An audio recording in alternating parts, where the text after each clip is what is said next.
Welcome to Potchefstroom. It is going to be a fantastic day of cricket today. Bit cloudy overhead, but I'm sure it's going to warm up on the field. We're here with the toss, the two captains. We got Ngwepe and Dane Peter on our left-hand side, and also Zed is going to do the coin toss for us. Zed, will be so kind. Ngwepe is going to toss. Tails is a call. It is heads. It is heads. Let's see, Ngwepe. You won the toss. What did you decide to do? Yeah, we're going to have a ball first. Any reason for that? The overhead conditions? Yeah, absolutely. That too. We just felt it's been quite a bit of rain over the past couple of days, and hopefully the wicket quickens up as the day progresses. Your first game for the season. Yep. Any new faces? Any new surprises? We're pretty much the same squad. Just picking up from where we left off over 220 comps and then take it from there. Fantastic. Good luck today. Hope it's going to be a crackerjack game. Cheers, thank you. Thanks. Dane Pete, welcome to Potch. Thank you. Good to be here again after many years. That's true. You lost the toss. Would you have done anything different? No, probably bowled first too. It's quite soft underfoot, so I guess it's just the toss at the end of the day. It's a formality that has to happen. We've got to go out there and upskill ourselves in the game, so that's what we're looking forward to do. Any changes from your squad? You mentioned that there's one or two debutants. Not one or two, there's six actually, myself included. But Dom Hendricks is here on loan. We got Pangy making his debut. The squad pretty young, but there's a wealth of experience in there too, so it's nicely balanced. Fantastic. Good luck to you. I hope it's going to be a great game. Enjoy. Thank you. That's a toss here from Potchefstroom. Northwest has won the toss and they've elected to bat. Bowl first.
Good afternoon, ladies and gentlemen. Welcome to the beautiful ground by the name of JB Marks Oval, where we have the NWU Dragons versus the Knights in a 50-over game. It's my pleasure to introduce Conrad de Swart, which will be sitting next to me and bringing this game to you today. Conrad, welcome. Thanks, Brady. Good being here. Yes, JB Marks over looking good. Outfield in immaculate condition. It is overcast. And as we saw earlier with the toss, that the Northwest University Dragons won the toss and decided to bowl first. And that's because of the amount of dew that we saw this morning on the field. And I reckon it's going to be the same situation today. Yeah, you spoke about the dew this morning when you were down here, and you obviously said there was quite a lot of dew that was floating around, so it was interesting. Talk us through a bit of that. Yeah, I got to work early this morning. There's some residence cricket currently going on here at the back of the Fane de Toy Sports Grounds, on which the JB Marks Oval is also situated. And it was a lot of dew this morning. Pulled off the cover of one of the fields here, and it was actually because of the dew and the sweat, the wicket was very, very wet, Brady. So we had to get blowers out to dry the wicket. Unfortunately, the outfields we couldn't do much about. And I think that's one of the main reasons the Dragons decided to bowl first here, because of the dew factor later on tonight. Will assist them. Usually when the wicket is under dew and there's a lot of dew coming onto the outfield, the ball does tend to skid on a little bit better for the batters. You can hit better through the line instead of the current situation where the wicket is kind of bone dry. And I think it will just that touch sit in the wicket later, or in the first innings. Yeah, it's good to see and good to obviously hear that we see Cohen Mangru taking the new ball. A few debutants today, obviously not a few, maybe just two of them in Isaacs and Aishal Kluto, which is making his debut for the NWU Northwest Dragons. Made the move down from Boland. But as we see now, Cohen Mangru's got the ball in hand. It'll be interesting to see Cohen obviously running from the university end, and if he does get that natural movement that we spoke about, Definitely. I mean, we know what Cohen's worth is to this team, especially with a new ball. It's hitting very good areas, hard lengths that he hits. Probably going to look to shape the ball away from the two opening batters, one right-hander, one left-hander. We'll talk about the teams in a second. And Brady, I think if you're going to shape the ball today, especially with this overcast conditions, you can actually get one or two early in the hut. Yeah, he's definitely going to look to obviously knock these two over. Two experienced campaigners here that are sitting out for the Knights. In Snyman, he'll be facing up Mango right now as we speak. And then Kluter's on the other side, which is also really good, as you see Mango coming in from the university and for the first ball, yeah. Oh, he starts with a wide down leg side, which is a proper loosener there. Yeah, that's very wide. It's just maybe the ball just slipped out of the hand. That's not something that we're used to by Cohen Mangru. Usually very meticulous in his areas that he's hitting. And he's looking to bounce back from that bad delivery. Yeah, very interesting, because obviously the chat was probably, let's try and start well, yeah, as we see him running in from the university and for his first ball. Starts with the back of a length just outside of stump and is being cut down to third man for Snyman to get off the mark. Yeah, you know, we always speak about coaches, probably always speak about in their team talks that we've got to set the tone and really got to start well. I'm pretty sure Craig didn't speak about that one going down leg guy. Yeah, again, let's say the ball slipped. That's not something that we're used to from Cohen Mangru. As you see, Kluter taking his guard. He's been around the block now. Kluter. Yeah, Gian Kluter been around the block for a long time. Here we go. Good handy little left-hander, played well for South Africa as well in T20 cricket. As you see Cohen coming around the wicket to Gian. of shape in the air as well. Good little area, good ball to start off there. Better delivery by Van Roof. If you're talking about Jean Klute, he's played 62 games in Division 1 cricket. That is for Knights. He's been around the block. Also played some games for the Warriors before.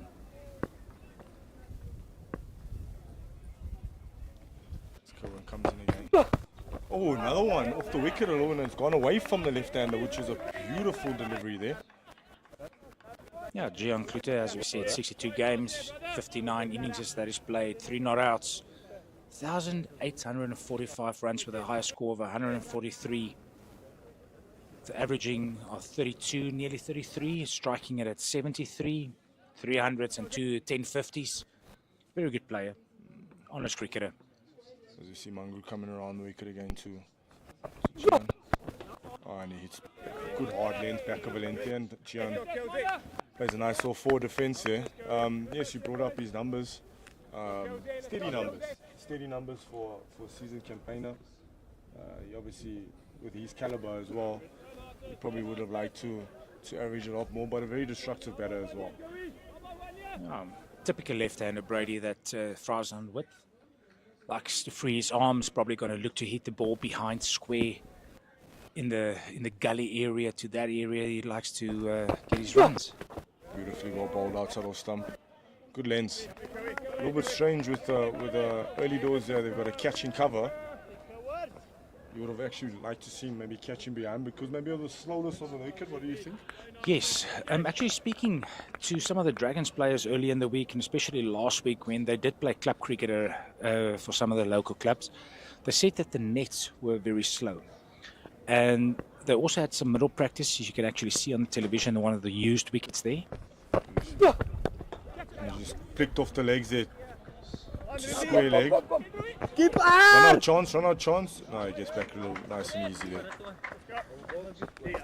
The Dragons used the middle practice for the last 2 or 3 weeks on the strip just to the right-hand side of the current wicket that they're playing on. And all of them said that the wickets were slow. And I won't say a theory that I have, but because of the amount of rain that Potchefstroom had over the last few weeks, and the Moy River flowing quite close by to where the JB Marks Oval is, I've got this theory, especially because also I'm involved with the Northwest University fields, that the higher the water in the river is, the water table also pushes up, which means that the wickets tend to get slow. They even said that the nets were slow, Brady. It was difficult to play in the nets. You had to hit good areas, wait a long time as a batter for the ball because it wasn't coming on. True in nature that we know usually about the JB Marks Oval. Yeah, as we see, Michael Pretorius coming in from the city end. She's come off a SA20 stint, which is a steady stint that he had. Another season campaigner. Good steady bowler. I see that he's just signed for another year at Somerset, which is really nice. Applying his trade overseas as well. Your thoughts about him there, Kuras? We know what we have in Michael Pretorius. The first time I saw him, I actually played for Tuks as a youngster, and that's many years ago now, Brady. That actually was in a club champs final that he played, and also a bit of varsity cricket when that was still on. Good bowler. I mean, he had national honours already. I don't think he played a game for the national side, but he's been involved in the setup. Very strong action, lanky fellow. Bowls the ball into the wicket and tries to upset the batter with the amount of bounce that he gets. As we see him running into Snyman for his first delivery. And he starts really well there. Snyman leaves it, lets it go through to the keeper. Good lens, good lines, good start by him. No, very good start. Snyman played 25 games in this format, averaging 27 with 103 50s. I kind of think that you expect more of him. He played some 20 games for the Proteas. He's a better batter than averaging 27, but he does tend to go after the bowling in the power play. That's where he wants to score his runs. A bit of a problem here with something behind the side screen, I think, or in front of the side screen, I should say. But speaking about you're speaking about the water table, and the water table obviously being really high. I don't think it's just a theory that obviously happens just over here only. They also speak about the tide down in the coast, in the coastal area. So I think there's a lot of people that have got your theories as well, and they always speak about the tide coming in, and when the tide comes in, the grass starts to grow down there. But I don't think there's much grass anymore at Kingsmead anymore. No, not at Kingsmead. The first time that I actually saw this, Brady, was that I played club cricket while playing for SWD. So I played a game for Sussex in Mossel Bay. We drove down to Knysna. And if you've never been to Knysna's field, it's right between the heads in Knysna. So it's quite close to where the lagoon is that gets water from the sea, of course. And first time I got there, I thought, yo, pretty little ground, very great good setting between the heads there in Knysna, picturesque. And everybody said, if the tide's in, you bowl first because there's lateral. And you're thinking, nah, this can't be. How does that work? And that was actually the case, Brady. That's the first time that I saw people talk about the water table. As soon as the tide went out in the afternoon, it just became a very nice flatty, very good wicket to bat on. And that's why, again, I know it happens there. But yeah, that's the theory that I have. It's because of the amount of water in the Mooi River that gets its, and it feeds off from the dam about 60, 70 k's from here, called the Klerkskraal Dam, or dam rather in English. So, let's see. I just think the wicket's going to be slow. The river is quite closer because obviously we know when there's heavy rain, it obviously floods and it comes over onto the fields and those type of things. As we see Mich coming in here to Snyman once again. Once again hits hard length. That gets blocked to extra cover. Yeah, we always see a lot of floods. I know it's not on a regular basis, but when there is hard rain, it literally comes quite close to us. Yeah, the river came down about 3 weeks ago. It did flood a little bit over the edges of the river, going into the road that leads around the Fane du Toit sports grounds. So it means there's a lot of water in the area. Once again, chance, run out, chance, misses. A bit of hesitation there. It looked like an easy one, but unfortunately I think there was a bit of confusion between the two batters, and Mich just misses to the left there. No, great fielding by Mich, getting down to the ball very quickly. Definitely no run on the stop-start between the two batters. Got to work on that communication as we go along in this innings. You can see them just getting together in the middle, bumping first, say, okay, sorry, my mistake. Let's get on with it. Yeah, just having a look at that replay there, it looked like he would have got in, but it would have been touch and go as well. The last thing that you possibly want is a run out there. Especially one of these two batters. I mean, this talisman with a 3, Lesego Senekwani's name that's written down there. Of course, also a local boy. As we see Mich coming into Klutzer. Oh, it's just one that brushes his thigh, and they're looking for 2, but unfortunately not. Goes on to fine leg for a leg by. Yeah, let's speak a little bit of Senekwane, which is coming in at 3. You probably know a lot about him. He obviously came through university as well as a young boy. You probably saw him, and it wasn't just overnight that he's just developed into the cricketer that he actually is today.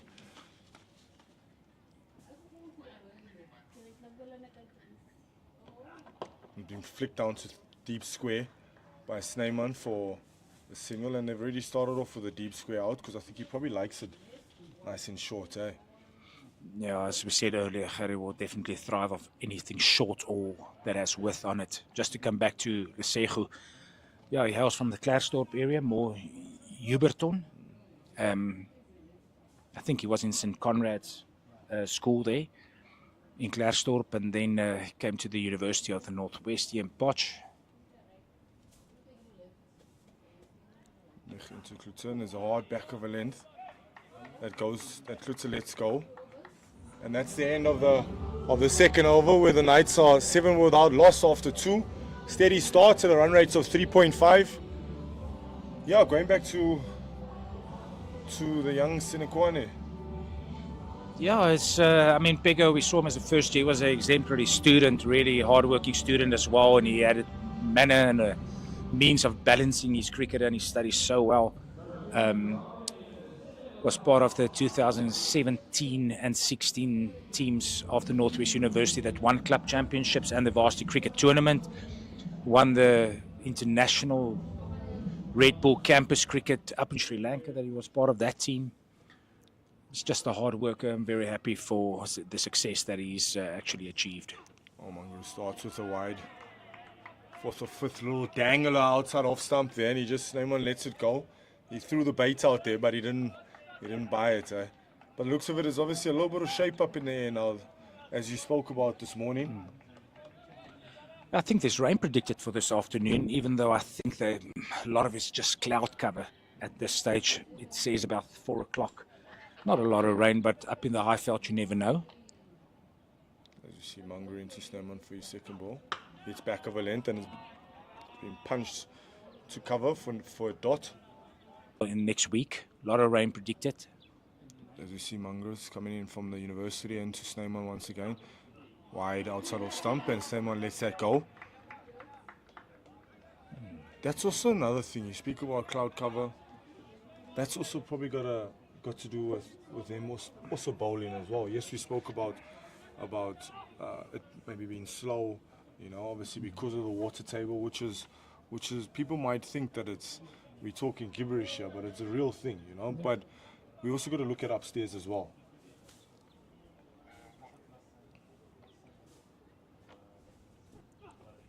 Short and wide, and has been cut. Has been fielded by Herman at cover there.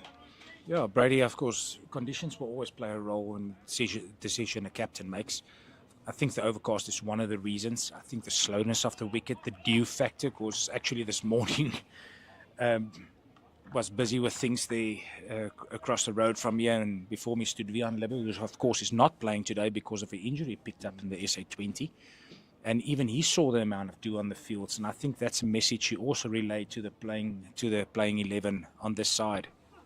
Oh, another one that's been. Oh, another bit of confusion, but he called no very early there. It's a really good start by the NWU Dragons. Yeah, and in general, in Potchefstroom, because of how good the wickets are, it's very difficult to contain or to defend a score here. Especially we saw in the 2020 over cricket that was played earlier in October and November. It was difficult to defend the score here. Majority of the teams decided to bowl first. Munger into Snowman once again, and ooh, he's just holding a really wide line as we see the end of the third, where the Knights are 7 without loss after 3 overs at a run rate of 2.3. Very steady start. We always speak about obviously looking after the power play, as we see Mangro on the highlights here. He runs in and he's just hitting a really gentle length, but a really good length as well. A little bit wide. Obviously with the new ball you want to be attacking the stumps a little bit, don't you think? Yeah, maybe that's part of the plan. They want to entice Snowman into the drive there. It's wide lines that he's bowling.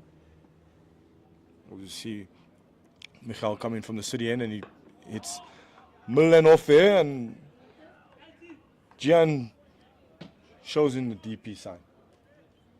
He covered that ball very well there. You can see he's such a good defender of the cricket ball. He's Gian Kluter. Just coming back to Kerwin Mangru's lines, I think because he is getting lateral movement from the wicket, even though it's not quick. He does get that little bit of lateral movement, and it's enticing the batter maybe to have a look at driving the ball through the cover or extra cover area. It's a very basic field that the Dragons have at this stage to both bowlers. As you see, Mich coming in from the city end to Gian, and there's a wide little outside off stump, and Gian lets that go. Could have easily thrown his hands there, but from the start that we've just seen now, it looks like they want to look after the power play. Obviously conditions is not conducive for them to play that expansive game like any any team obviously wants when it comes to good wickets, and Potchefstroom is known to have good wickets. But they've sussed out conditions right now, and I think they've identified that it's not going to be as easy as what they think it will be. As you see Mick coming into, once again, wide out sort of stump. Well, not wide, but just outside of stump, and Gian lets another one go. Yeah, Brady, I think it's both batters are just trying to sum up the pace of the wicket. They do see that lateral movement. There is some swing, definitely some swing, but it's not that much. But they're just trying to understand the pace of the wicket. How is it coming onto the bat? As you say, looking after the power play, not really trying to play expansively. Maybe feel that 30, 34 or 35 to 40 in the power play will be a good score without any damage to the wickets column. Michal now coming around the wicket. Once again, lets one go, Gian. With him probably coming around the wicket, he's probably looking to attack the stumps now. Yeah, I think he's just changing angle as well. You know, you can see him coming a bit wider of the stumps, trying to force the ball into off stump, trying to hit that top of off stump area. Let's say a fantastic start so far, not giving away anything as Michal Pretorius. You know, we speak about, obviously,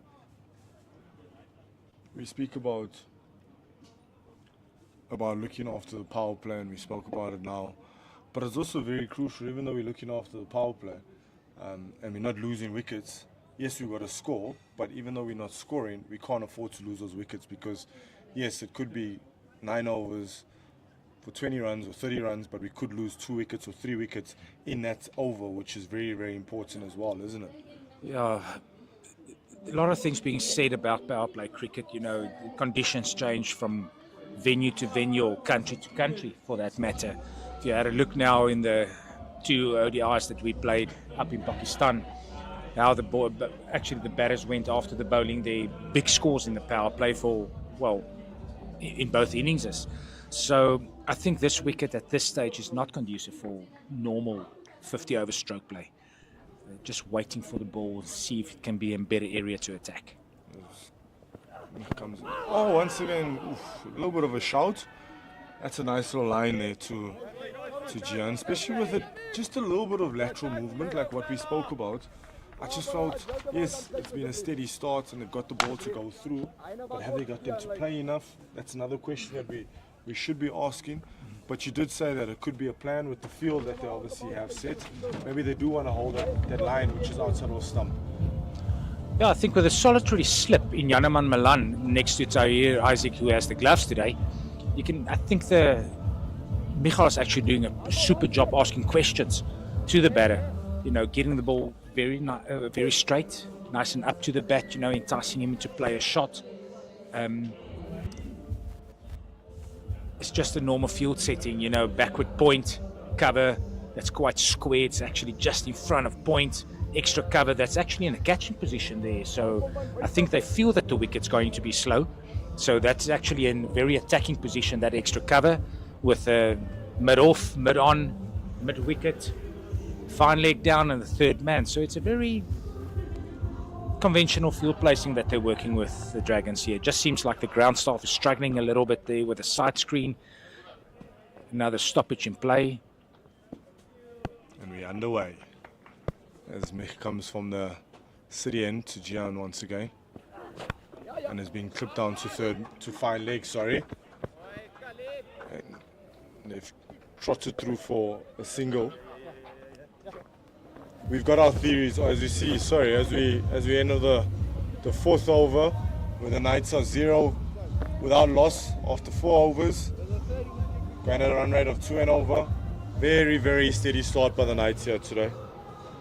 No, haven't seen any false shots by the Knights so far. They've been very patient so far in the application in the innings, looking to set themselves up for a big score, maybe a bit of a bash in the latter part of this innings, and you can't do it if you have too many wickets down. Got to look to set a partnership up front. No, spot on. I think they've summed up that it's not going to be as easy as what they think it would be. As we see Mangru coming in from the university and to Gian. And has been flicked through mid-wicket. he hasn't timed it, and they've turned around for 2. Can we also speak about the outfield as well? Because it looked like that one just didn't run off or didn't kick off the outfield, eh? I think you're right.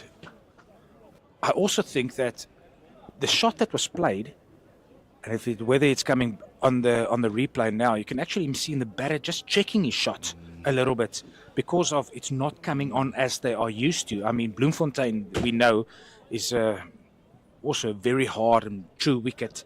But this one, that also looked like the batter was surprised how slow it got to him actually from the wicket. Let's see Mangru again on the wicket. Oh, bit of shape there. Really close there. Nice shape back into him. And late shape as well. John actually even showing there. I think he caught him by surprise there a little bit, but he handled it well. That swung late. Yeah. Swung really late from just outside off, finishing nearly on, say, middle and leg. Even the keeper and first slip was involved in that. They were also surprised with the amount of swing Kerman Mangru got from that delivery.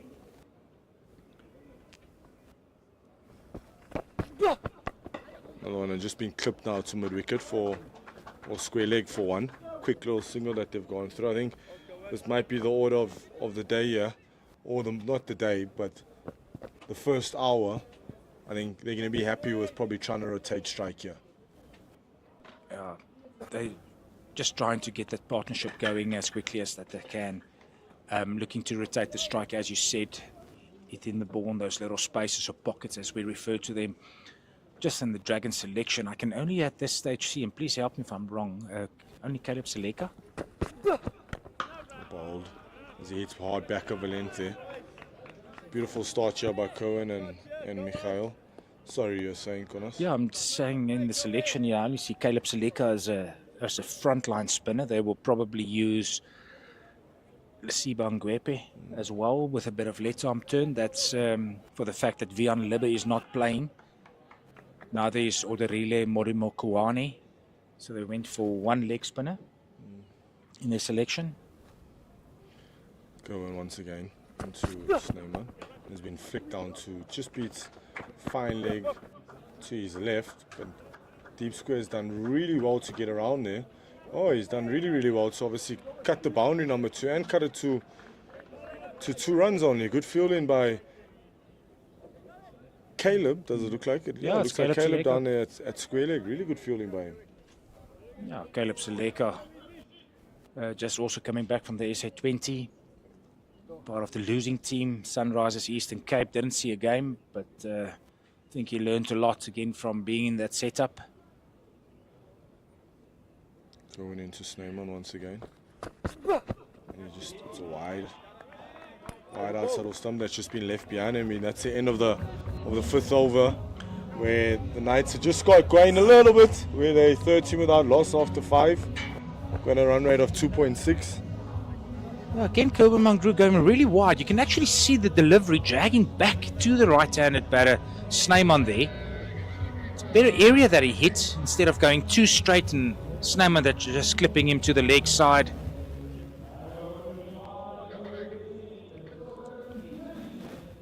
Would you tell me something? Would you like, on conditions like this, okay, would you like him still holding that wide line, or would you also be happy with him just getting clipped into mid-wicket, as you see Mikhail coming in from the city end, and it's good lines as he hits Mulanov and has been knocked down to middle for no run. Yeah, would you also be happy with him getting clipped and it's just that easy one, or not? No, I won't be happy with that. He can actually see that the ball is moving from the wicket, even though he's not bowling at a great pace, that we know. But being clipped from, say, leg stump or going down, then he's just missing his line. I would rather say better try and hit me through the offside so that you can give yourself an opportunity to score. Being beautifully bowled. A little bit fuller there and has been punched down to mid-on without run. It just shows that it's a little bit slow. It's really not coming onto the bat. Definitely not coming on. Yeah, so again, just coming back to what you ask, I would rather see that wide lines being bowled, that the batter will actually feel that he's under pressure. He's not scoring freely like we used to. A Gian Kluter and a Jacques Snyman actually scoring. And just keeping that and being very patient on that wide line. Oh, beautifully bowled, and has just beaten Gian on the outside half of his bat. I don't know if it was a leave or he beat him. But this has been a really, really good start by the NWU Dragons here. Yes, there's no wickets, and they'd love to have a wicket or two in that wicket column, but they've really controlled this rate. They're going at 2.4s here, which is, as a coach, you're smiling at the present moment. Now, the disciplines have been excellent so far. It was just a solitary wide, being the first delivery of the afternoon.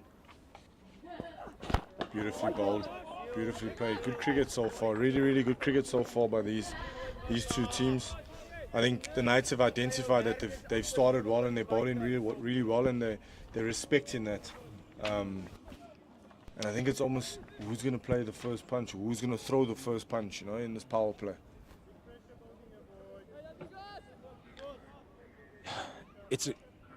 For a power play like this, which we aren't used to at the JB Marks Oval, it's about who's going to have more patience than the other. Are you willing to let the bowlers just settle on lines, settle on lengths? Or are you willing as a batter just to see it out, get yourself in?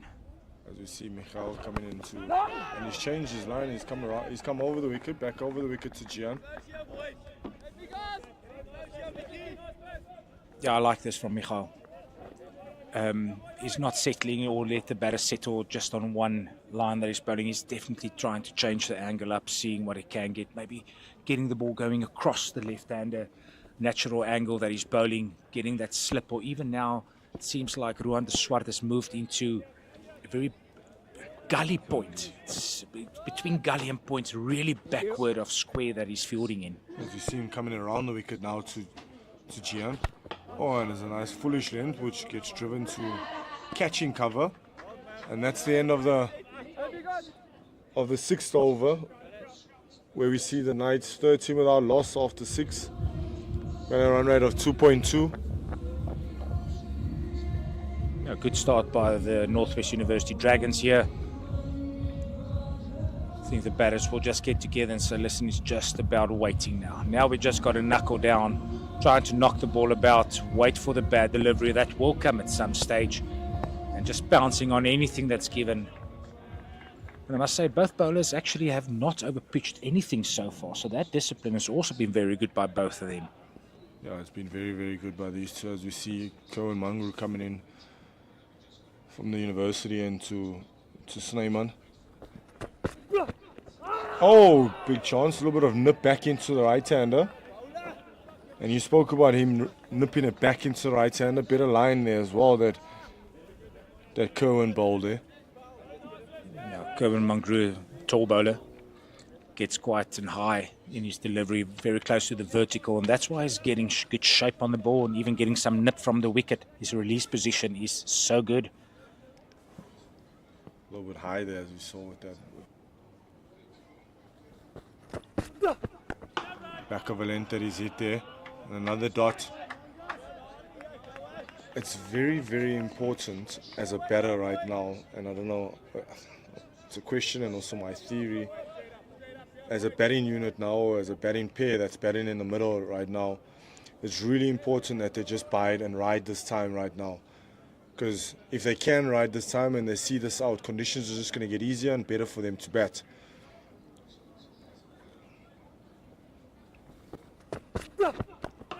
As he hits another back of a length and has been played a forward defense to cover sweeper there. And as I was saying, they've got to believe that it probably just takes one boundary just to get flowing, and then all of a sudden your flow of your innings starts. And cricket and batting is not, we don't play at a certain rate, and it doesn't just stay. It always goes ups and downs. You always have your ups and downs, and it's just about how you obviously manage those ups and downs, isn't it? That's so true. And it's been knocked into square leg for a good single there. Actually, if you listen to the commentary or the interview, from the innings where Matthew Breeske scored 150 on debut against New Zealand on Tuesday or Monday, I think. One thing that he actually emphasized was that 50 overs is a long time. It's 3.5 hours of cricket. It's 300 cricket balls that you must face. And sometimes we get so used to the 20 over game because that's everywhere to be seen. So if you can knuckle down as a batter, wait for the opportunity, get yourself in. Coming around the wicket. Oh, and he just beats the outside edge there of Gian Klute. Cohen's hit a really, really lovely length here this morning with this new ball. Sorry, as you're saying. Yeah, so sometimes we get so caught up in, the conditions. I mean, those wickets were really good to bat on. That's why we saw 350 being chased down by Pakistan in our game against them. And but the conditions of the wicket has got to be assessed. A good batter will see, listen, this is not what I'm used to. It's not indoors that we're playing on. It's slow, got to wait for the ball. Once again, they're coming around the wicket, and it hits a nice line and length, and Gian has played a forward defence for a dot as that's the end of the seventh over, and the Knights are 40 without loss after 7 with a run rate of 2, with Snyman being 5 of 14 and Gian 6 of 22. But that just says, because these two batters are natural strikers of the cricket ball. So conditions are probably saying that, listen, we can't play the way that we used to normally play. Yeah, both of them, we know they like to up the ante, especially against the new ball. So just got to get used to the pace of the wicket here as quickly as they can. As you see, Mich coming in from the city end and has been flicked into deep square by Snyman for 1. Yeah, actually, if you pay close attention to maybe the replay coming up, you can actually see Jock Snyman advancing towards the bowler, trying to get to the pitch of the delivery, and just Micha seeing him doing that, just kept it back a little on length, and he's just tucking it to deep square. So the batter's got to try and do something different here. It's either get used to the length of delivery. On the back of a length that's been let go by Gian. No, you're spot on there, and it's good observation, obviously, by you there, where he's probably walked into his channel. If you're walking into someone's channel, you're taking his lengths off, probably makes it easier for you to score. And yes, we spoke about there's not going to be a boundary, and we haven't seen a boundary in this power play so far. And I think they're happy with obviously getting 1. So he's identified that, and he's obviously done it as well.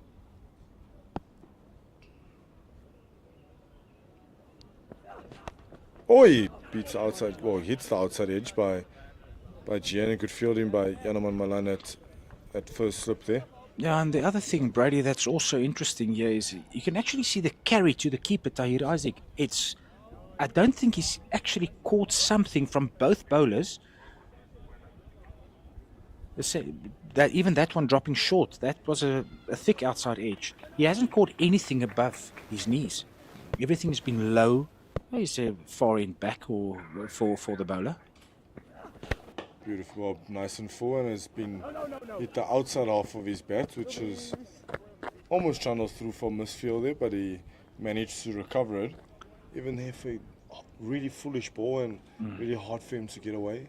There's going to be some tough batting here early doors for these two. It's got to be a strangle. That's all they're trying to do here. The Dragons just keeping up their discipline, strangling the batter, not giving anything away. It just feels that something's going to happen here. Who's going to crack first? Who'll make the first play here of these two batters? Good fielding. Really, really good fielding there. Even that, you can see the amount of bounce that he got from that one. It was slow bounce. Gian Klute trying to get on top of it and tucking it into the vacant deep square area behind square. Not really have any pace to work with. What's going to be very, very important is obviously going to see, for us to see the follow-up bowlers here, and if they're going to be doing the same job. They've started so well, and it's going to be vitally important that the first change bowlers come in and do the job for them. As we see Nick coming around the wicket again, has been punched down the ground for a beautiful shot by Gian Klutzer down the ground. There's nothing better than a beautiful on drive by Betta. Yeah, it's the best shot in cricket. His balance was so good. Kept his head still. Really waited a long time to hit that through just past the stumps. First boundary of the afternoon. The score now on 19 after 8 overs. Still a steady start. Very disciplined start here by the Northwest University Dragons. Yeah, beautiful start there. As we saw the replay where he shows the full face of the batter and knocks it down the ground. An actually beautiful shot by Gian Klutzer, and it opens up their first boundary count for the game. Now, Gian Klutzer would be very happy. You can see him being 10 off 29. Dragons bowlers not allowing him anything. That was the first, actually. And again, not a bad delivery, just a good cricket shot. You see Cohen coming in from the university end. It's been flicked down to deep square for one. Good line. I like that line that Cohen's obviously hit, because if he's missing that, he's in the game there. Yeah, good shot by Jock Snyman. Fielded by Caleb Seleka on the deep square boundary. You're talking about, Brady, the backup bowlers, so they would be Ruan de Swart and Aisho Klute. Two seamers still that will bowl probably first and second change, and then they've got the spin options in Caleb Seleka and the Siba Ngwepe. Cohen coming around the weekend to Gian Klutzer. There's a wide outside of stump, and Gian lets that one go.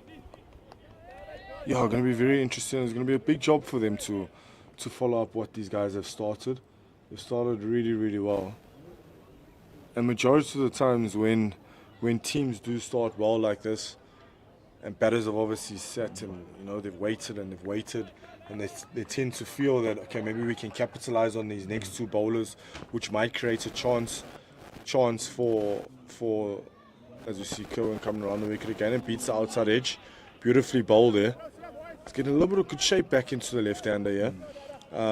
Yeah, going back to what I was saying, where batters will maybe think, I can't capitalize here, and then they'll create that chance, So it's going to be very important that they start well and follow up well behind these two. Yeah, we know the two bowlers coming in now. Probably after this will be Ruan de Swart, as mentioned, as well as Aisho Klute. I think the captain would ask precisely the same from them and what he got from the two openings bowlers. You see Cohen coming around the wicket again, and a really full ball that's been dug and hit down to third man for a single. Yeah, it's interesting the selection of the Dragons for today's game. Of course, they're missing Vian Libber, the captain, who's injured. He's probably, he said to me this morning that he's got a shoulder injury after the SA20. He played many games for the Joburg Super Kings. And then also Mikhail Prince is not in the starting 11. He was, of course, in Pakistan quite recently. Apparently, he landed yesterday. Oh, you see Snyman advancing, and he whoops it into a cow corner area for a 2. This has been really good by him as well, where he's just changed a bit of his game number 1, which is so good to see. And now he's really rotating strike really well now. Yeah, I mean, again, advancing to the bowler. He knows Mangru is not going to be bowling at 140 k's an hour. It's probably going to be around 120. He has time to come down, just tucking it away, and then looking to rotate the strike. Cohen from the university into Snyman once again. And it's back of a length that's been squeezed down to third man for a single. Going back to the Mikhail selection, interesting one. Do you think because he only got back yesterday that he's not involved? But as you see, the end of the 9th over, where the Knights have got going a little bit more, where they're 24 without loss after 9, going at a run rate of 2.7. Yeah, going back to that, what do you think is the problem? Why isn't he playing? He has obviously got called up to that Proteas side, which he should be coming back and playing today. So it'll be interesting to see why. Why isn't he? I actually know. Oh. Yes, there's a policy by Cricket South Africa that there must be a 48-hour waiting period from landing back in your country before you can play again. So yeah, that's a policy from Cricket South Africa that the Dragons must enforce. As we saw, That first ball that's just being tucked to deep square for one, where Ruben Herman just picks up and gets it into the keeper. Interesting that I actually didn't know about that. Yeah, it's just about player safety as well. You know, it is a long flight from Pakistan back to South Africa. And just getting back on his feet, I reckon that he would be up for selection for Wednesday's game for the Northwest Dragons. I think they're going to Cape Town to play Western Province, so we'll probably see him back in the team for that. Oh, as you see me delivering one there just outside our stump once again, a little bit of width, and it looks like they're not trying to pounce on the width, because I think that's probably going to be the threat, isn't it?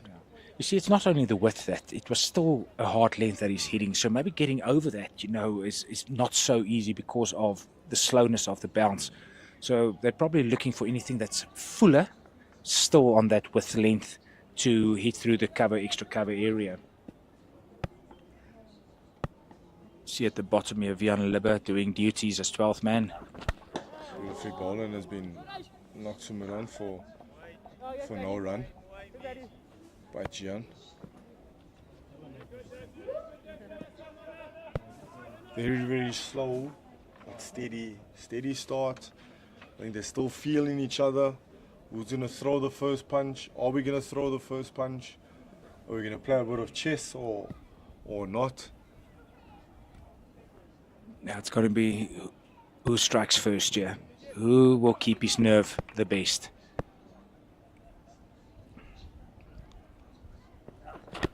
Whoa, bit of an inside edge there.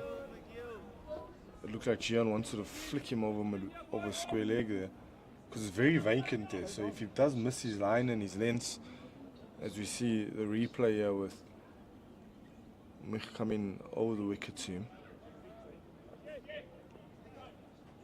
Oh, shot was definitely on, because even if he missed it, I think it was probably missing the stumps. Yeah, and also trying to go airborne there, because on the leg side currently there's just 3 fielders, square leg down.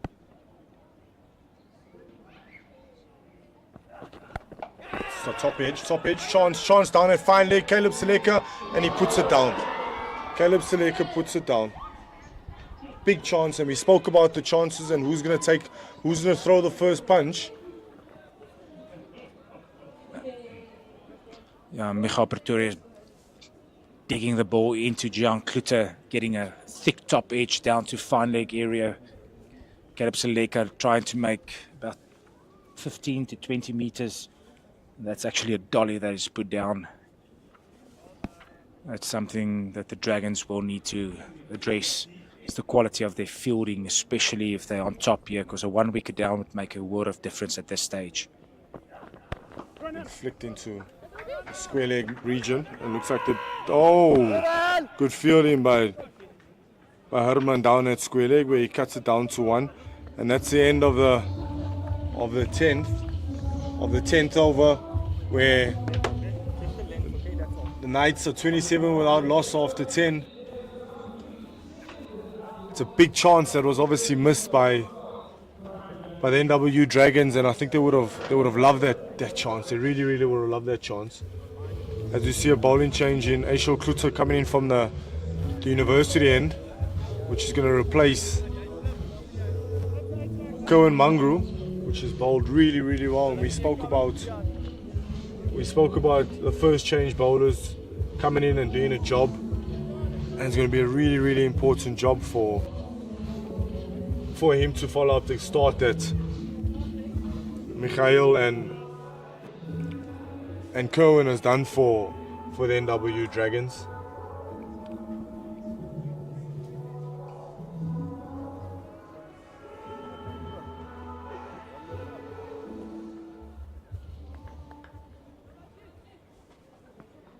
You see Aishal coming over the wicket to Snyman. And he starts with a short ball that's been dispatched for 6 over Kyle corner area. Beautiful shot by Snyman. We spoke about him being really good on the short ball, and he loves the ball short. Anything short and width, he's going to pounce on that, and he definitely pounced on that ball. As you see the replay here, it almost looked like it was a little bit of a loosener by Kluter. It's beautifully dismissed there for the first maximum of the game. It's going to be really, really important that we spoke about Aishel starting well. As we see him coming in for his second delivery to Snyman, and the shorts again that's been hit over mid-on. And it looks like it's just not going to run over, and they're going to cut it down there. And it's been cut down. We spoke about the first change bowlers obviously starting well.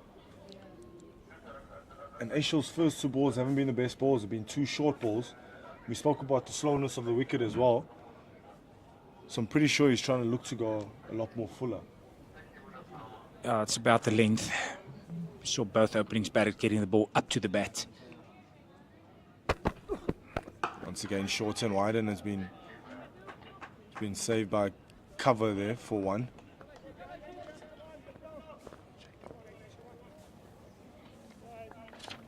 All the good work that the 2 openings bowlers have done for the Dragons. Only going for 1 boundary in the first 10 overs. Aishel's got to really work hard here on the areas that he's going to hit, rather ask questions on the front foot. Another short ball by Aishel, and has been pulled down to the fine leg region for 1. He just hasn't really found his lengths and his lines yet. And it's very, very important, like we spoke about after the start, that the 2 openers has given the NWU Dragons, they have to follow up well. Because we speak about obviously getting the momentum into the game. Now all of a sudden the Knights get back into the game. These 2 batters obviously find a groove with them batting. Then all of a sudden scoring becomes a lot more easier. Your catches have to leave. As we see now, the slips out of the is out into extra cover there. I would have loved to still see the Northwest Dragons carrying another slip here. As you see Aishel coming around the wicket. Has been wide outside off stump and has been driven to extra cover, which has been fumbled by Yanaman Malan in extra cover. Would you have liked to also see them carrying another slip, or keep going with the slip actually? Brady, I don't think the wicket is quick enough for a slip to be in a catching position at this stage. The ball's still swinging a little bit, but I don't think it will carry because of the slowness of the wicket. So it just seems like the Dragons just saying, we know how the wicket's going to play. It's going to be slow.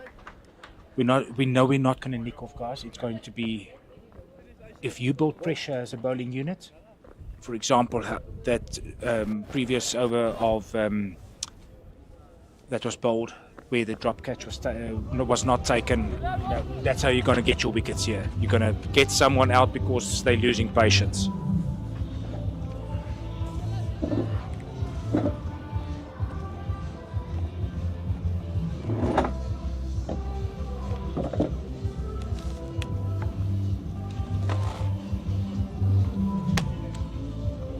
And changing commentary now, I'm joined by Gert Mahoney. Gert, welcome back to Potch, your second home. Thank you very much. Yeah, always nice to be back in Potch, the student village. Does your wife know you're here? Yes. No, I had whole police clearance to come here as well. After Valentine's Day, it's not difficult to get what you want. That's your example for all of us, Gert. After 11 overs, Knights on 38 without loss. Michael Pretorius continuing with his 6th over again to Jock Snyman.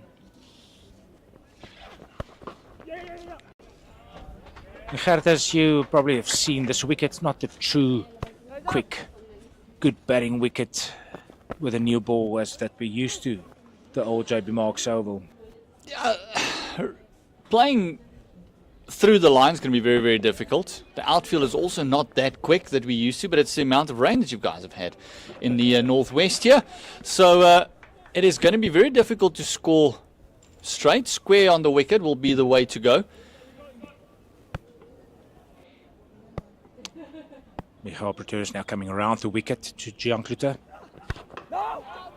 And also, with the overcast conditions, the lateral movement is also going to make it very difficult for the batters as well. I don't think it's going to get easier when they introduce the slower guys. The spin will definitely have a factor as well. We might see a lot of sweep shots, a lot of nurdles around the corners, that sort of stuff. But hitting through the line is going to be very, very difficult.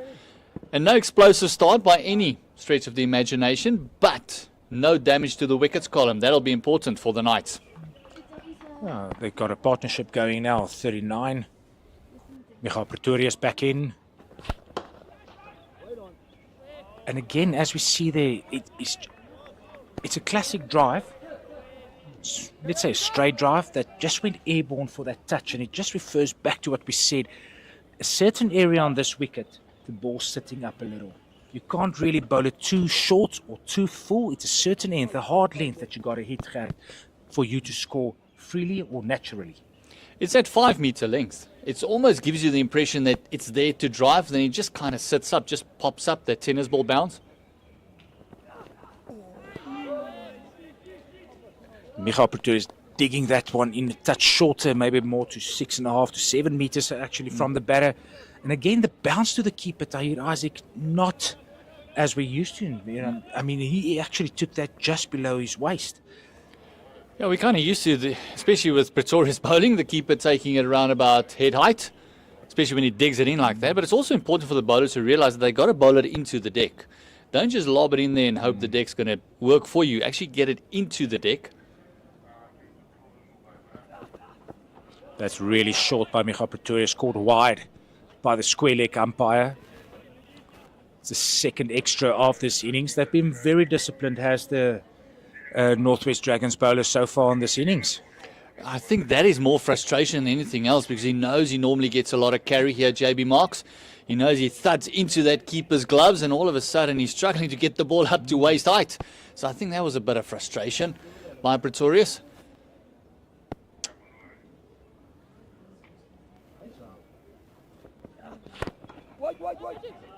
Good fielding there by Ruan de Swart. I actually saw Ruan de Swart playing club cricket last Saturday for his club called Travelling Reeves from Klerksdorp. It was good to see some of these pros running about in club cricket, and it's a good thing, Gert, that pros play club cricket. You see in Pretoria, Johannesburg, a lot of emphasis still being put on club cricket, and it was fantastic to see him, the likes of him. I saw Janneman Malan playing for the Northwest University. Short delivery, pulled down to the fine leg area where Caleb Seleko will clean the ball up, chuck it into the keeper. That's the end of the over. After 12 overs, 41 without loss. Michael Pretorius having excellent figures so far. 6 overs for 14 runs. Of course, had the drop catch of his bowling on the deep fine leg area. Yeah, Gert, so it's good to see pros playing club cricket. Look, it's very important for the younger players, because they can learn so much from the pros, and it's especially with the reintroduction of club champs and that sort of thing coming back into our club system. That's very important for them, and traveling around and playing against the best clubs in the world. So it's for the youngsters, it's so important to learn and be absorbent from all these pros. And it's good to see that they are coming back to club cricket as well. There's so many pros still not playing club cricket that's been snapped up from a young age. I mean, back in the day, that was one of the rules. If you're not playing for your country, you got to play for your franchise, and then you have to play for your club. Yeah, it's good. My wife actually asked me about it. How is it possible, for example, that Janneman Malan and Duan Jansen that played for us on Sunday in a Super League game, why are they playing club cricket? That ball being tucked off the pad, off the hip by Jan Klute to the deep square area, fielded by Ruben Herman, chucking it on the first bounce into the keeper. 42 without loss so far. And she asked me, golf, that any pro must belong to a home club. And it's the same thing with a professional cricketer. They must be play upward. Even the players that plays for the Proteas. Oh, that looked kind of straight. Umpire just decided. It's actually the first false shot that Jacques Snyman has played. Maybe if the replay comes up, we can see a bit better. Not a big appeal, Gert. I thought they would have gone up a bit more for this. I think this might have just slid down leg side. Yeah, it's one of those touch and goes ones. I don't think it's straightened up enough. Might have just maybe clipped leg stump if it wasn't missing. Good umpire's call there. Again, short by Aishel Kluten. This has been dispatched over the pavilion. And that is an absolute monster of a hit. Aishel again, just missing his length. Can't bowl short on this, as you mentioned, can't bowl short. It's going to sit up, and that wasn't dispatched. That was absolutely thumped over for a sixer. So what a lovely shot. You can see they're just hanging on the back foot. They're waiting for that one to be dropped in a little bit short. And at the moment, that's the second six of Klute. And a big swing of the bat, and that went miles. Jock Snyman, we know what this guy possesses power-wise. He has played some games for the Proteas. He's been doing this a long time for the Knights. Is there a ground that's going to be big enough for Klute? I don't think he's found that ground yet. He's probably able to clear any boundary. Yeah, Jock Snyman, powerhouse of a batter. I tell you, that went close to 120 meters, if that's in my opinion, because that hit the museum at the back. I think it was just short of the 120 because of the museum. That's possible. That's possible. Yeah, Aishel Klute's really got to work hard here on the areas that he's going to hit. As you can see in the replay now, just dropping it short, and that's a pickup and a half by Jock Snyman. In fairness to Klute, it wasn't that short. Real time, it looked a lot shorter, but what a lovely swivel and just a pickup. They're not concerned about his pace. He's not at 140 clicks whatsoever. So being gentle medium pace, he's got to get it up there, get it into there, get them driving, which will be a better bet for him, because that's a second six that's been hit square of the wicket. And even when they ran the two and the ball got stuck in the ground, there was also on the leg side a pickup, which was a short ball as well. So I think for him it would be better pitch it up, see if he can't get them driving, get them on that front foot, because they're all just hanging back and waiting for their one to be dropped short.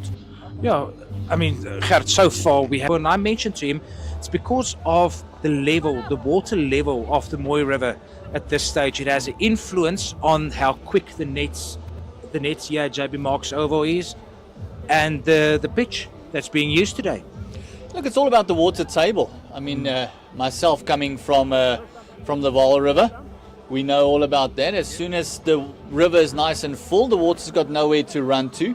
So it kind of hangs around and just gets stuck in the soil. So that does slow things up quite dramatically.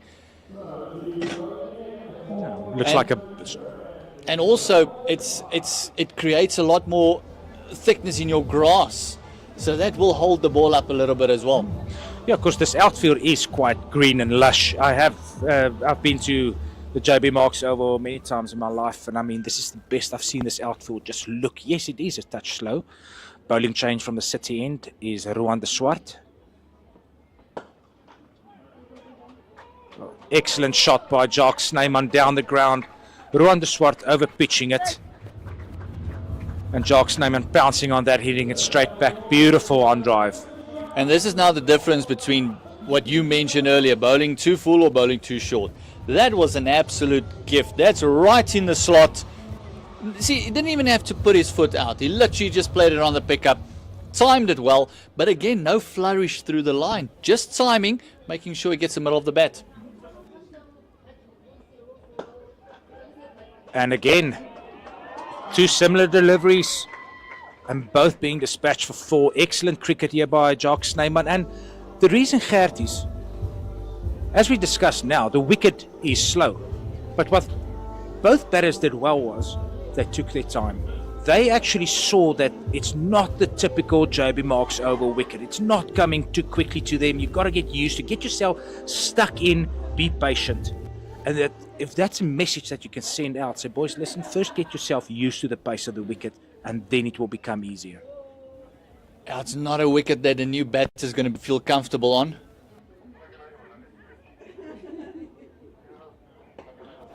Better by Ruan de Swart, better area that is hitting just outside off, better length as well. You can actually see the ball moving a little bit from the seam there.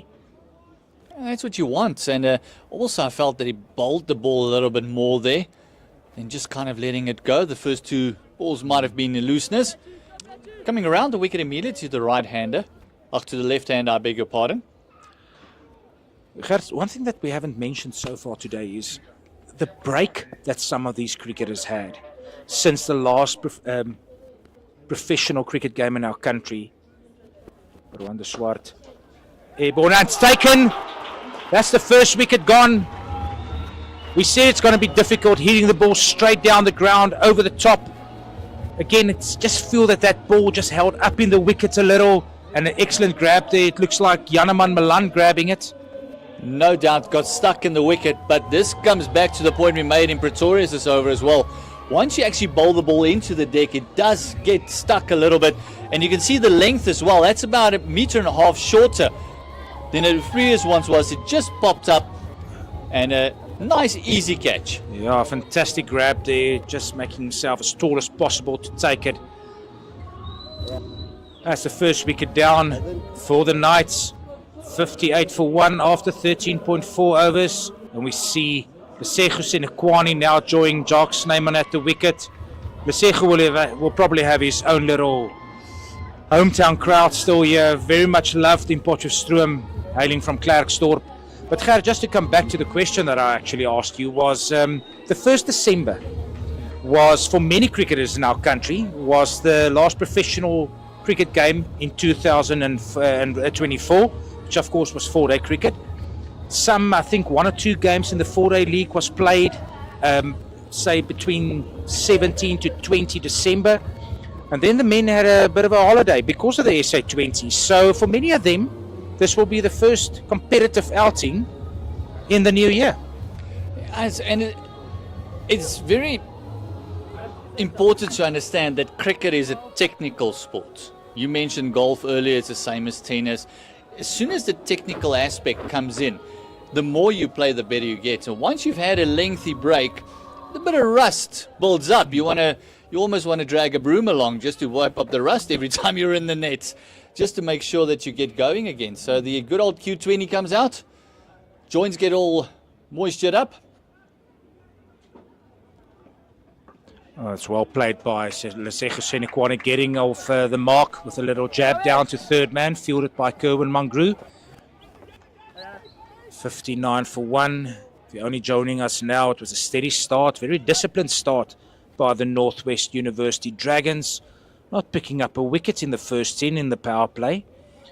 Both teams just eyeing one another out a little bit. And as Ger just mentioned, we had a prolonged break in professional cricket because of the SA20.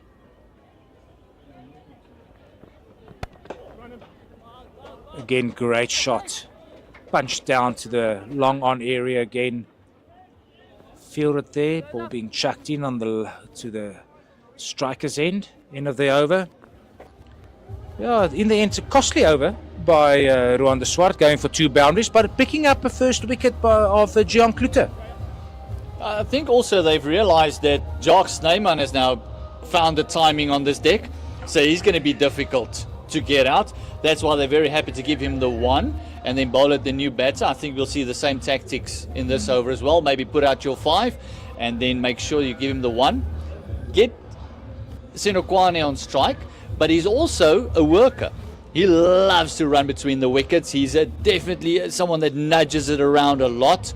And this was something that I was waiting to see what impact it'll have is when they introduce spin. Yeah, Caleb Seleka now with ball in hand. Yeah, Caleb playing his last competitive game at the University's Cricket Week last year, also in December. So he was part of the Sunrisers Eastern Cape setup. Didn't see a game. So it would be interesting to see how the ball goes out of the hand. Being a leg spinner, we know it's not always easy. Very difficult art to master. Solitary recognised spinner in this 11 for the Northwest University Dragons. They of course have Lesiba Ngwepe, beg your pardon. Let's see how Caleb goes.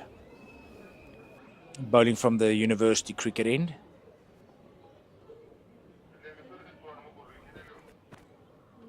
That's an excellent start by Caleb. That came out very well out of the hand. Very, very nicely, and he's going to be very important in this bowling lineup because he's the only one that really gives them something different. Ngwepe, yes, he does roll the arm, but he's much more of a Markram sort of bowler. When you need him, he can bowl you a couple of overs. Good delivery again. Fuller by Caleb Seleka, being punched down the ground to long off. Well fielded. Of course, now two right-handers at the wicket with Lesego Senekwani joining Jacques Snyman. And Gert, how do you think, what influence does that have on a bowler's tactics if there's a right-hander, left-hander combination in front of the wicket? You don't really feel settled once you're a bowler, as soon as that right-left goes on. But then also important for the batters to make sure they rotate regularly. If you get stuck bowling to one batter, you get more comfortable as well. Seleka to Senekwani. Oh, super delivery by Caleb. Kind of a lazy shot by Lesego, just looking to hit it to the sweeper on the offside. Not fielded cleanly by the keeper there. Seleka realizing, pulling his long on into the circle, realizing it's going to be very difficult to hit through the line. He's not bowling too quick through the air. The ball enough time to build up a couple of revs. Again, very good delivery to Senekwani, who just punches it down for his second run. Again, Jacques Snyman didn't start off quickly. I think at one stage his strike rate was about 60. Now all of a sudden, after two big hits, he's striking over 100. Again, just the class of the man. We know over the years what we got from Jacques Snyman. Good, honest cricketer.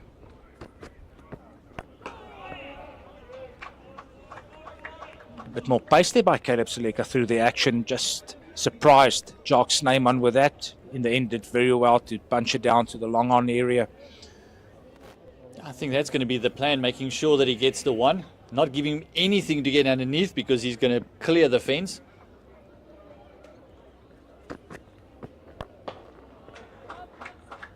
Again, another single being pushed down the ground for one. Fielded by Lesibo Ngwepe. Just feels to me that to the new batter, it's the point. It's new batter in. What's the point of having your long on down as drinks, or long off down as drinks are taken after 15 overs? The night 62 for one. Yeah, it's an easy one, isn't it? It's just giving him that easy one and making sure that he gets off strike.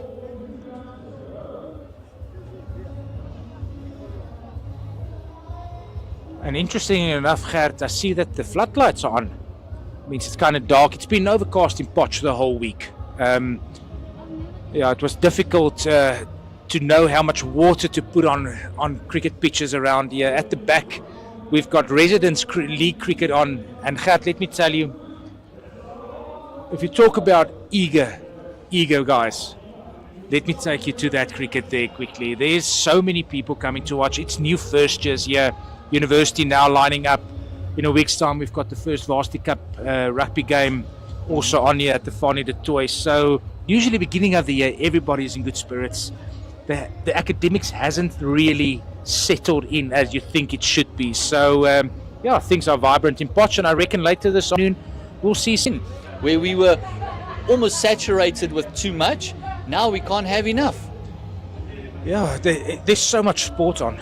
To be honest with you, you know, if you switch your telly on, you'll probably find a live game of anything for that specific day, you know. Yeah, and we're quite fortunate being involved with universities like the two of us are, you know, to see a lot of youngsters coming through the school system and the development program of Cricket South Africa being in a very good shape. Well, it's going to be a busy beginning of the year for everyone. Well, we've seen the fixtures just on our side, so it's going to be a busy year for us coming up. It's going to be a fantastic year for the cricketers, I feel, as well, because I think that breaks are going to get shorter and shorter, especially that winter break is not going to be a massive winter break. No, there's a few tours lined up. I know for the Proteas, of course, that's going to England to play in the World Test Championship final. Rwanda Swart continuing from the city end. Better length that, maybe a touch straight. You can see also Lesego Senekwani says of getting used to the pace of the wicket. But I think that's the advantage of having Jacques Snyman on the other side, saying, don't worry about strike rate now. It's a lot of time, and also once you get in, it will get a little bit easier.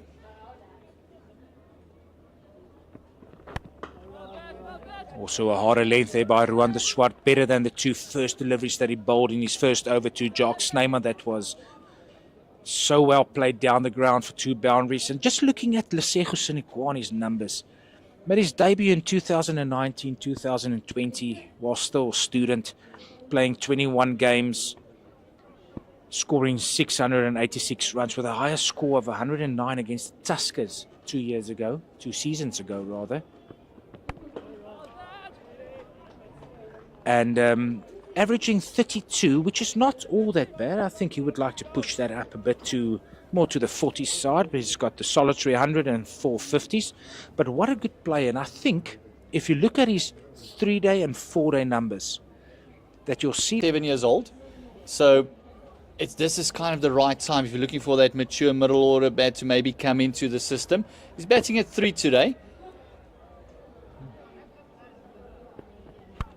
Short delivery by Ruan de Swart, and what a pull shot by Lesego Sinekwani, who knows this JB Marks over like the back of his hand. Played all his cricket here before moving to the Knights in Bloemfontein. He knows how to play. He knows the angles on this field.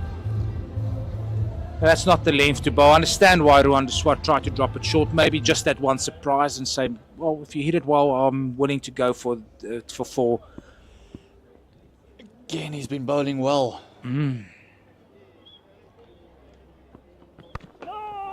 So you're saying why change? Once you're on a deck like this, where oh my word, there was a bit of a mischief there. Fielder throwing in the ball and hitting the stumps, and it just ricocheted away, allowing them to come through for the one that should have been a dot ball. Can I just quickly ask you, Gert, was there opportunity for a run out there? No, it was more of just making sure that I'm here, so you got to watch out, and then gave away a run. So that will not please the captain Ngwepe whatsoever. Neither the bowler will it please. I've never understood it rather. Why throw at the stumps if you can see there's no chance of a run out? Are you just throwing it because as you say, naughty, and you used the word naughty, is if the ricochet happens, the bowler did everything right. He bowled a decent delivery, it was well played by the batter, and now all of a sudden, on a plate, you get a single. I don't think that it's necessary to throw the ball every single time to the wicket, except to the keeper. Every now and again, the exuberance of youth gets the better of you. But also it brings the Sinekwani, the newer of the two batters, on strike to the leg spinner. Good delivery by Caleb Seleka, hitting the inside of Lesego Sinekwani's bat, just trying to punch it down again to where he gets his easy single, the long off area. Again, I'm coming back to this field placing, Gert. Will you have the long off down at this stage to Sinekwani, who's still trying to figure out the pace of this wicket?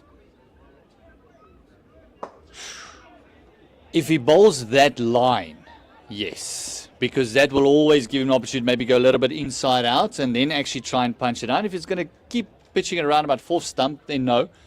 But if he goes nice and straight, especially with the mid on now on the circle, force him to maybe play a bit straighter. Fuller delivery by Caleb Seleka, again hitting the inside of Lesego Sinekwani's bat.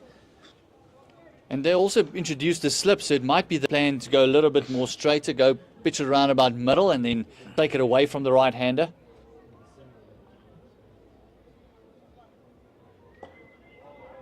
Bit straighter there by Caleb Seleka. Sinekwani just tapping it to just behind square for an easy single. It's interesting that they brought in the slip there. I think they know if Caleb if Sinekwani gets stuck in here, there's runs on the board. The only way that you can get him out is just outpatience him.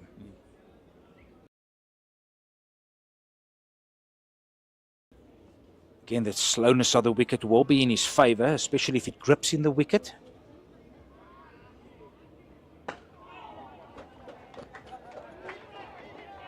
Looking to double up, but very important for him not to bowl too quickly.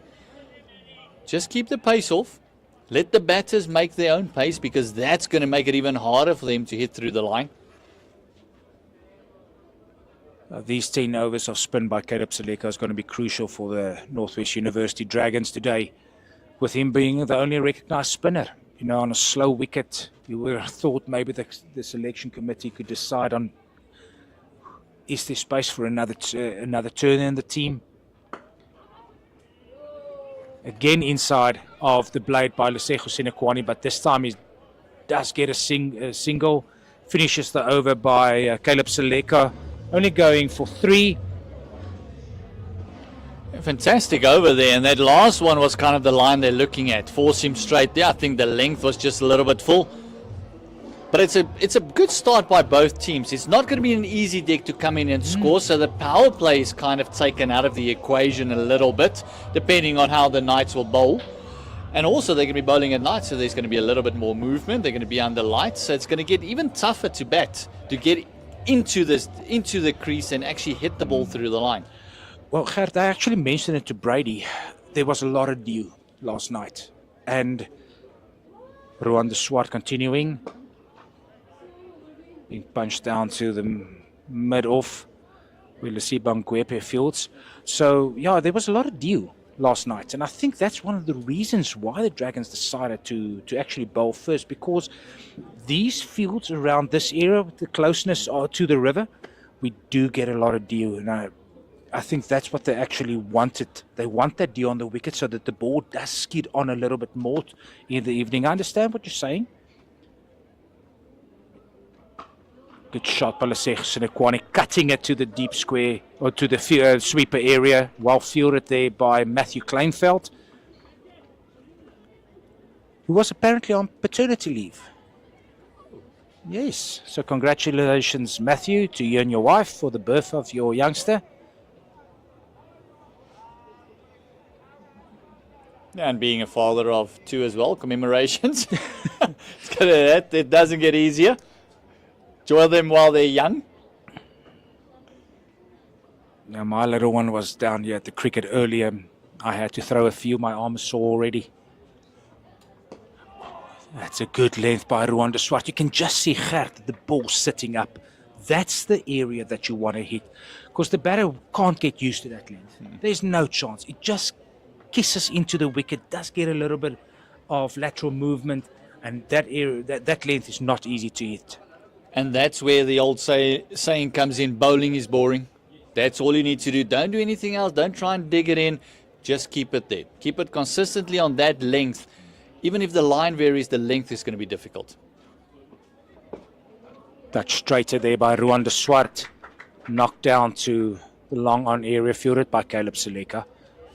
And a 50-over game, only going at 4.2 at the moment. They got wickets in hand, so they can definitely go at the back end. That last 10 might just be the key for the Knights here to put up a score.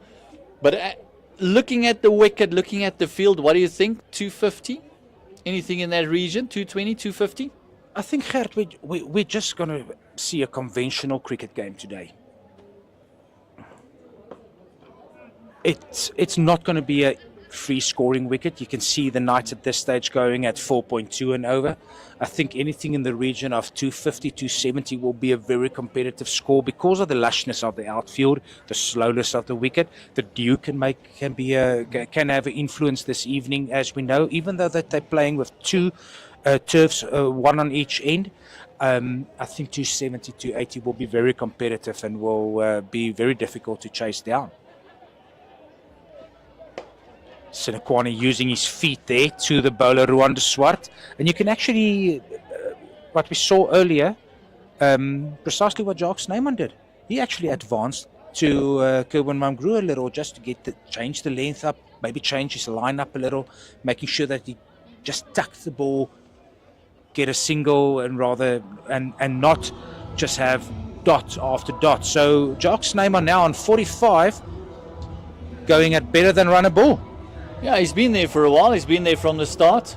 He's going to be very important to kick on. He's now got a decent start.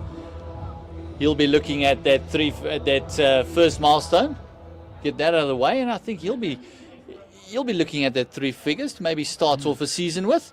That'll be a great way to start. Yeah, I totally agree with you. Start off a new season or a new campaign with 100 will always be good. Bit more flight there by Caleb Seleka, missing his length but no real damage, just giving away the single to probably a big mate of his. Two of them playing cricket together here for the Dragons. Caleb Seleka now going into his 4th year of studies, Gert. Still got another year left after this. That's an excellent delivery. And what I like, Gert, about Caleb Seleka so far, he has not really left the stump line. Okay? He maybe missed his length now and again, which is normal for a leg spinner, but he didn't miss the stump line, and that's what I like to see of a spinner. You know, if you miss, I hit.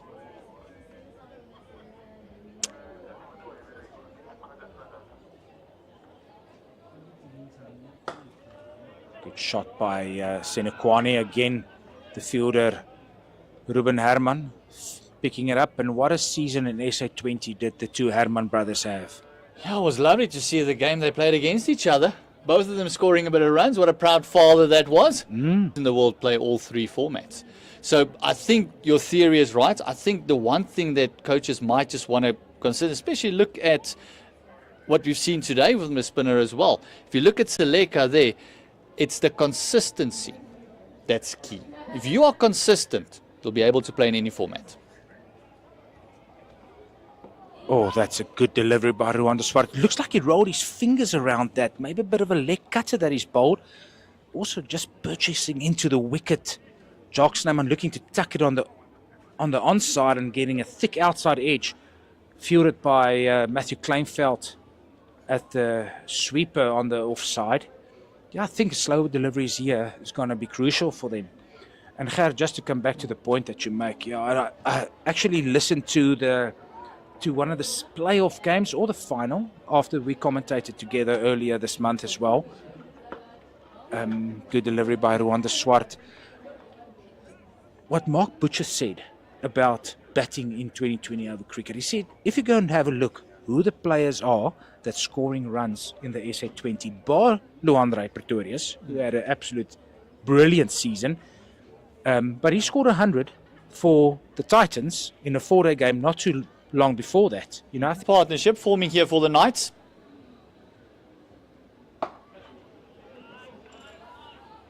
Yeah, I watched a little bit of him now. He's had some good control since he's come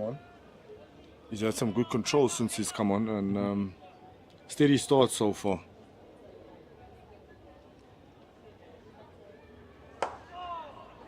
This one just squeezed to the sweeper. No chance of a second.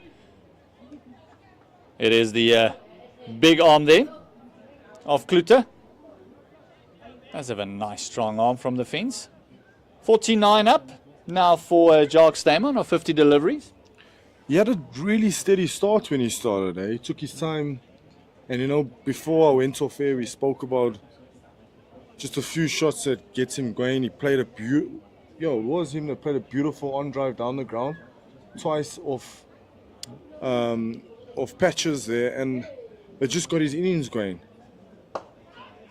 And this is wicket time for the Dragons. It is the man Senekwane that comes from the Dragons, and it's a nice caught and bowled for Seleka. He deserves this wicket. He definitely does deserve this wicket. As we look at the replay here, almost like another in shot. Oh, he tried to drive down the ground, but it just obviously held up in the wicket a little bit, and it was a good caught and bowl after. Good catch by Caleb after him putting it down at fine leg.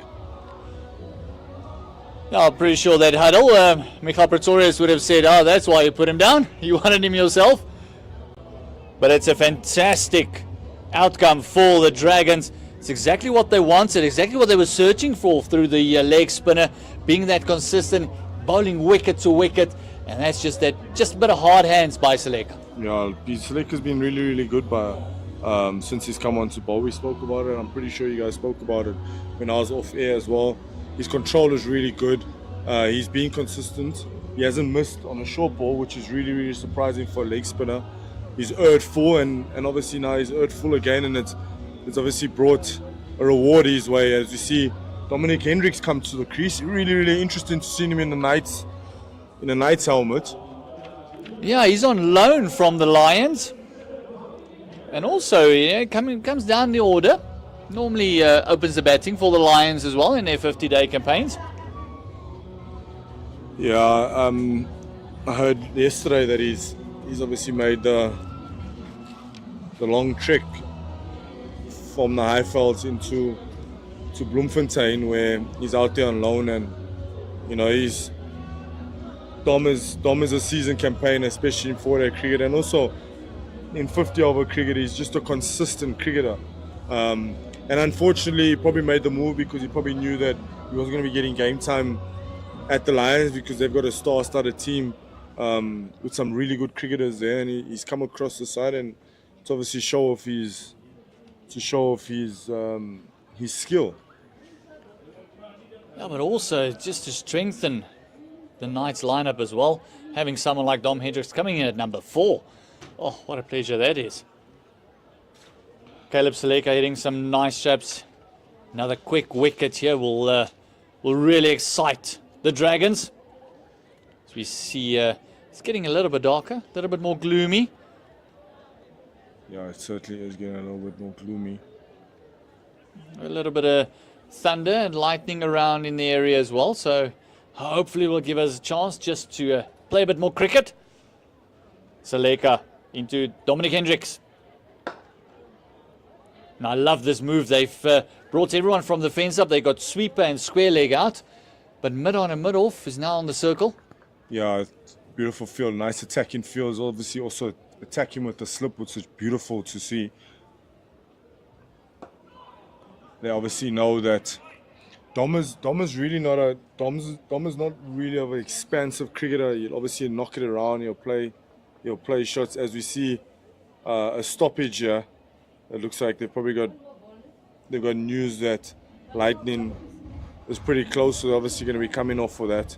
Unfortunately, not really good. I think NWU would have loved if they stayed on the field there, because they've just got a wicket, and they probably would have liked to get a wicket really close, you know. So yeah, it looks like the lightning is only about 3 kilometers away. That's moved in very, very quickly. The clouds above us is very grey. So quick summary of the game. Jacques Snyman is stranded on 49 of 50. Jan Klute was the first wicket to fall, 15 of 46. He had 1-4. And then the Seko Senekwane, just a few seconds ago, 18 of 27. And Dominic Hendricks only facing the 2 deliveries before we got taken off for lightning. It looks like a bit of rain will come in as we see the ground staff. And that's one compliment we can give the JB Marks ground staff, is they are very, very prepared, pulling up the covers, just making sure that if there's a bit of rain, nothing gets on the pitch. Brady? yeah, one thing about this ground staff, I've got to know them over the years, and let me tell you something, they're really passionate about their job, man. And that's one thing. If you're any aspiring cricketer out there want to see how upset a ground staff can get, go walk over the pitch that is freshly prepared. You would get 1 or 2 enticing words to tell you to go off. But there's the summary of the bowlers. Kerwin Mangaroo started off very well, Brady. Yeah, he started off beautifully with obviously Michael Pretorius as well. They really set the tone, to be deadly honest. And we spoke about obviously the change-up bowlers to follow up, and unfortunately they didn't. But in saying that, they'll still have another opportunity too there at Klutzer and Ruan de Swart, and as well Caleb Seleka has done a really good job to obviously get that wicket for us as well. Well, not just for us, but for the NWU Dragons, which is really good. Yeah, he's been the change in that lineup. Ruan de Swart didn't start off well. The first 2 deliveries go dispatchful 4 by Jacques Snyman, and then from there came back beautifully, and he took the wicket of Klute as well. So unfortunately a stoppage in play here in Potchefstroom, JB Marks Oval. The lights are on, it's a bit gloomy, and hopefully we can get back on the field. We'll keep you updated as the time goes on. For myself, Gerd Maloney and Brady Barrenson, hope to see you very early again. We'll get back to you as soon as we have more information about play.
I was sitting at one game and I'm thinking, I wanted to fight the Empires and the guys are just checking location instead of going to go park.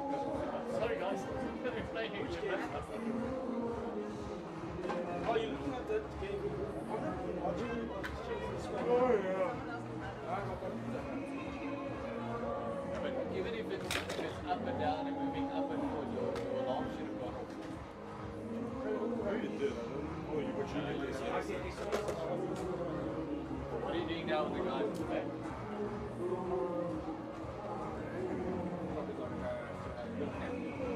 Something happened.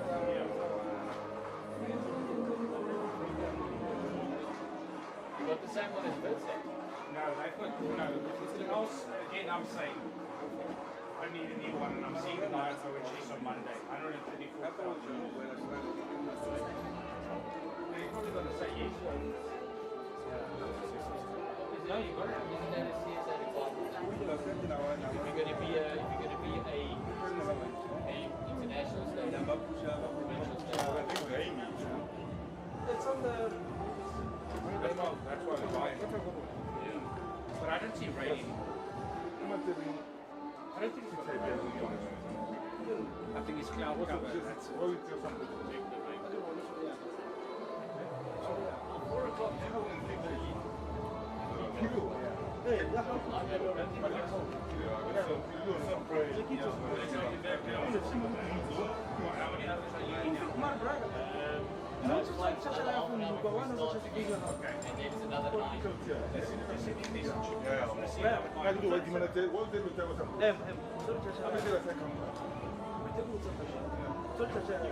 Full charge.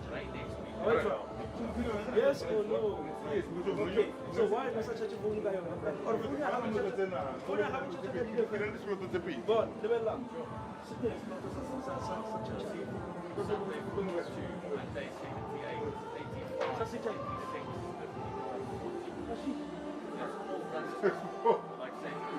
Orada falan tur otomasi. No, jaga ini. Nama rumah.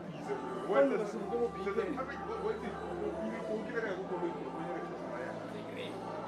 Now, kasi ko. Wait another half an hour. Let's try. Yeah, just go back charge.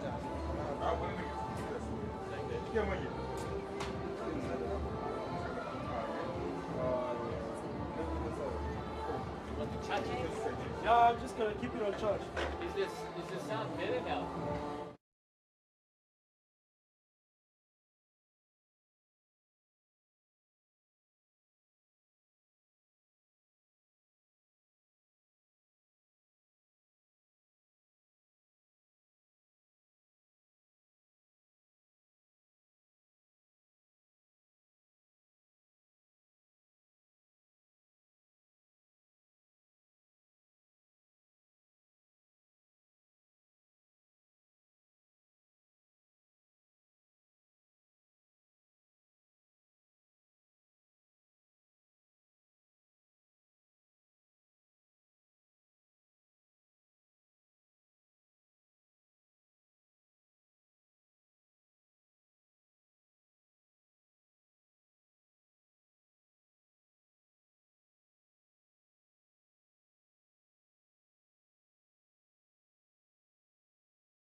And we are back at JB Marks Oval. Good news for cricket fans. It looks like the weather's going to give us chance. It has lightened up a little bit. And also the lightning is far, far away. So it looks like we're good to go and get underway. Myself, Kat Maloney, taking you ball by ball with my partner in crime, Brady Barnes. Welcome. Welcome. It's good to see that the lightning has disappeared, and it looks like probably the rain has also disappeared. Touch wood, right? But in saying that, I feel the NWU Northwest Dragons would have been disappointed to get off. But at least they've got another chance, obviously, start well and get another wicket or two. You know, we always speak about a wicket after the start of play or a stoppage in play. Let's hope it comes through now. Yeah, I think for the Dragons, they would hope that the concentration of Snyman would have been broken, because he was getting on a roll. He was finding his timing on this very difficult deck to get in on. He's 49 or 50. Saleka has been bowling well. He just picked up the wicket of Senokwane. 2 deliveries into his work to Hendricks. They got called off. And Dominic Hendricks, of course, on loan from the Lions to the Knights. Yeah, he's obviously on loan here now, like we said earlier. Look to really stamp his mark in this Knights team. And obviously helped him over the line here today. He's a really good player, Dom Hendricks, seasoned campaigner. He knows his game extremely well. And it'll actually be interesting to see how these two obviously complement each other, because there's one that's obviously goes at a runner ball and he loves going at a runner ball or even higher, where Dom likes obviously taking his time. And so they will be complementing each other really well. So this partnership should be really, really good and crucial for the Knights. Yeah, the Knight needs partnerships. They've had a few partnerships. As soon as a partnership builds, the breakthrough comes. Busy with the 21st over. One more delivery to go, just to finish up the 21st.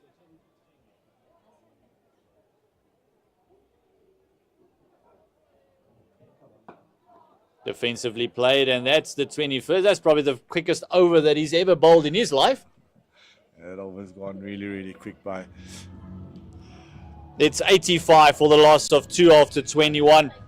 And earlier, the Dragons winning the toss and electing to field first. And you mentioned, Conrad mentioned a bit of dew factor coming in later on as well. The overhead conditions also playing a role. Yeah, the dew factor obviously in the evening will just make life a lot more easier to obviously chase and obviously look to skid on to the bats as well. But the one thing that we must also realize is also when you do chase, and if there is like what we see right now, there were signs of obviously rain and not too good upstairs. That's also something that you need to take into consideration. So it's going to be very important for the Knights to put on a good score here, to put the NWU Dragons under pressure when it comes to this run chase this evening, because it's not going to be easy, as we see Ruan de Swart coming from the city end. Oh, this one chipped and everyone just got very excited, and that is the 50 up for Jacques Snyman, and a well-deserved 50 to start off the campaign for the Knights. Played 2 lovely big sixes earlier on, but he's been patient. Yeah, he's been very, very patient. I've really loved this innings from him. It shows a lot of maturity as well for the type of player that he is and the type of player that we obviously know that he is. He's gone at a runner ball, which has been perfectly. He's set it up really well. His pace in the innings has also been really good with not bad, tough conditions in the beginning. It was really slow as well. So it's a beautiful 50. This was really, really well played by him.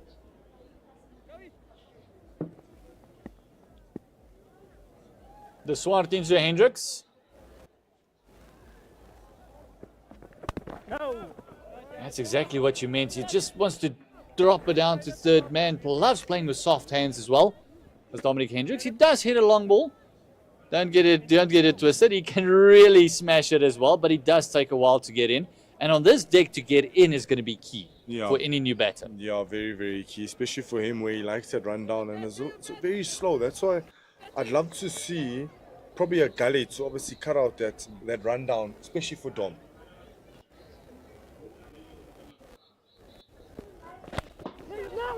Oh, this one pushed hard Shots. hands. Oh, my word. It's almost like Snyman didn't realize that they've pulled the mid long on from the fence. and brought him into the circle. He was about 10 meters down. Yeah, they brought him up. Obviously, Dom's still not off the mark, which is really good to see that they've kept the guys up for him.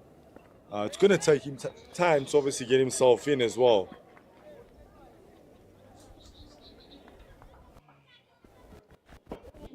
Inside part of the bat, you can just hear the oohs and the ahs. Playing a bit away from his body there. Hint of moving the ball into the left-hander. It could be a little bit of, you know, I think he's getting a little bit of shape back into the left-hander. Or it's just the slowness of the wicket where he's trying to hit extra cover, but the wicket is not allowing him to obviously hit extra cover. The angle from around the wicket, bring it back into the left-hander. This one just worked around the corner, finally getting off the mark is Dominic Hendricks. Just hear the applause.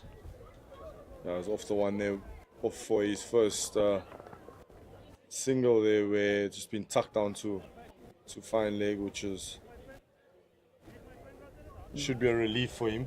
And Brady, very important just to note as well, the discipline that the Dragons have been bowling with, only 3 extras thus far in this 21.5 overs.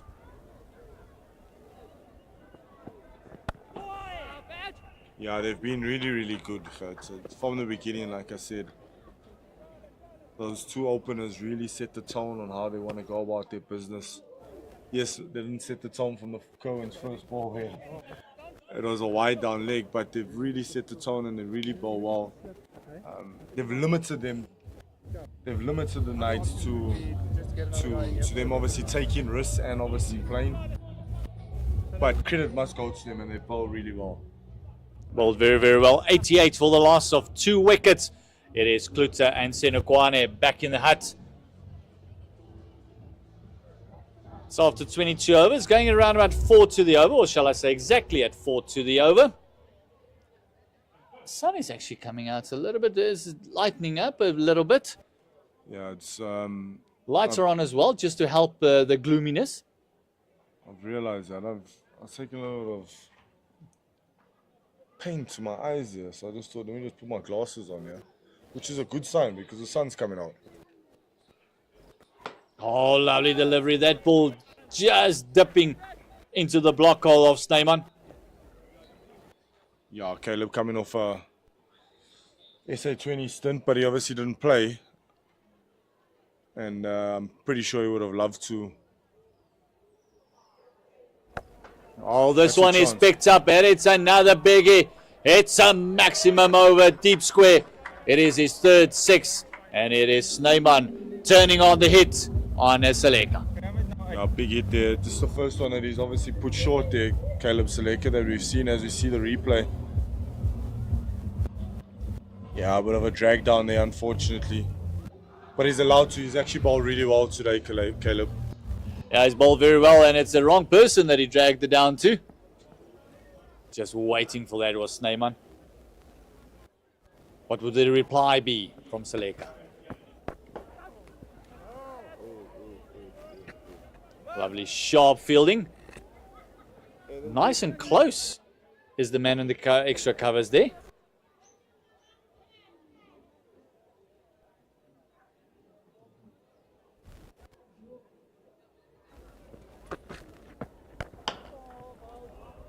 This one just dropped down to long on. It's Ruan de Swart that's in nice and close there.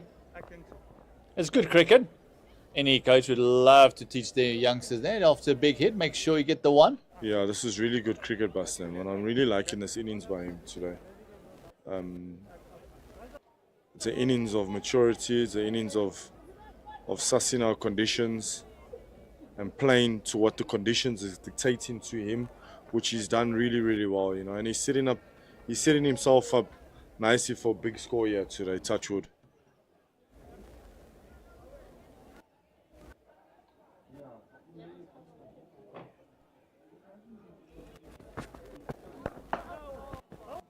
And again, the pressure of the field for Dominic Hendricks. They got the long on and long off into the circle. This is really good by NWU Dragons here by keeping the squeeze on, especially to Dom here. They're not giving him any freebies. This one just straying onto the legs. Just that last delivery. Not the worst outcome for them. It means Snyman is off strike still. Still bowling at the new batter. But Dominic Hendricks is such a seasoned campaigner. It is 96 for the loss of 2. Closing in on those 3 figures. And it is the 2 men back in the hut. It's Klutse and Senokwane. Yeah, as you see a bowling change, Michael Pretoria is coming in from the top end. I'm pretty sure NWU Dragons have sensed a little window here that they maybe bring back their talisman to try and knock a wicket over for them. Because the game is almost in a balance right now with these 2 at the crease. Yes, Dom is off 2 of 9, but Snyman's the in guy and they're probably going to try and knock Snyman over here. And also, if they can keep Dominic Hendricks quiet, that will put a lot more pressure on Snyman as well to maybe play a couple of shots. Still a long way to go. 27 overs still to go in this first innings. Straying onto legs, quick single. Oh, almost a quick pick up and release. Great communication by the 2 veterans in this team, you might say. Yeah, good running by these 2. Dom really quick between the wickets as well. Also, don't forget the good fielding there by Yanamanalan. If he picked up cleanly and threw that ball, you just never know what could have happened. But good running and good understanding by these 2. We saw in the beginning of the night's innings, there was a bit of miscommunication with this man bowling, Pretorius, who nearly had a run out. Direct hit, story would have been different. Yeah, I think they're just feeling each other. They haven't been around each other for the last 2 months. They haven't played cricket with each other for the past 2 months. So I think they're just feeling each other, and they, fortunately, they got through for that single.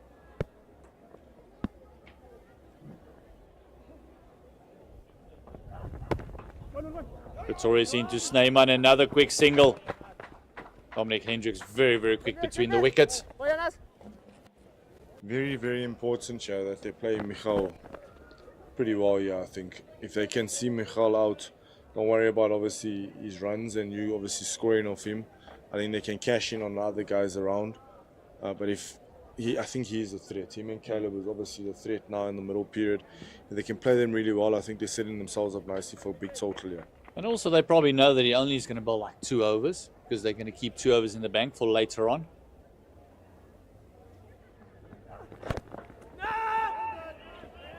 Drop and go, and that's the line and the length they need to bowl. Dominic Hendricks brings your point into having maybe a gully there. You know, by all means, I think this is a really good feel because personally I feel it's not quick enough in order for him to run the ball down to 3rd man. So it's really important, and your point, which is probably going to be a lot more backward, which we see where Ruanas is very backward of point there.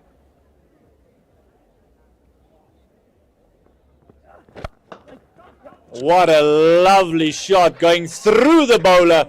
It's a 4 and a first 4 for Dominic Hendricks. That's a beautiful shot by Dominic Hendricks. Absolutely beautiful. We've seen 3 of them now today.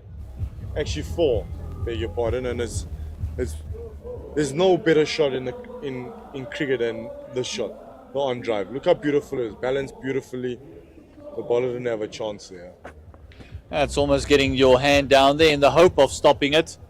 But again, not trying to overhit it. Pure timing.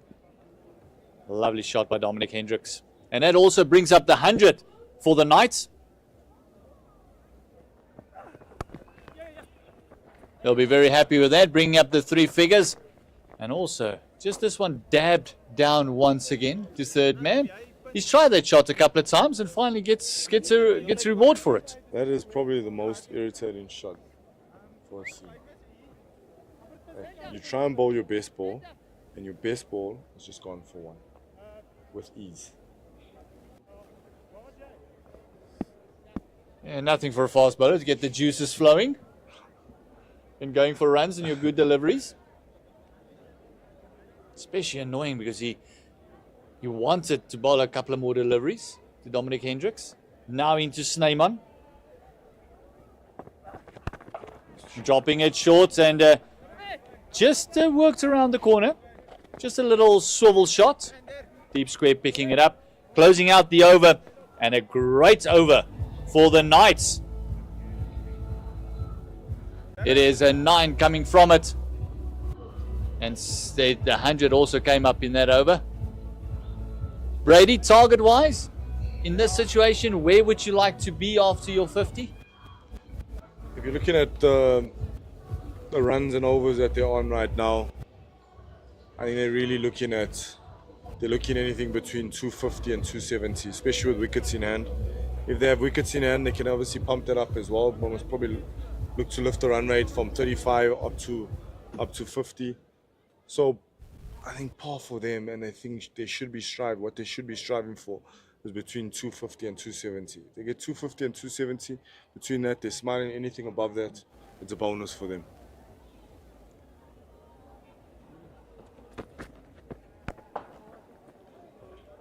Little bit full there. Seleka continuing with his 6. Just maybe a tad full, maybe a meter shorter would trouble the batters. Yeah, even though he's missed 4, I'm really impressed with Snyman's knock here this morning, or this afternoon, sorry. I think it's a knock that has just shown that he's in control. It looks like no one's going to get him out, touch wood. Moving his feet into that short man in covers once again. And what makes it even better, he's got his partner, which is probably going to bring him calmness. There's not going to be a rush. That's going to set up this game for them to have a good dip in the back end with the power that they do have in the back end. As I'm finding the gap nicely, opening up the face of the bat and doubling up. This is what Dominic Hendricks brings to a team. A total different dimension. If you look at between him and Snyman, 2 totally different players. It's going to be very difficult for a bowling side to settle into a consistent line and length to these two. Yeah, definitely, I think.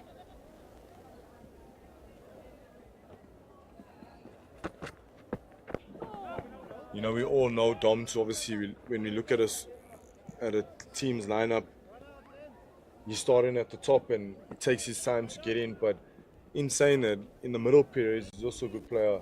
He knocks it around and he nudges it around, and it's just going to be... There we go, as we say. This is him at his best there. And then he's got a guy on the non-striker, which he's a clean hitter of a cricket ball, and he can hit a cricket ball extremely well. So when he decides to put on the accelerator, it's just going to be, it might be carnage here, what we might see, because they are setting up this game. And I'm afraid to say, and I might be saying this a little bit early, Northwest, the NWU Dragons shouldn't get comfortable in just allowing these two just to bat and just to play. Bowled. Very well bowled, seeing that Hendricks is going to charge him down. Brings the end to the over. And a nice steady over again for 6 for the Knights. And they've picked up that run rate just a tad. Round about the 30 mark, you look to double up. But I got to agree with you, with this foundation they do have, if these two can battle around about the 35th over, we might be in for a lot of fireworks at the back end. And in saying that, until the 35 or going the 35th, going just like how they're going. It's literally risk-free cricket that these guys have been playing, and they're scoring at 4.5 and over. So, yeah, like I said, I don't think NWU Dragons should start feeling comfortable and think that they've got this, and because this is a very, very important partnership that is building as well.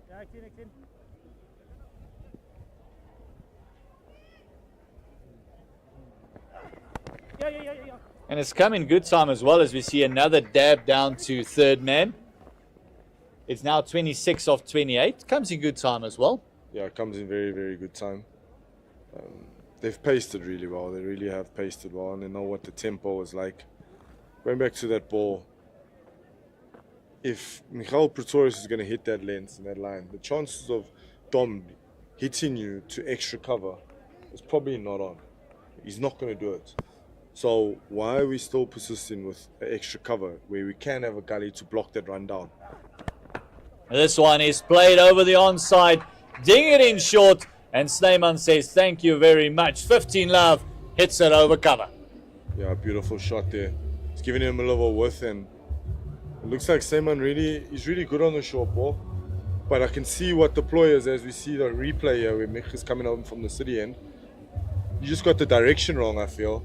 I think if anything was just a line, if he just gets a little bit more closer to him with deep square and cow out, I think he's in the game. This one chipped over and it's another forfer. It is Snyman on the charge. Yeah, Snyman's starting to bat now. And this is what I say.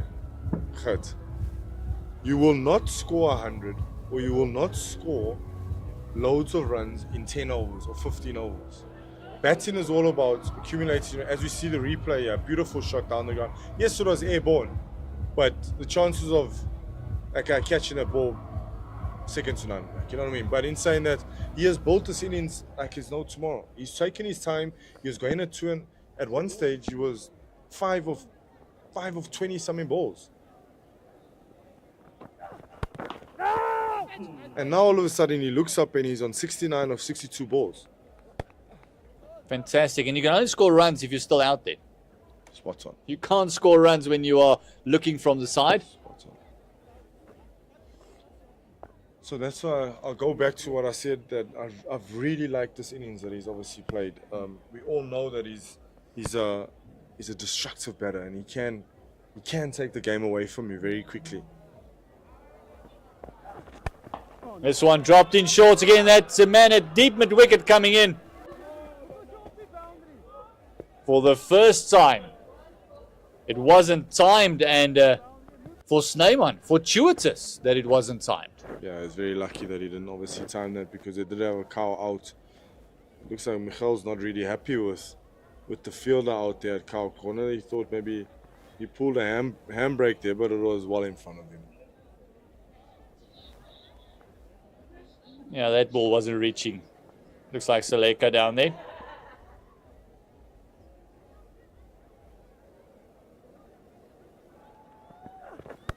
Wait. There's a little bit of anticipation there by the deep point. It was the Swart.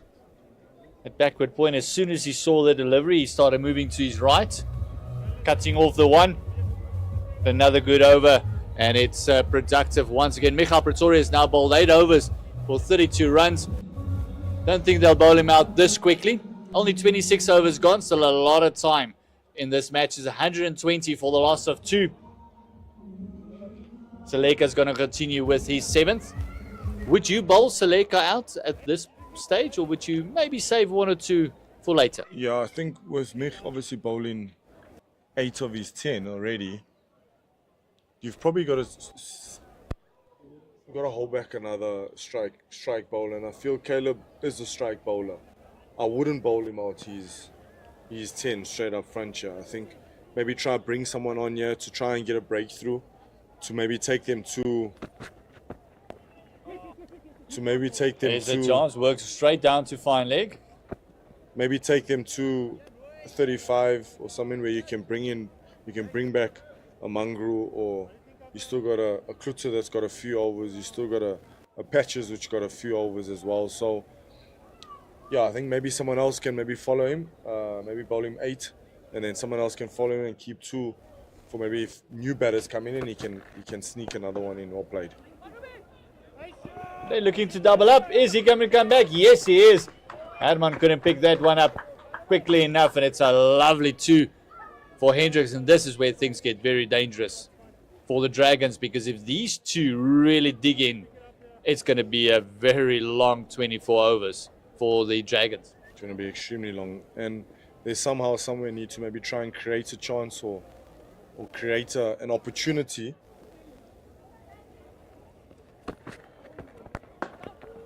Oh, this was absolutely murdered back to the bowling, and just see him shaking his hand there. They've got to try and, like I say, they've got to try and create an opportunity here now, because they can't just let these 2 just bat and let the game just drift away from them. Because if they do let this game drift away from them, then we're looking between 280 and 300 here.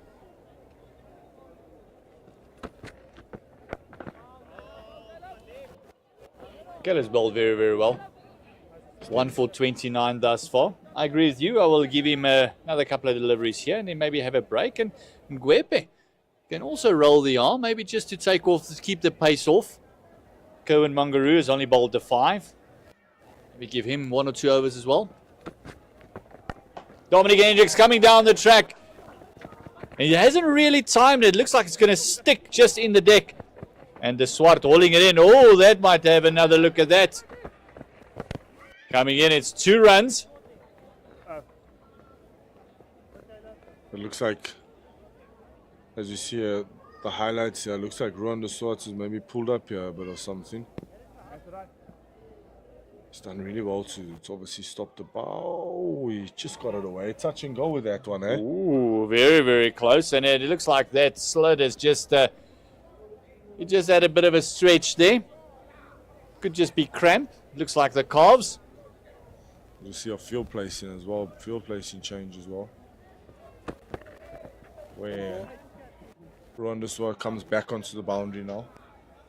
It goes, drops down to long on. Just Dominic Hendricks manipulating the field very, very well here. It's 18 of 24. Partnership is 40 of 38. This one played through the covers. There'll be another 2. Matthew Kleinveld doing the duties there at sweeper. That's the end of the over. It is 127 for the loss of 2. 27 overs gone. 71 of 64 for Snyman, and Hendricks is 18 of 24. And as I mentioned, this partnership now has grown to 42 of 39. Yeah, good partnership so far, as you see the crowd coming in here. Some good numbers coming in so far, and I think there's still more to come in this afternoon and this evening. As we see a bowling change from the city end. Matthew Kleinveld, we actually forgot about Matty as well. Good little off spinner, handy off spinner as well. Just double checking. Yeah, not his main role in the team. Yeah. Double checking. Yeah, got to pull out the tricks out of the bag now. And he'll be bowling to the longest part of the boundary.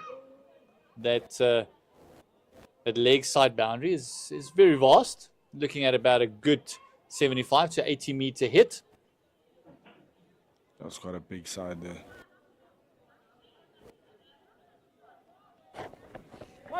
Running hard here into the hole. And they'll settle for one. Good work by the guy on the boundary with Caleb Seleka. Yeah, I just picked it up. You can just see immediately Snyman coming down to Dominic Hendricks. He's just picked something up. And say, listen, just have a look. It's going to loop it up. Just see the signal there. They're going to give you no pace to work with. Also not a big turner of the ball is Kleinveld. No, not a big turnover ball. But he's got a knack of getting wickets. And I think that's why they've brought him on here. And not just small wickets, big wickets. Oh, do they need him now? They really do.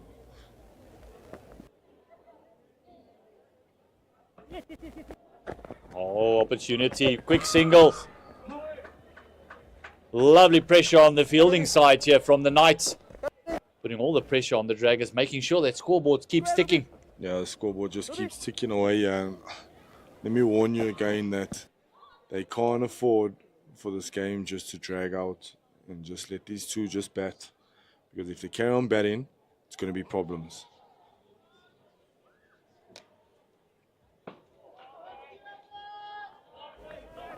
Yeah, they need a wicket here, does the Dragons. And the Knights will love this partnership to just carry on. This is good cricket. This is really good cricket by the Knights here. Yeah, just making sure that there's scoreboard pressure. And as you mentioned, these two stick around. That 300 might just come into play.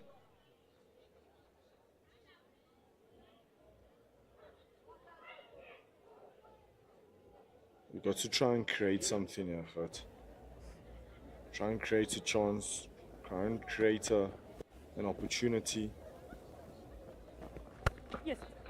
Hendricks just leaning back and cutting that one nicely. They do have a deep point out for Hendricks now for the off spinner.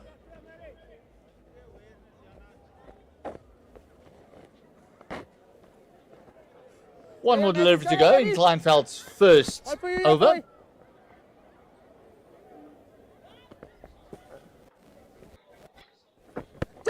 Oh, big appeal. Umpires unmoved that one. Just surprised Snyman, who's on 73 of 68, and Hendricks 22 of 27. It's the end of the 28. 131 for the loss of 2, and this partnership approaching that 50 mark there, 46 of 45. Yeah, crucial partnership.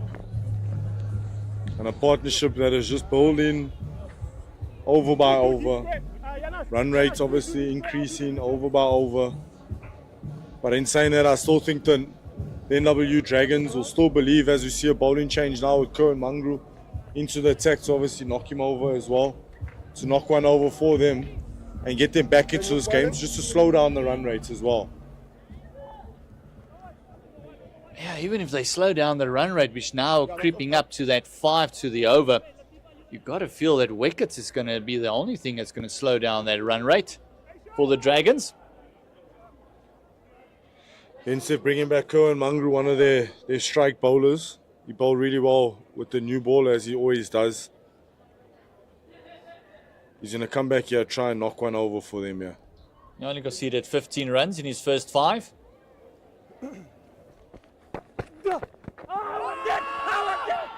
That was sliding down the leg side. They're coming back for the second. This is fantastic running by these two night batters. Yeah, brilliant running by these two. It's quite a really long boundary, like you said. To the leg side, they're down at fine leg. So Dom realizing that, as we see Kerwin coming in here with the replay. RBW shout. Ooh, looks like it's sliding down, eh? This is good awareness now. All of a sudden, Kerwin signals to the guys on that big boundary that they can come off the boundary.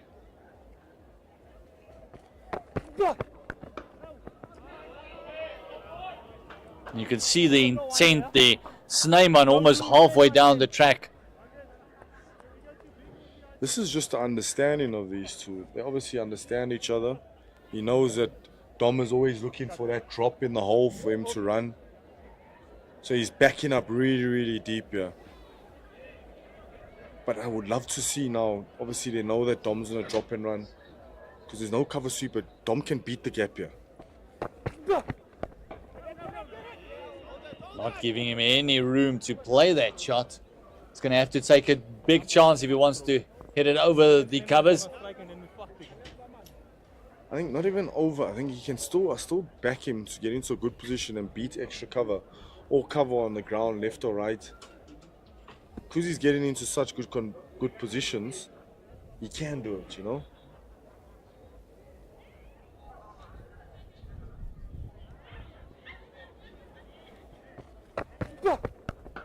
Oh, that's exactly what you were talking about. Little shimmy down the track. Lovely hands through. And it's a fall through the covers. Yeah, beautiful shot. And exactly what I was just talking about. He's just tried something different.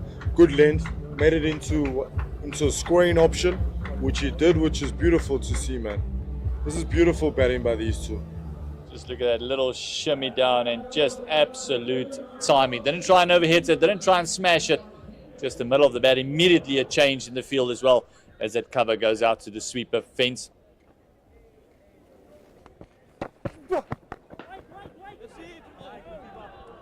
Same little shimmy. Couldn't find the gap there. That was good work done there by the captain himself. Right, I will say this again. This I beg your pardon. This partnership is just slowly but surely just bowling up and setting up this game beautifully. And that force also brought up the 50 partnership between these two. 52 of 50 runs. Another chance.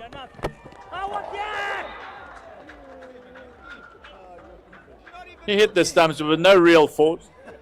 Dominic Hendricks being back in time. Good fielding there by Yanaman Malan in that point area. As you see the replay, drop and run once again by Dom. Slower ball for Mangru. In one motion, that's brilliant fielding by him. Really, really good fielding from him. Fantastic fielding by Yanaman Malan.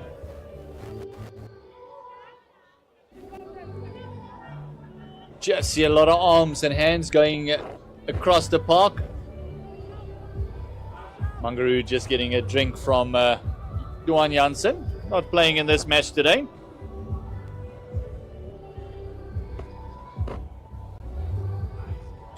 See, they're still carrying on with Maddie. Maddie, the golden arm.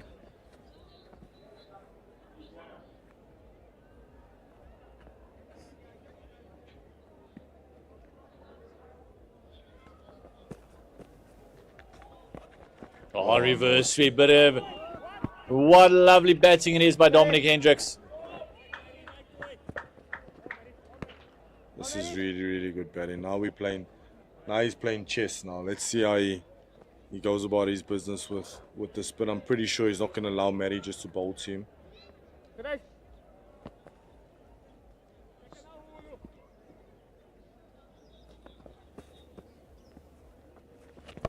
Oh, conventional sweep up in there. Shons.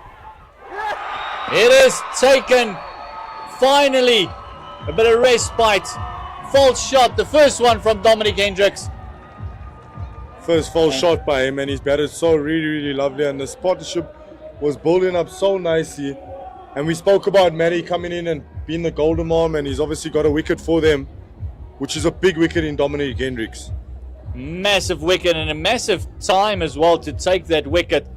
Just see that wide on the crease, angle it in, and just getting the top edge, just closing the face. And it's that little bit of tennis ball bounce that just got to him. And it's a lovely take there by Michael Pretorius. The big mitts wrapping around that white turf. Yeah, good catch by him as you see it again. It just got a little bit of bounce on him. I think got a top edge. Good catch. I think we're forgetting that. That's a really, really good catch in the deep there by Michael Pretorius. Yeah, it's very gloomy, so it's very hard to pick up the ball as well. So fantastic. Third wicket finally down. And the Dragons will have some rest. 52 partnership comes to the end. The danger man, Jacques Snyman, still there, 73 of 68. As Patrick Boerta comes to the crease, 1450s, 100. An average of 27. He's a bit of a better player than I think the average suggests, Brady. Yeah, much better player than what the average obviously suggests. But in saying that, I think right now, NWU Dragons have got a chance now to put a little bit of a squeeze on. Maybe work on that run rate. Don't give him freebies to get away, because I think if he's a type of player, if you do, he can also take a game away from you as well. For now, it's very important for the Knights just to work on another partnership, and for the Dragons to keep chipping away at these wickets.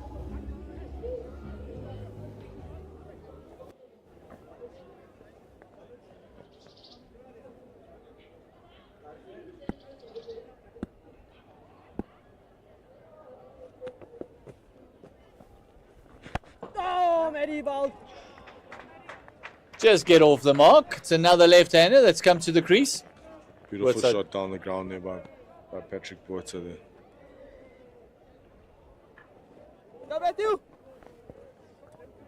Three more deliveries to go, and we'll have a change in commentary.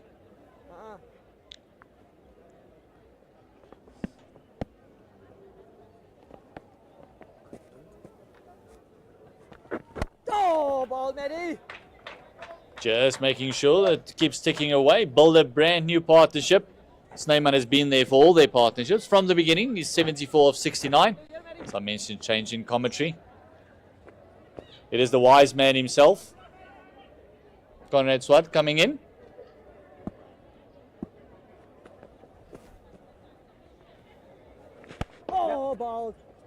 So it's lovely stuff. It's very intelligent cricket by the Knights.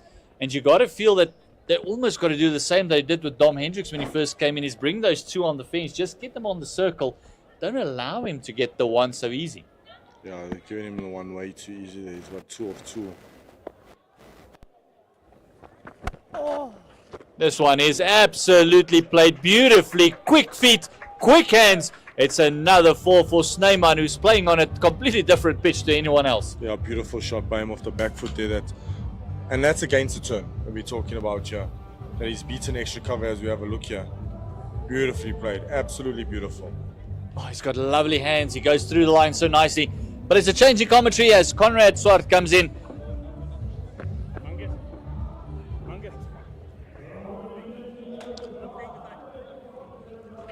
Not so sure about Wise. Coming around? But thank you for that, Gert.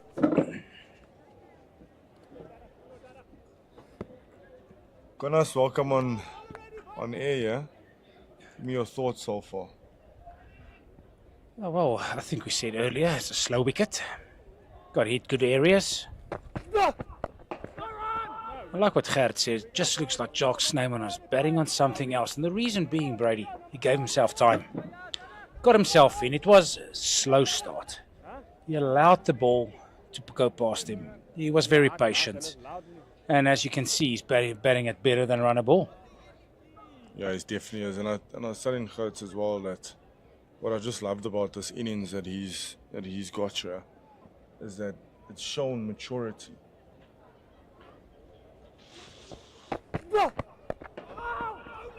Beautiful line, beautiful length here by Cohen Mangru. A little bit of a slow ball. He's bowled a few change-ups since he's come back on. But yeah, going back to Snyman's knock, it's a proper knock of maturity. I told him that we know him as a player that gets on with it, and he gets on with it in the power play, and he took his time today, and he gave himself a chance. It's all about batting time here, Brady. It's not a free scoring, it's not a stroke maker's wicket, that's for sure. It's another dot, good dots here that Cohen's building up here. 3 dots in a row here to Patrick, and that's what I felt when Matty was obviously bowling to him, where they had long off and long on back, where they could have maybe squeezed him a little bit, have one of them up to maybe create a dot, not make it so easy for him to score. What Cohen is doing beautifully here. Yeah, I think to be fair to Matthew Kleinveld, even though he picked up very important wicket of Dominic Hendricks, when you have a part-timer bowling, you actually just want to get out of the over as quickly as possible without any harm.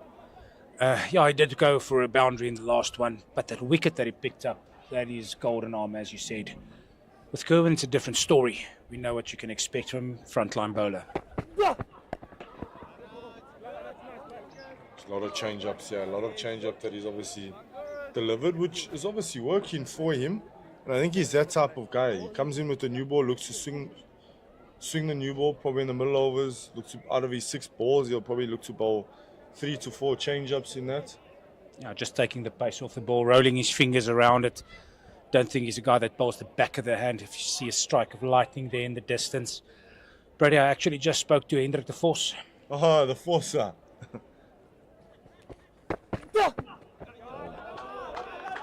And he mentioned that it looks like their game is off in Klerksdorp. The club game that he's in charge of, one of the teams there. And as we know him, got annoyed with 1 or 2 things, but that's just him. But we know in this area that Potch does get their rain from the Klerksdorp area. So we'll have to wait and see whether it's coming this way, or usually it goes around the city to Parijs' area. This is really good. This is really, really good. Oh, 2 dots here by Mangru as we see the end of the 31st over. We spoke about getting the wicket, and which the NWU have got. Dragons got the wicket. All of a sudden they could have bowled a few dots, and that's exactly what they're trying to do right now. Working on the run rates, and they're controlling the game at this present moment. Yeah, it's all about containing now, limiting the damage, not give Jock Snyman a lot of strike. That will be the crucial thing here. And again, they're persisting with the part-timer in Matthew Kleinveld. That's done a big job for the team so far. We spoke about it earlier, saying that only one recognised spinner actually being selected today for the Northwest University Dragons. You know, Matthew Kleinveld's got a big job to do here, and we can talk about selection in a minute or two as well. pushing hard here, but it's only one into deep square. Good batting here by Jacques. But you spot on there, Connors, about, I think, hogging him off strike, and if the less that he faces, the better for the NWU Dragons. But going back to your point that you brought there with selection. Yeah, I'll continue after this delivery, just giving my 2 cents worth.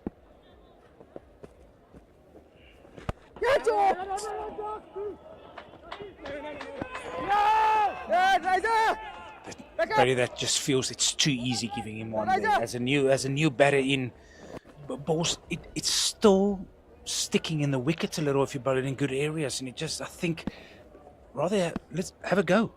Bring that fielder up, let's have a go and see if he wants to hit it over the top. Because now they're just rotating the strike well, getting a single off every delivery, and you're not really feeling like it's hurting the team because it's only ones. But in the end, let's say he's bowling 3 or 4 overs, goes for 30, 35. It's already 7 to the over. It's hurting your team. But it's not big shots. It's just controlled batting.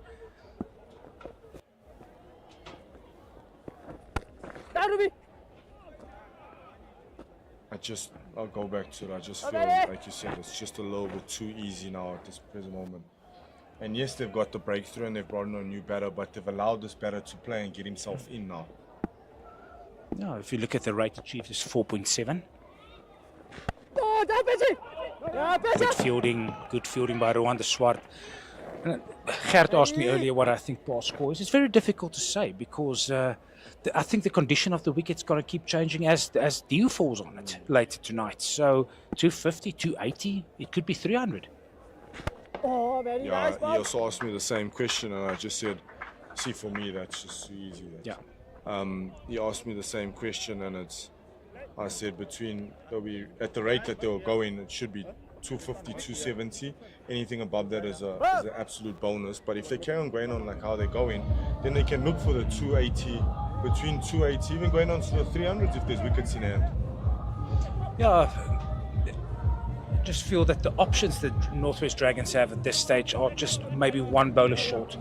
That's where the importance of Jan Libbe is to this team that plays as a true all-rounder, batting 4 probably for his team, captaining the side, can turn the arm over with a job that Kleinveld is actually doing at this stage. So I think as soon as he's cleared after his injury, he will walk straight into this team as captain, and then also because he's a fine cricketer, and that will just give you another recognised spin option, whereas Matthew is not that. It's part-timer. Yeah, he's getting away with it at this stage, but he's bowling in the middle period of this game so far, when the hit's on. Fortunately for them, they kept losing wickets. Okay, there was one decent partnership you spoke about, the opening partnership. For the 3rd wicket, there was a decent amount of runs partnership. Luckily, they kept losing wickets. The wicket of Snyman is the important one. If you can pick him up, put pressure on the lower end, middle order and lower end, then you're in some serious trouble. I just see a bowling change, and it's the Swart from the university in, and he's just started one with the back of a length, and Patrick pulls it down to deep square for 1. No, I think you spot on there with when the partnerships have just started, they've managed to get a breakthrough just to put the brakes on. But even though you put it on the brakes, let's try and squeeze a lot more and try and squeeze for another wicket or add another wicket onto that scoreboard. I always say, if you look at the scoreboard and you look at it now, 152 for 3, add 2 wickets onto that, you're smiling all of a sudden. Yeah, I think it was a tendency of the game so far where as soon as Gian Kluter went out, Lesego Sanikwani came in, Caleb Seleka started his spell just then. They immediately started with a long off out, where I thought maybe bring him into the ring, force Lesego to go over the top, take a chance. But at this stage, Brady, I just feel that they just waiting for something to happen. That's the thing. Containing it, understanding it's not the ball's not jagging at this stage. You've got to take the pace off the delivery. I don't see the Knights being bowled out here, except if they play horrendous cricket from here and maybe at the back end going really, really hard. But it's not a wicket where you're going to nick someone off or get him through the gate because of lateral movement. The wicket is too slow for that. as we see a little bit of a pause and bit of a fielding change where we see the fine leg into the ring.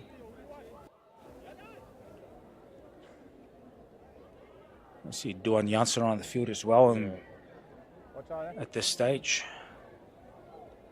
Very interesting, yeah. They got a deep point plus a point which is on point. So it looks like he's probably going to give him a bit of width here. That opens up extra cover. That's what I just said right now. Good call, Brady. Good fielding. It's only gone for 2. Ruben Herman hitting the boards really hard there, but excellent fielding, cutting that off for only 2. I'd say it's great running by the batters, definitely 3 on there. Oh, they ran 2. But as you mentioned, Brady, just very well done seeing that with the field placing, with basically a sweeper and what's that position? Deep gully on the boundary. He's probably going for wide Yorkers at this stage. That's what he does. Oh, that's an excellent shot again. It's really good running out there by these 2. That's good running. Unlike the previous one where it should have been 3.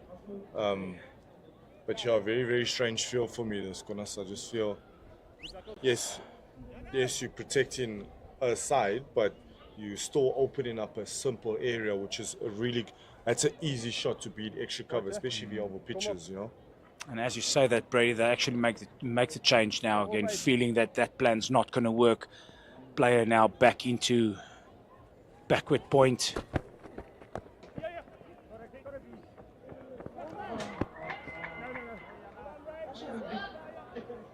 Not really good fielding there by Aishola. Literally a run-out chance there, which he misfielded, unfortunately. But for me, I just feel the big wicket here is Snyman, and I still feel the North NWU Dragons still feel like they can knock him over. And if we knock him over, it's going to be a chance.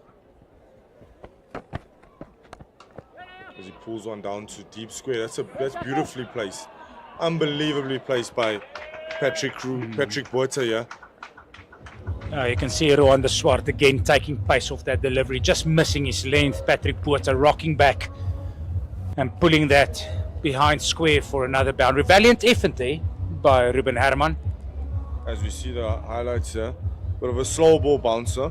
It didn't really get up, but the placement is really, really good. Good effort by Herman, but I think it just bounced on top of him or over him there.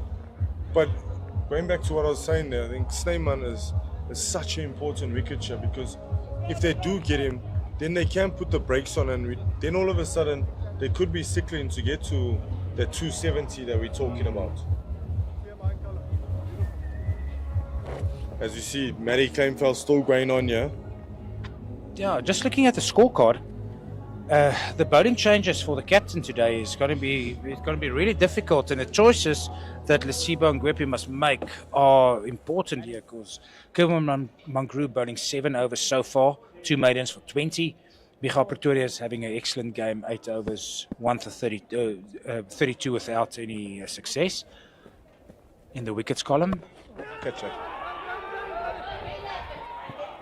Caleb Seleka taking that catch in the end after failing earlier in the innings, putting down Gian Klute. He grabs the big stick of Jacques Snyman for a very well played 85, and that is not what the Knights needed at this stage. Again, a partnership that started off and broken by the Northwest University Dragons. As you see, Mary, once again on the sweep.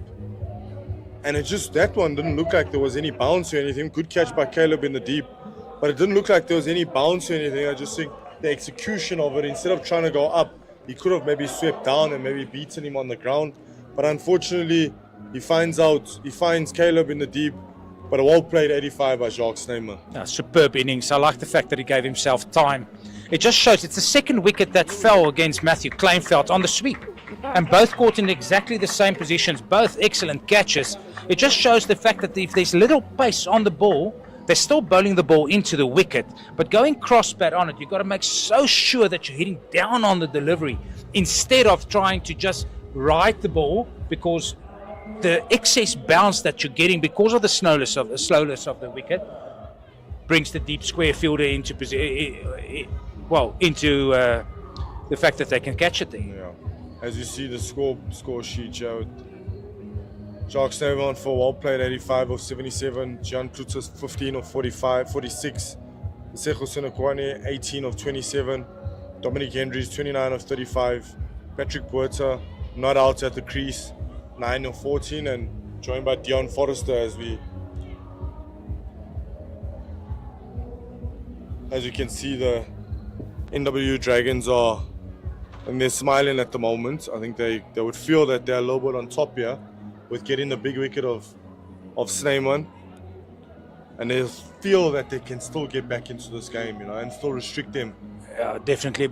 You actually mentioned it earlier, Brady, the fact that just check it, have a look at the scoreboard, check it out. Put 2 wickets on your current wicket loss and still think to yourself, are we still in a good position with 2 wickets down? That's the first wicket that they lost in that position, even though they're still going at close to 4.9. But another wicket here can really put the cat amongst the pigeons here for the Knights. Oh, spot on. This partnership right here, right now, is going to be a very, very important partnership for the Knights, as we see Forrester at the crease. I've seen a little bit of him. I don't know much of him. Can you maybe fill me in? Maybe I know that he was at Tux, wasn't it? Yeah, Dion Forrester, such a good cricketer. He spent many of his development years at Tux Cricket Club in Pretoria. Did really well for them, and then made the decision to move from Pretoria to Bloemfontein. Played Division 2 cricket last year for the Knights, and now in Division 1. He had an excellent season last season. If you look at his numbers, he's really a really good batter for them. He had a lot of success because he does 2 skills. He's even an excellent fielder. We talk about doing 2 of the 3 skills really well. Got to get the ball in, Caleb.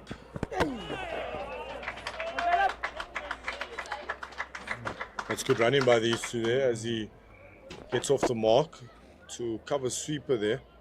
Good fielding by Caleb Seleka down at the boundary. He's redeemed himself after that drop catch. Yeah, and Dion Forrester also playing for the SA Emerging last year. I think he was in Zimbabwe, where he also scored 100 in one of those unofficial tests that they played. Really a good cricketer. Just a solid right-hand bowler, left-hand batter. Does a big job for his team. Oh, Maddie, nice.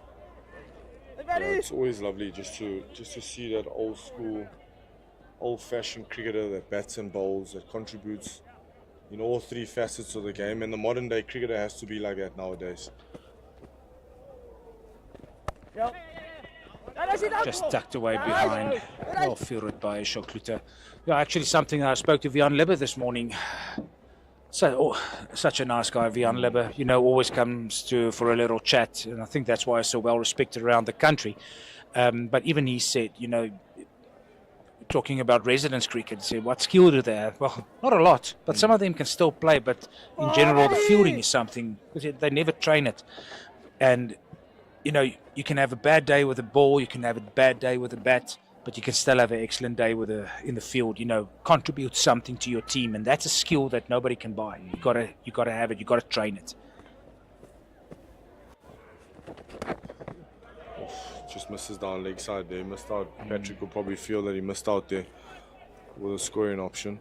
No, Gonas, I think you're spot on there. You're not always going to have good days in the cricket field. Oh, chance that has just gone past. Slip. If there was a slip, it was probably down his throat.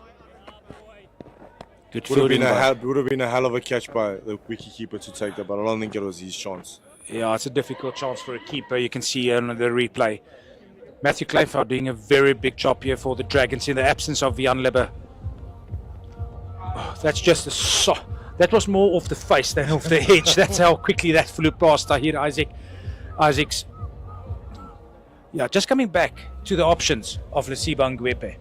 So Kirbamam Grew bowled 7 overs. Michael Pretorius bowled 8 overs. Rowan de Swart bowled 6 overs.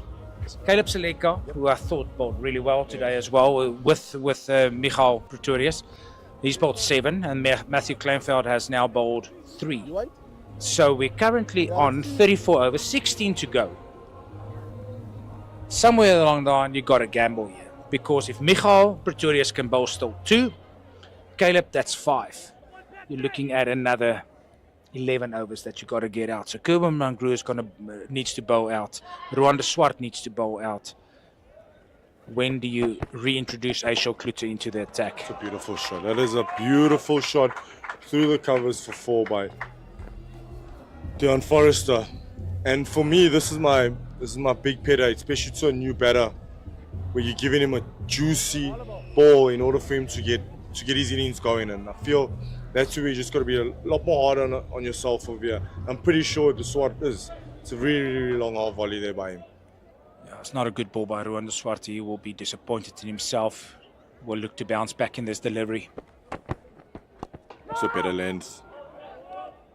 Much better length there by Patches. He brought his length back there, which is a much more controlled length and a harder length for them to obviously to hit. So you're going back to let's go back to the overs there. So he's probably got to find overs from somewhere, and I think that's why he's trying to still gamble with Matty, because probably at this present moment he's not backing Aishal at the moment to bowl out his overs. So Matty's obviously doing that job for him, unfortunately. Except if he's keeping Aishal back for the death. We know Aishal can hit the block hole.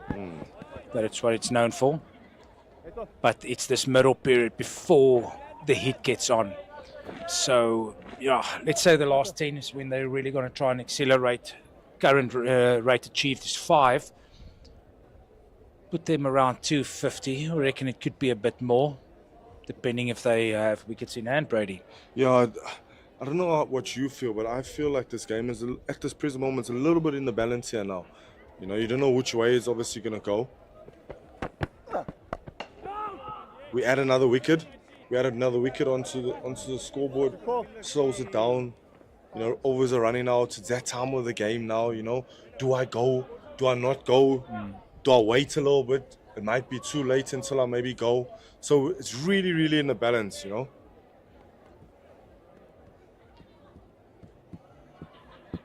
It's just trying for the Dragons here, not to bowl that boundary ball and over. Because that just takes the pressure off the Knights. Ball, yeah. Big ball. Beautiful dot. That's a really good dot here by him. Now just to close this over off, and I think it'll be a really, really good over after that boundary.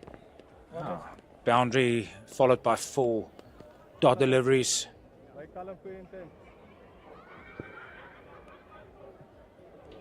Interesting wider line as well, Brady. Going wider line. I wonder if that's actually the area to bowls. Coming back to the field placing that they had the previous over when Jock Snyman was still in. You see Patches around the wicket to Forrester. Drop into the point here, and he's got through for a single as we see the end of the 35th over, where the Knights are 172 for 4 after 35 and a run rate of 4.9. Very, very steady along. And he's still persisting with Matty by the looks of it, which is really good as we have a look at the OFM hotspots area. The numbers have come in there today. Yeah, I see some familiar faces there, Brady. Looks like AJ Du Plessis of the Brocore company in Potchefstroom, Realtors. He's definitely sitting over there. If you think about a man that hits the golf ball a mile, that's him. Look no further.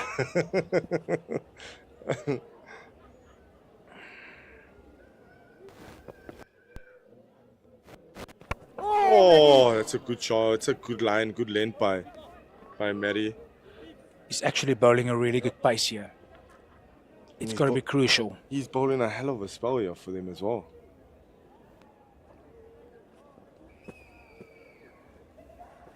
Oh, Matty. Beautifully bowled. Very, very good job by Matty Kleinveld. You can also see that the two fielders at, let's say, it's a very straight catching position on the offside, basically on, it's like a catching extra cover, but it's even straighter than that. You know, they're trying to entice him to still go down the ground, but because of the slowness of the wicket and the delivery, that's still a very good position. You know, you've got to check your shot, not to chip it straight into that area.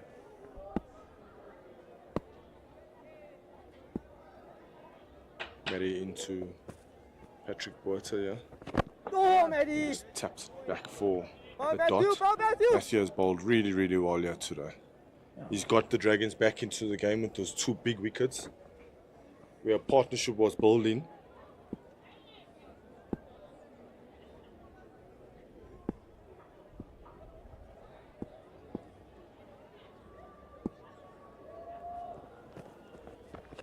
Very well bowled, and I think you saw him coming down the wicket there and just dragged his length back a little bit. Patrick Botha now on 11 of 17 deliveries. Trying to use his feet, get to the pitch of delivery, but Matty Kleinveld just holding it back even more. Beautifully bowled, well bowled. Good work by Yanaman Malanon. Long off boundary there, beautifully. This is really, really good by Matty. As you see the end of the 36th over. The Knights are 174 for 4 after 36 and a run rate of 4.8. As we see a bowling change in Aishal Klutzer coming back into the attack, as we just spoke about him, whether he will be coming back or not. Big spell for him now. If you're looking at the bowling figures, Kerwin Mangru 7 overs for 20. Michael Pretorius 32 in his 8. Aishal Klutzer is coming back into the attack now, 19 off 2. Rwanda Swart 42 off 7 with the 1 wicket that he picked up. Caleb Seleka 33 off 7 with also 1 wicket in the bag. Then Matthew Kleinveld going at 5s, picking up 2 wickets for 25. You see Aishal coming back from the university end.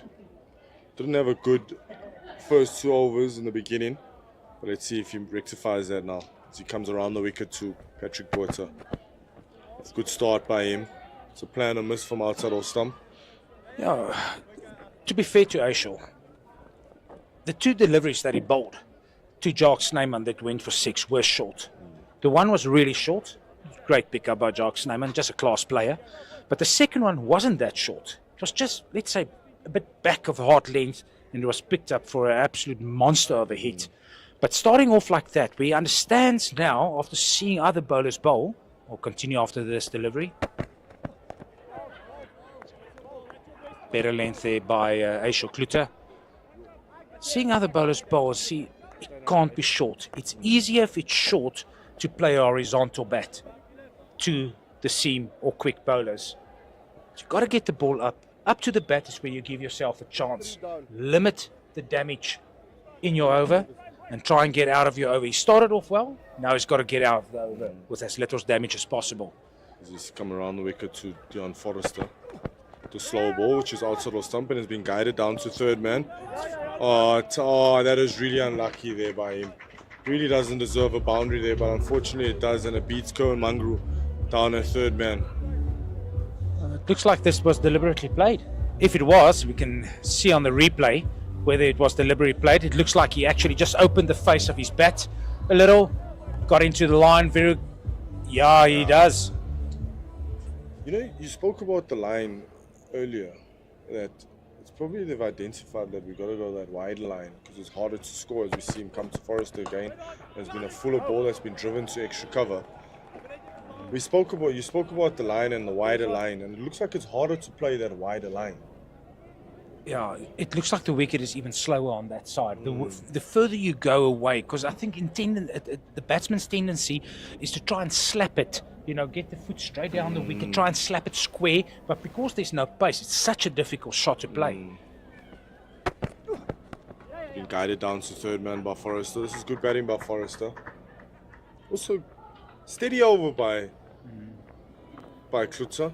He's come back nicely. Yes, unfortunately with that boundary that's gone down to third man, but it's been a steady over so far. He just needs to close it off now.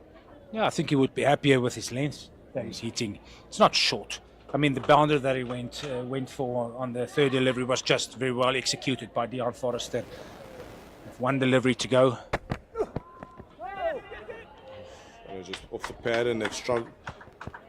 run through for a single, and that's the end of the 37th, where we see there's 7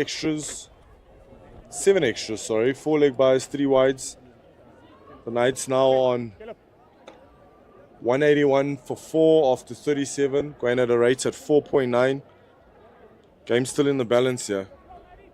The disciplines of the Dragons bowlers were excellent today. 7 extras so far, of which only 3 were wide. It shows they have been bowling very well, and they knew that they can't actually give too much away, because every run they're fighting for here.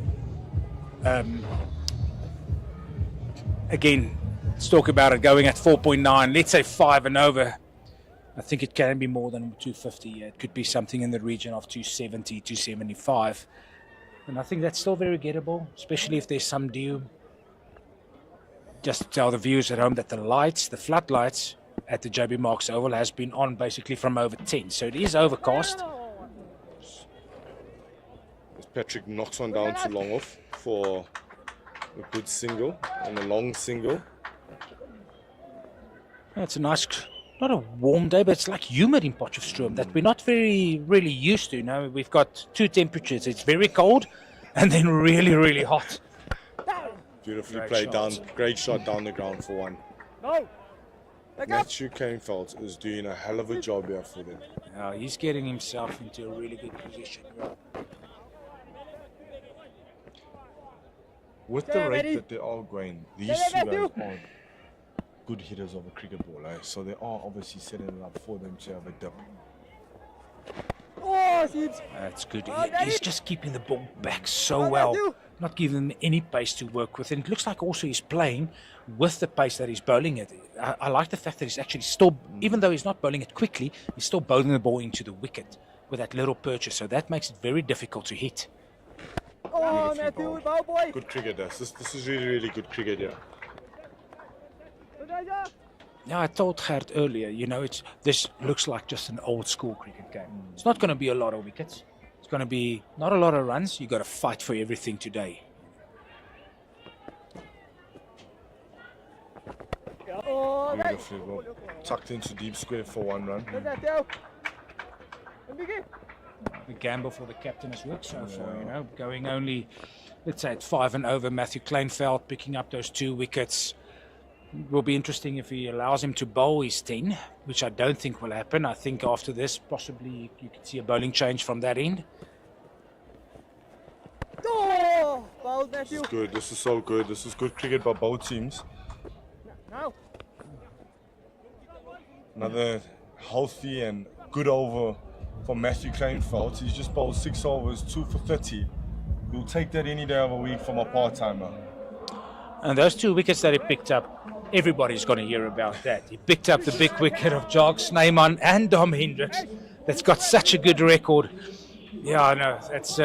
He did a really big job here. And saying that now, Caleb Seleka comes back into the attack from the university end. Caleb bowling 7 overs so far, 1 for 33.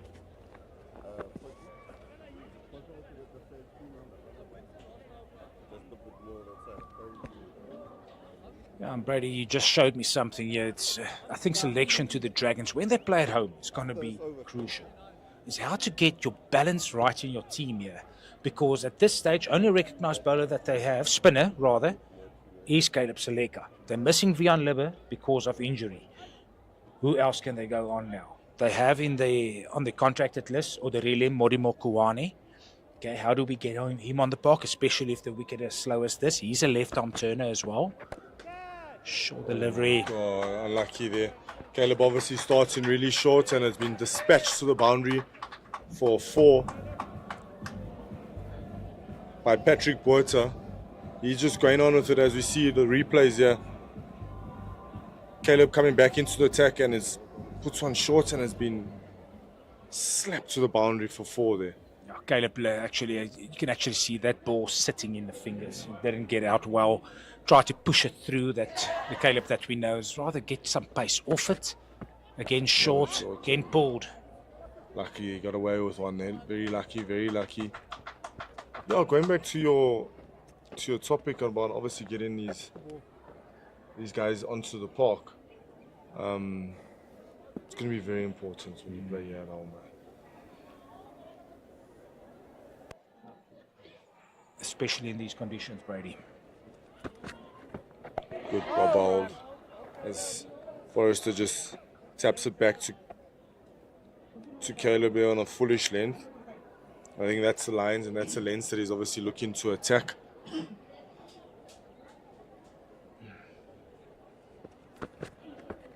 Beautifully bowled, well done, well played, good cricket. This is really good cricket by these two. In saying that as well, Caleb has bowled really well today. I was really impressed with his control. He normally does have good control for a leg spinner. Yeah, not looking to turn the ball much. Bowled, right. This is good running by these two. This is really good running by these two. This game's really setting up nicely for a finish off here. And a good finish as well. Now this over so far going for 8s. I won't say it's a bad over. He just bowled the first two too short. After that he actually came on better.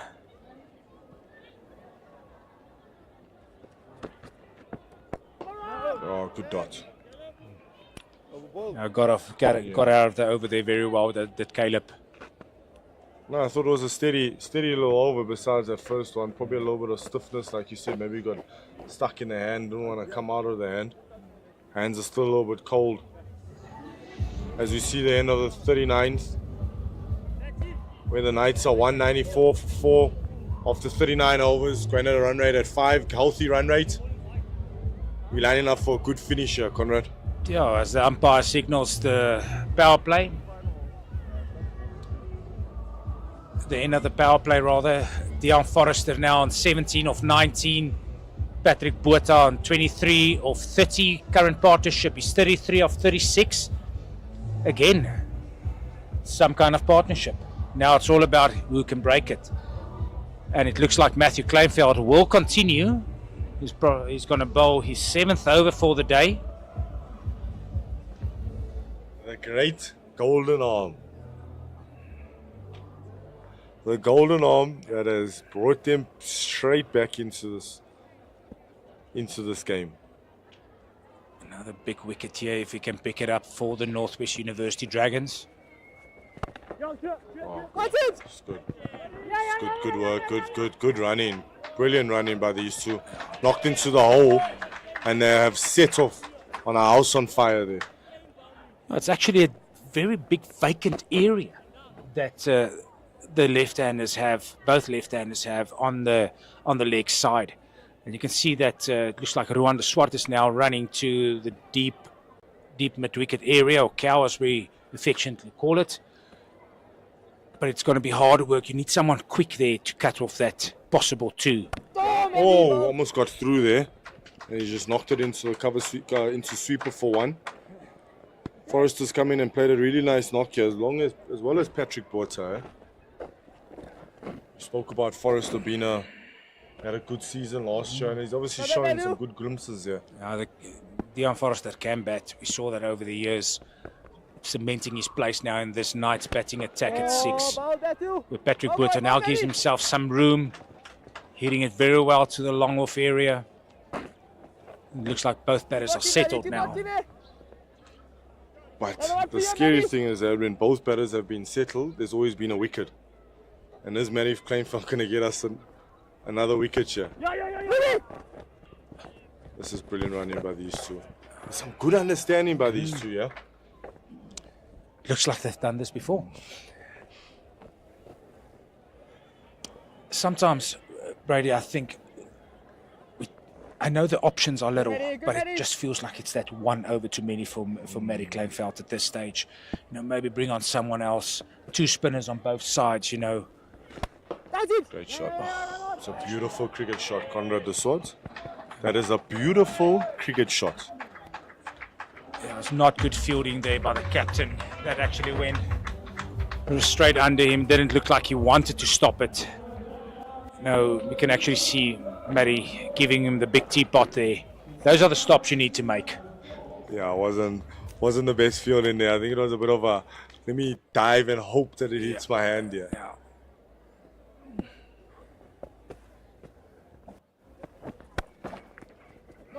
Now he puts his body on the line there, making a good stop, but the over went for 8 already. As we see the end of the fourth, and that actually brings up the 200 of that last boundary. The 203 for 4 of the 40. Got a run rate at 5.1. As a handover to the legend himself, Gert. Oh, with 10 overs to go in this innings, still seeing some lightning around here, Gert. Hopefully it's going to miss the JB Marks Oval in Potchefstroom. Yeah, hopefully it's going to give us time to conclude this game, because this is setting up to be a nice one. 10 overs to go. At 270 is looking very possible. Still 6 wickets in hand. Big wicket of Snyman earlier has just stopped the run flow a little bit. But again, these two have done a fantastic job to pick it up. Once they got in, they've picked it up nicely. This partnership is now 42. Caleb Seleka continuing now with his 9th over. Oh, there's a chance here for a run out. Yes, it is. Excellent fielding. Again, Gert. Partnership of 42 or 42 deliveries. Something brewing. And then he goes and he runs himself out. Never a run. Straight to the fielder. And that's the 5th wicket down for the Knights. I think he knows it. You can just see the way he's walking off. He knows that he misjudged that completely. Just having a look at the replay here. Tucking it. Ruben Herman, is it? Or is it Janeman Milan picking it up? Excellent throw to the keeper. If you look at that replay again, I'm not sure if they're going to show it to us. But the non-striker actually came down a few yards, Gert. So that old rule of when do you call for a run? If you see the ball in front of you, then you can make a call. If it's behind you, you got to have a look. It's the non-strikers. But the non-striker did come down a few yards. I'm not sure if there was a call. Yeah, it's always difficult to see when it comes to the replay. Was he backing up or was he actually coming down? It's one of those very difficult scenarios because you see your partner just coming towards you. You take a step or two before you say no. And then they feel that, hey, you came down. But it's the 5th wicket down. It's half the team back in the hut. That's exactly what the Dragons would have wanted. It, like you mentioned, another partnership broken. Just as it's taken shape, another one is down. Just look at the replay here again. Were you taking it if you want to grab it? Just see, definitely did set off there a couple of steps. Big wicket at a big time. 200 just came up. And again, Seleka, in his bowling spell, there's things happening. He bowled really well today and just backed up there by good fielding. I'm happy that Caleb actually took that catch earlier on of Jock Snyman after putting down an easier one in the power play. I'm definitely going to give him some grief about that when I see him again. That's a good ball. First up to Tiaan van Vieren, who's the new batter. It's also a left-arm seamer. So one thing that the Knights have, they've got many options. You know, Tiaan coming in at 7, he's a left-arm seamer. Deon Forrester came in at 6, he's a right-hand seamer. Patrick Botha coming in at 5, he's also a bit of a left-arm tweaker. That rushes Tiaan van Vieren a little. Got to keep taking the wickets. Yeah, I think the all-round option for the Knights are there. They got a couple of seamers. They got the option of the left-arm seamer, which is missing today. Duan Jansen not playing in this match. And also his brother, obviously, Marco Jansen, not available. Still doing his international duties. Now, Champions Trophy is around the corner.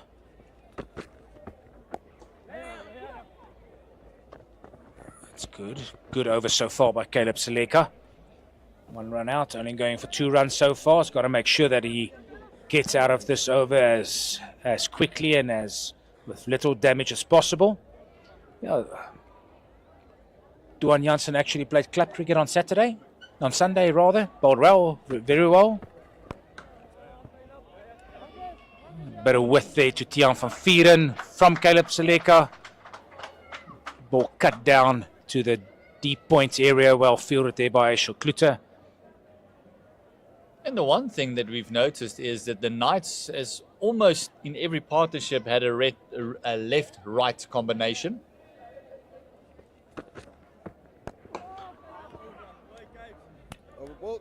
Excellent over by Caleb Seleka. 9 overs, 1 for 44. Yeah, Gert, as I think I asked you earlier about that, how important is it to a team to have the options right hand, left hand? And is that something that coaches look for, something that they want to exploit in an inning, in a game?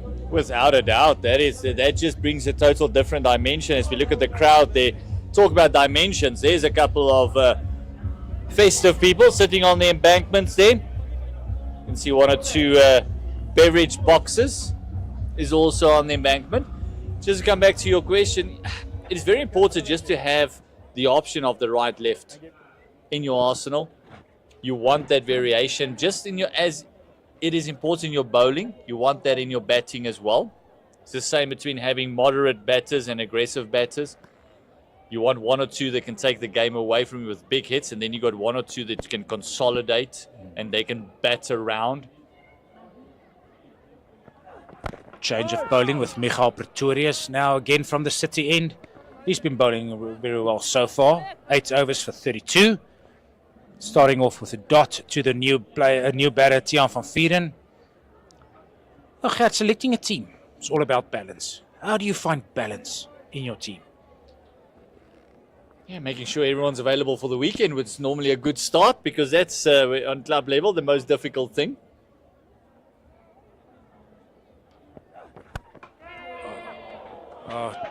Bit of width from Michael Pretorius. Tiaan van Vieren just allowing the arms to free, getting a kind of a top edge on it, but it goes to the backward point, the deep backward point area for a boundary, much needed boundary at this stage, taking the partnership up to 7 and the score to 210 for 5 in the 42nd over.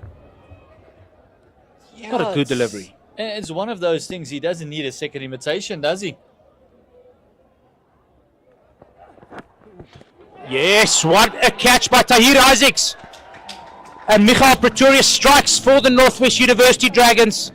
After that delivery that he just bowled, that he gave with Gert, this one he actually just went back to what he's been doing all day. Harder length, trying to hit off stump or just outside and get a thick outside edge. And Tahir Isaacs picking up an excellent catch. This was a thick edge, and it's one of those deliveries that just, if you look at the replay, it just angles in and straightens up on the right-hander. Look at that, what a lovely take it was by the keeper, and a phenomenal delivery to come back after the 4. So if you're the captain, you would say to him, all right then, after every 4 I would like a wicket, please. Oh, that's the old school big mistake. Not using his feet, not getting down to the ball. Say, listen, I'm just definitely going to try and get more bat on it, hitting it straight down the ground rather, or try to hit it to the sweeper area. But the Dragons won't mind. That's a 6 stick. Again, no little small partnership rather. Okay, breaking it now, which brings Aaron Pangiso to the crease. Just look at the length, look at the line, hitting the stumps. That's an excellent catch by Tahir Isaacs. Fantastic catch, almost going the wrong way and caught him wrong-footed, and then did a fantastic dive to his right. This is exactly why the captain, Ngwepe, brought Pretorius back. He wanted the breakthrough and he's got it. Aaron Pangiso to the wicket now. Aaron Pangiso coming in at 8 today. And it's greeted by a short delivery of Michael Pretorius. I think that was just the top of the morning to you. How are you going? Well, Aaron's actually been batting very well this season for the Knights. He's been scoring runs. Before that cricket, he's came in, helped him out of big predicaments for the duration of that competition. And I think That's precisely what they need again from him today. Just get himself in. He's got a few overs to work with. And looking like a proper batter, just tucking that down to the third man area to get off the mark. Excellent cricket shot. Yeah, and it's another one of those that just helps them in the all-rounder department. And Pengiso, one of their frontline spinners. I think Bangi would love hearing you say that he's an all-rounder. And the fact that I didn't use the word bowling all-round in front of that. Even more. If you look at his numbers, yes, he's been around since 2005. Played many a game for South Africa, 108, 109 games. Again, short delivery by Michal Pretorius. Well played by Patrick Botha, controlling it. Ruben Herman trying to find the ball there under his feet. Didn't actually watch it go into the hands. Yeah, Aaron Pengiso has been around. He's had a big stint with the Lions. Also played with the Titans before making the move down to Bloemfontein. No, I see that he's averaging 10.72, but that probably batting at 9-10 for the Lions and the Titans for many a year. I also think that was in the beginning of his career was a big detriment. He was a very much a tail ender, like we used to call them back in the day. Over the last 4 or 5 years, he's actually developed a pretty solid reputation as being a proper middle to low order bat. Yeah, if the ball's in the right area, Pangi can hit it a long way. He's dangerous. He's got a very good eye. Caleb Seleka coming in for his last over, finishing up his spell. Patrick Botha tucking it down to the long on boundary where it's fielded by Ruan de Swart. If you look at the rate achieved currently is at 5s with 8 overs to go. Are we still saying 250? Could it be a touch more? With 6 wickets down, I think now it becomes a question of they don't want to leave any more deliveries on the field than they have to. So they want to make sure they bat the 50. That's going to be crucial. And if they bat the 50, they'll get as close to that 250, 260 mark.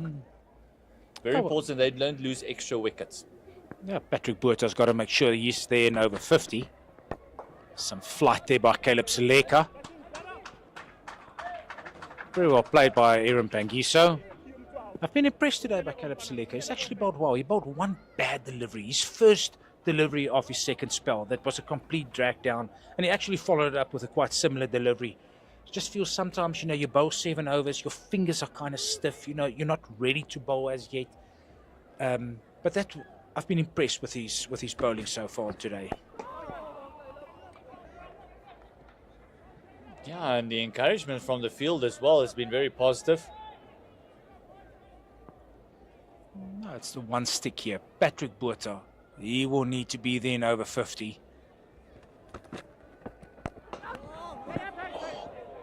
Got away with it a bit, Gert. He got away with it, and Aaron Pengiso also got away with it. So a lighter touch might have forced that one onto the stumps. It's a horrid way to go on the non-striker's end. The worst way in our game to go out. Now Caleb making good stop there, even though he bowled a full toss. Got away with it. Get out of this over as quickly as you can, Caleb. Good batting by Aaron Pengiso, just rocking on the back foot. Getting some bat on it to the point area. Easy single. Caleb Seleka going for the final delivery of his spell so far, picking up 1 wicket, going for 48.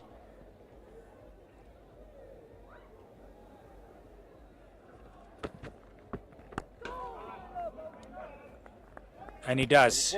Excellent spell by Caleb Seleka.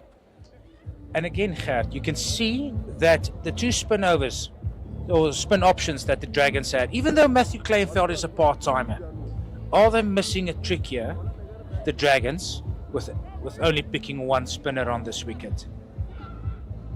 Yeah, I think they might have had another spinner in mind, but then again, if they had another spinner, would Kleinveld have bowled? That's the other question. He's got a bit of a golden arm. He's taken 2 mammoth wickets. So that would be the other question, and they'll probably look at that and say, hey, job well done. Still restricting them, 216 for the loss of 6. Exactly 5 to the over. Another wicket, and especially the wicket, like you mentioned, of Patrick Botha. That would really get them into the back end of the innings. Yeah, I think the main thing will be is not to give Pat strike. Starve him of the strike as much as you can. Therefore, I don't think Michal is going to bowl too many up to the bat to Aaron Pangiso here. Maybe. And he starts off with a Yorker, basically. Fielded by Matthew Kleinveld on the sweeper offside position. Maybe he figured that Aaron Pangiso heard you and he thought he'll do a double bluff.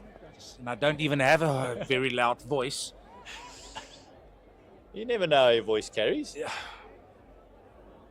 What was the old things they used to use in stadiums to hear to commentary? Was it veldore? What? Remember? Yes, that was veldore. I'm not sure if there's an English word for it, but I remember Field veldore. ears, if We're you're giving gonna- our age away now, yeah, aren't we?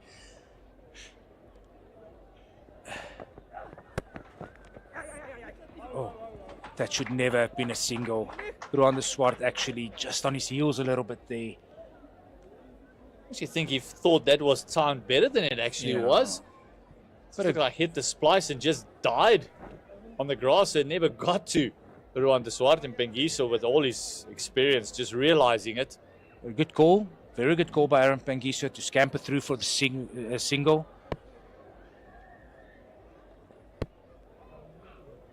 Pretorius again. There we go. That's the short one that I was thinking about earlier. Yeah, I also think that will be the medicine for Pangiso. Maybe the last delivery of the over, pitch it up. Just have him drive one. Set him up, a couple of short ones, and then a nice fully. Yeah, maybe see if that feed's still working when you receive 2 or 3 short ones.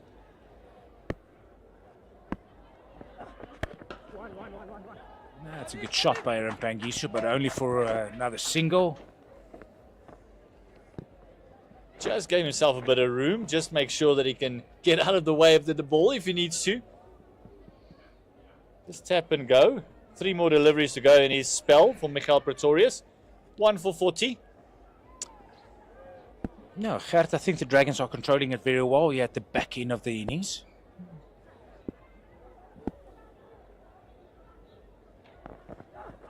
Oh, misses leg stump. It's still signaled wide by the umpire, but that missed leg stump by a whisker. Just see the way Michael Pretorius is looking at the umpire and says, come on, whip out the old ring there. Let's just see if that stump is regulation thickness. That was so close, and there's such a cruel game. If it's down leg, it's wide. It would be interesting to see whether Patrick Botha did give himself some room to the offside to open up the leg side, where there's only 4 fielders out at this stage. No one on the fine leg area fielding. There we go. That goes for maximum. Just shows you what a bit of pace can do at the back end. Patrick Botha not getting a lot of batter on that, but it still carries. And I actually want to ask you about something, Gert, that I just picked up here, is we're not playing on the middle strip here. Okay, we're playing more to, say, wicket 4 of JB Marks Oval. But if you look where the inner ring is, and you can clearly see it on the monitor as well, Sandwich Park or JB Marks Oval is a big field. I know Bloemfontein is even bigger because I played on that as well, and you probably also saw it and played on it as well. Well done. But in Potchefstroom, if you hit it, the ball travels. It does, and it stays hit. And that was a very interesting shot as well by Botha. It's almost a bit of a sweep that he played against the big man. That would not have pleased him whatsoever, but that brought his 10 to the fold. Michael Pretorius 10 overs, 1 for 48. You can just see Jock's name of what innings he played. 85 of 77. Patrick Botha 39 of 43. And then a lot of starts. Dominic Hendricks is 29, and then also Dean Forrester is 21. There's a lot of starts, but no one really kicking on apart from Jock's name. Yeah, it's the same with the partnerships. You can actually see they started off very well, big partnership. And then it was all these little chip-ins, maybe a 30 here, maybe a 40 there. And usually we say in 50 over cricket, you need one big one. Something in the region of 100, 120. Then you need another one of between 70 and 80. And that will give you an easy 270, 280 score. Partnerships will always be crucial. So something that the coaching staff will probably have a look at. So listen, if you're in, you make sure that you stay in. Take responsibility. Kerwin Mangru coming back from the university end to Aaron Pangiso. Just chips it there to the mid-on area. And I bet Aaron Pangiso is licking his lips here. He would like to have a go at Kerwin Mangru. Not a lot of pace at this stage. He's not going to bowl you the quick one. He's probably just going to bowl change-ups. I don't think that Aaron Pangiso is going to need a lot of invitation. If he keeps pitching it up, Kerwin Mangru he's bound to go for one, especially with the field. Patrick Botha, they've got a very strong leg side field on the fence. Oh, that's a slower ball bouncer, but it was very short, and the umpires actually got a call from the square leg umpire that was a wide on height. Yeah, maybe just ask the bowler to check the toe there. You need some steel pointers because that was very, very short. Look at that. Oh, my word. If you talk about tennis ball bounce, but that's because it was really short. That pitch very close to the bowler. Let's see if you can back it up with a better delivery.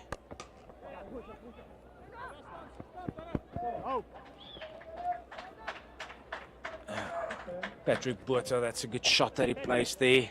Getting one to the deep square boundary area. And Gert, if you look at the field that they're setting here for Patrick Botha, on the leg side, 4 players on the boundary, no one in the inner ring, which means, because that's the bigger boundary between the two, okay, from a coaching perspective, what will you tell your fielders on the boundary at this stage? Well, the ball's going to be short and nothing's going to be in his half. But it also tells the batsman exactly the same thing as well.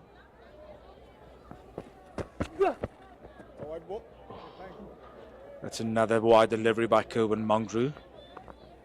I wouldn't mind if you're going to bowl then short at the batter, maybe just have someone there in that ring at a mid-wicket or something, just for the one that is skewed off, maybe hits the splice, because he's coming around the wicket at Botha as well, angling it in. So maybe have another one from the offside, pulled up, just put it in that ring. The reason why I don't like that field placing is, yes, he's just protecting the boundary. But a good player like a Patrick Botha has the ability just to drop and run the ball, just let's say inside the ring, okay? And Kerwin Mangru is not the quickest of men. So every single time he will be able to do that, it's going to be an easy 2. Because the boundary is so big, and the reason why I'm asking you is you can actually see that at this stage it looks like Ruben Herman that's at the sweeper on the offside, sweeper position on the offside. He's even about, 10 yards, 15 yards in maybe. Oh, it hits the batter. There's a chance here. If he hits, he doesn't, and they still go through for a single. I would still have taken a chance there. As a bowler, you do take a chance because that's the wicket of Patrick Botha. No, definitely a chance. Chance given, chance not taken. Direct hit, he was gone for all money. Great fielding there by Botha, by the way. Fantastic Pangiso would have a word with him, say, mate, in which team are you playing for? And Pat will just say back, listen, did we get the single or did we not? So, yeah, a bit of comedy of errors there. Looking at this over, going for a few wides, 3 singles as well. Big shot by Patrick Botha, not connecting it well. And the safe hands of Michael Pretorius takes the wicket. And that's the last thing that the Knights at this stage needed. Losing Patrick Botha. He was the in batter, 40 or 44. He had to be there in over 50. And now you're exposing the tail to the last 5 overs that's still ahead. Bigger pardon, 3 overs that's still ahead. They did lose 2 overs for the interruption, the lightning interruption. So that means now that that's probably why he went. He feels that time is running out. They want to get up to that 250 mark. I agree with you as well. He needed to be there at the last over. Or even go for it from the second last over. Keep that 4 wickets in hand. Dane Pete coming in. And look, he's no slouch with the bat. He can really hit a hardy as well. Yeah, he had a few good shots there in the solitary game that he played on the SA 20. He bowled really well in that game in Cape Town as well. Yeah, what another fantastic debutant to have. Dane Pete coming into the Knights. Of course, being a debutant for the Knights. He's also one of those guys who's made his debut quite a while ago. Yeah, Dane Pete made his List 8 debut in 2010. That's 15 years ago already. Looking at his numbers, played 48 games in this format, averaging 25. That's healthy. With a best score of 54. And he normally goes at a decent strike rate as well. So the captain in with Aaron Pangiso.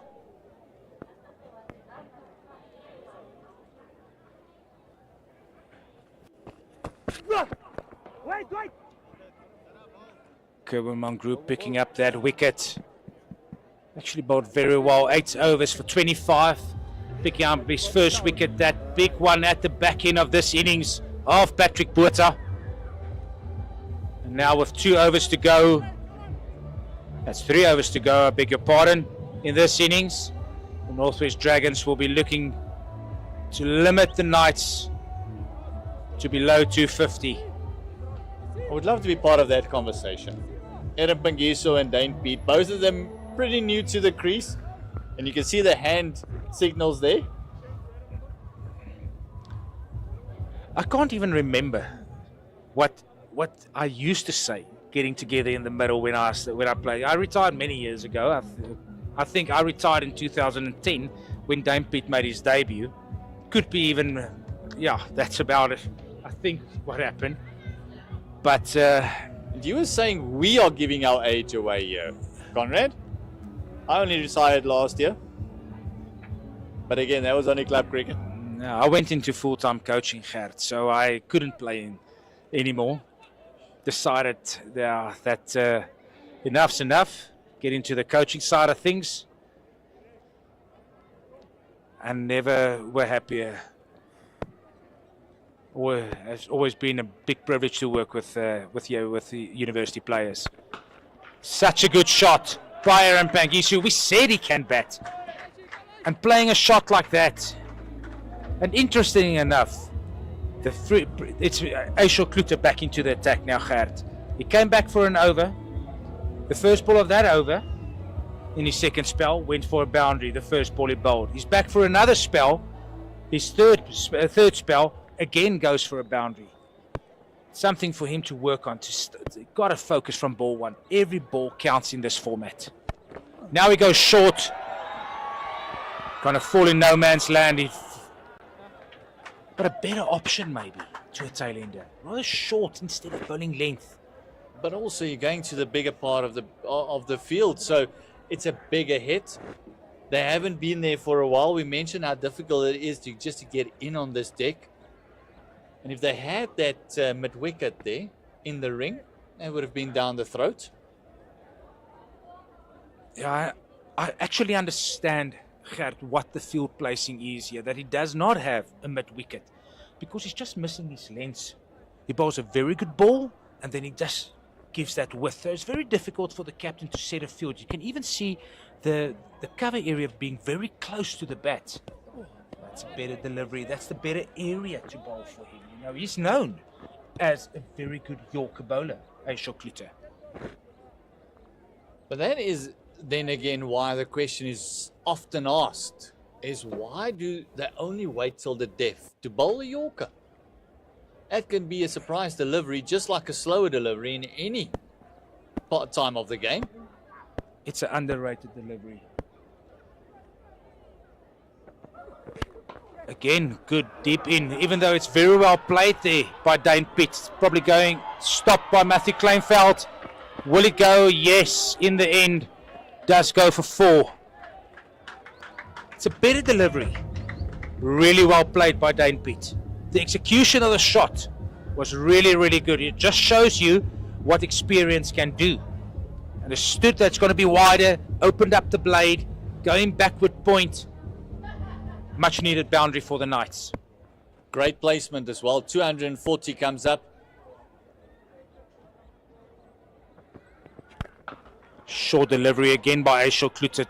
Really bowling a mixed bag here of deliveries to the 2 tail-ended batters of the Knights. Just coming back to the Yorkers. The world's best. Let's say Bumrah. How often does he hit the Yorker? More often than not. If it's asked of him, well, he's captain of India, but if he wants to execute, he hits the block hole. And we can continue. Stark, Cummings. That's why they get paid the big bucks bowling in the IPL, because they can execute the Yorker as at will.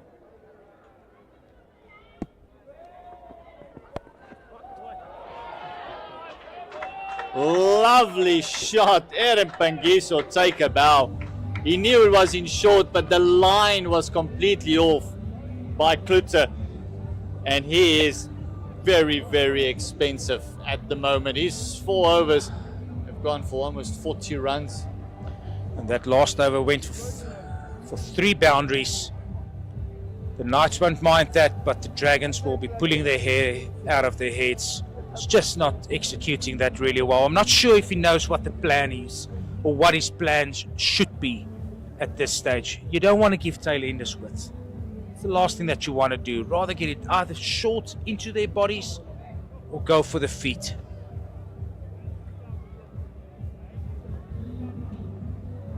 Two overs to go in this shortened game. We lost 2 overs due to lighting and a bit of an interruption we had earlier on.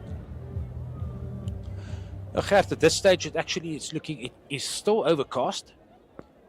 Haven't seen lightning for some while, but it looks like the clouds are lifting. It's going to be a fantastic evening here at the JB Marks Oval. Big shot by Dame Pitt. 2 fielders converging on the ball, but they go through for 2 runs. Possibly 3rd, but they decide against it. Not making good contact there. Yeah, it was again one of those things where he's almost lucky he didn't time it to perfection. Could have been down the throat of Janeman Malan or even Pretorius. Managed to get 2 runs there. Good throw as well. Hitting the stumps. Very lucky not to ricochet from it. Kerwin Mangru bowling his 9th over. He's been excellent today so far. Bowled really well with the new ball. Came back for 1 or 2 overs in his 2nd spell.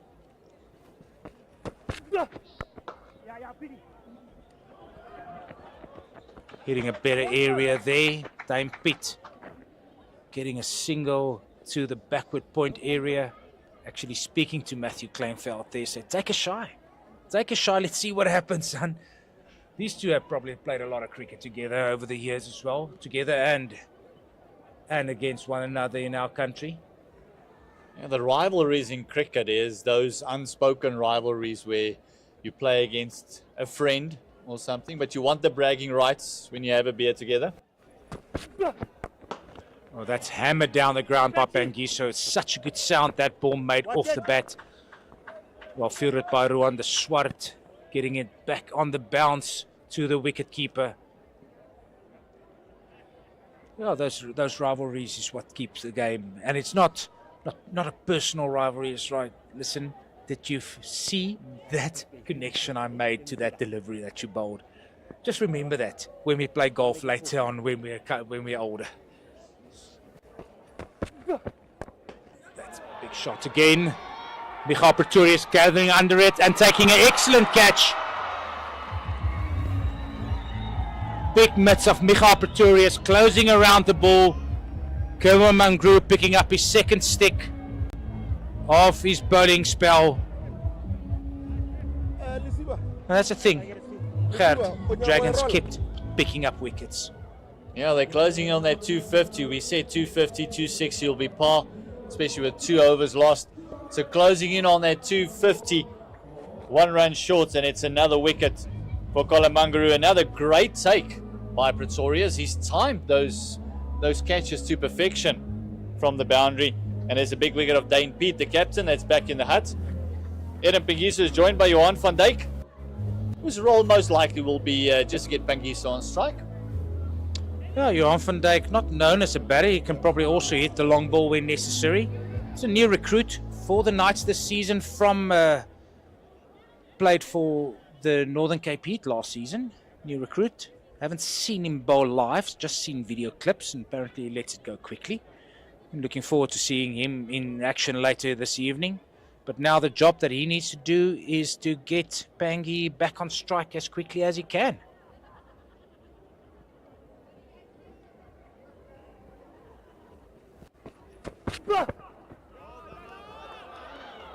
Was a very good bumper there. That's fast bowler to fast bowler. Says welcome to the crease. And if Mungaroo bats, I think he might be getting 1 or 2 of the same. Yeah, the memory of a quick bowler or a seam bowler is like elephants, forever. Probably going to see 1 or 2 later on as well if Colin Mungaroo does find himself in front of the wicket. Yeah, and fast bowlers not that shy to say a few words, talk to the batter a bit, encourage him.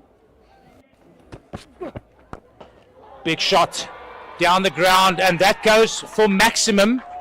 Such a good strike there by Van Dijk. Oh my word, we said that he can hit the long ball. Great connection, Gert. Yeah, fast bowlers normally can hit the long one. Pretorius had no chance there. It's a sixer. And it's Johan van Dijk just saying, I don't know what you guys were talking about hitting down the ground. Look at that. As easy as pie. Oh, that's the first 6 we've seen in that area today. The other few went square of the wicket off the quick bowlers or to the deep mid-wicket area. But that is such a good shot by Johan van Dijk. Never underestimate the ability of a tail-ender. Oh, cleared that front leg and just swung through it in the V. Did you see the pose, Gert? He knew. As soon as he hit it, he knew. I can just stand still and admire my own work. So we come to the last over of the innings, Gert. As you said earlier, this game being reduced to 48 overs aside because of the lightning delay. It will be bowled by Ruan de Swart. He's 7 overs so far. He's picked up 1 wicket, going for 42. Pangiso going airborne as well. Fielder converging, 2 of them.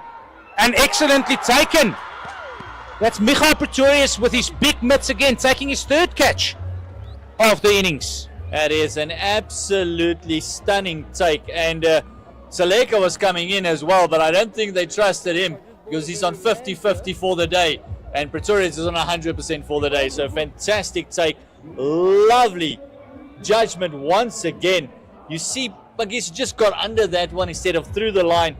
Just see those 2. And if that was a collision, I think Saleka would have come off second. Yeah, no, definitely. You can just see Michael. He's a big boy, strong young man.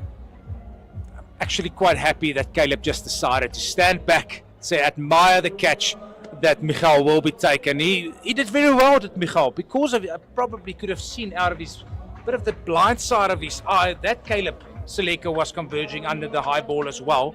And he kept his eyes steady, kept his head still, and he put his hands under that for an excellent catch. Also very handy innings by Aaron Pangiso. 17 of 14 at the back end. Good work there by the number 8 batter for the Knights. Took them past that 250 mark. So well done to them. They got there in the last over. And now there's 5 deliveries to go. 1 wicket. Ruan de Swart picking up his 2nd.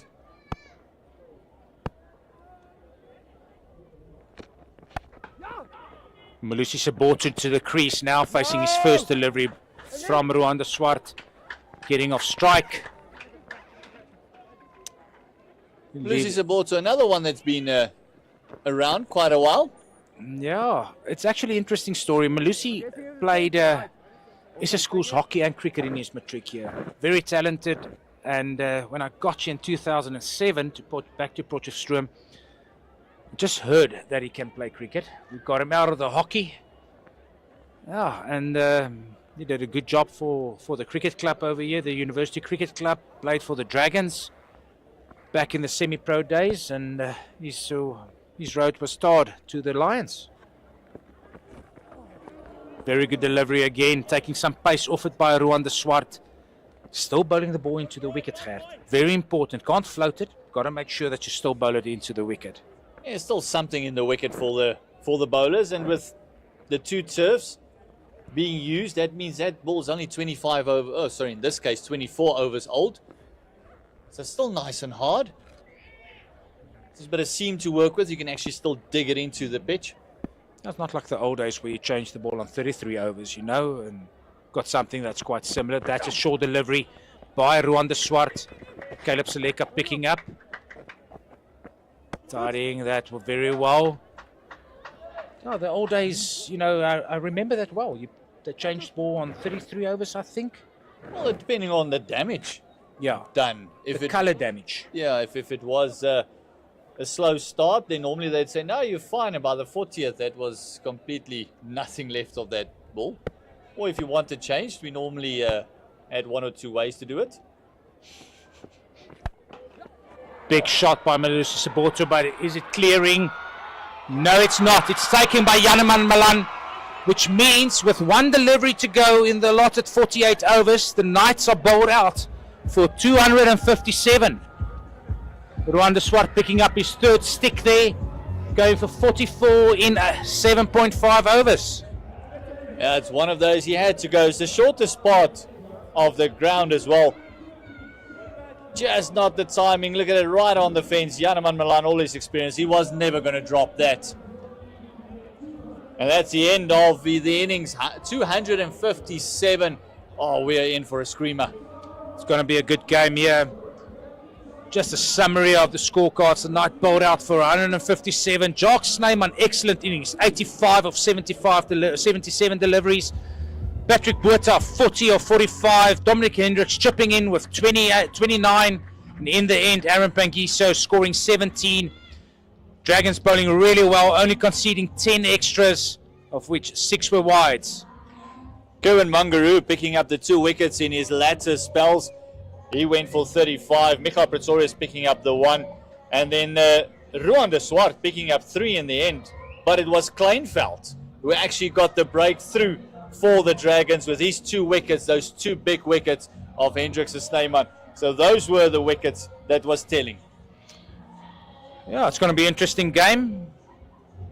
Please join us again in about 30 minutes, 35 minutes after dinner. It's going to be one crackover cricket game here at the JB Marks Oval in Potchefstroom.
Welcome back to the JB Marks Oval, ladies and gentlemen, where we're going to have a look at the Knights to defend 259. As you see, the two NWU Dragons batters making their way to the crease in Matthew Kleinveld and Yanaman Malan to beginning their run chase.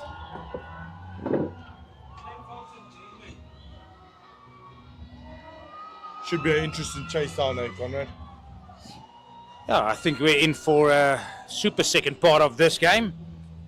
Game being reduced to 48 overs aside, Brady.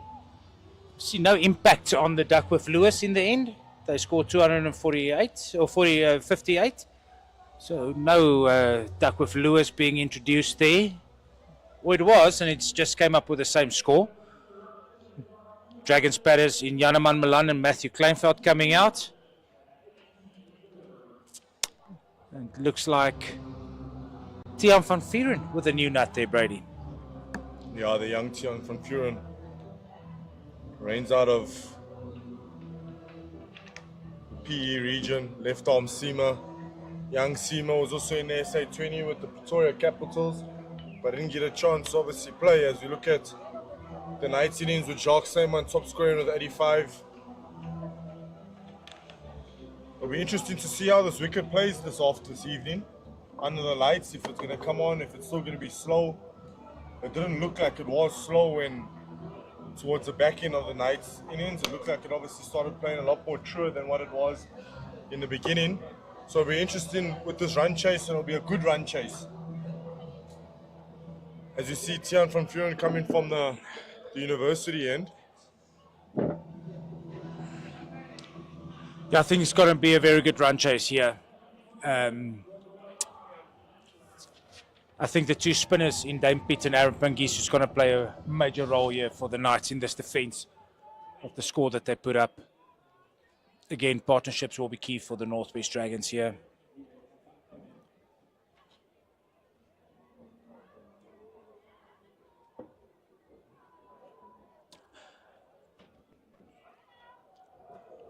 Starts off with a wide delivery, does Tiaan van Vuren.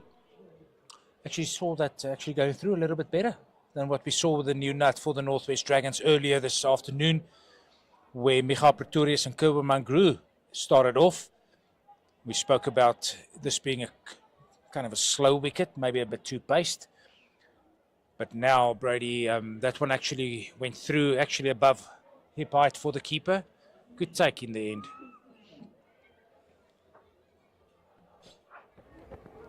Another one down leg.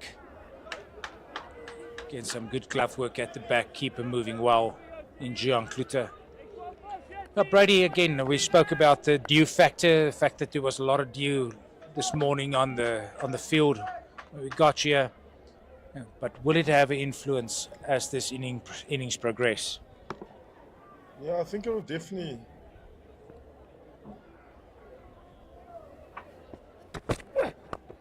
Oh, it's a good shape, that. Good shape on the cricket ball there, back into Yanaman Malan. Good running by him as well. Good fielding outs in the boundary. Good cricket all round. Yeah, I think that dew factor will definitely play a role, like, honest. My personal opinion, I just think it'll come onto the bat a lot more better than what it did when the Knights were batting. So it's really, really important that they obviously make inroads now before it obviously starts trickling in. Tiaan van Vuren in. Better area that he's hitting there. Started off with two wide deliveries and then the tuck down between the square and fine neck area for Yanaman Malan, getting his innings going with a bat. He's looking for a big season the 7 games that the Northwest Dragons will play. Try and cement his place back into the national setup where he was so good 2 years ago, Brady.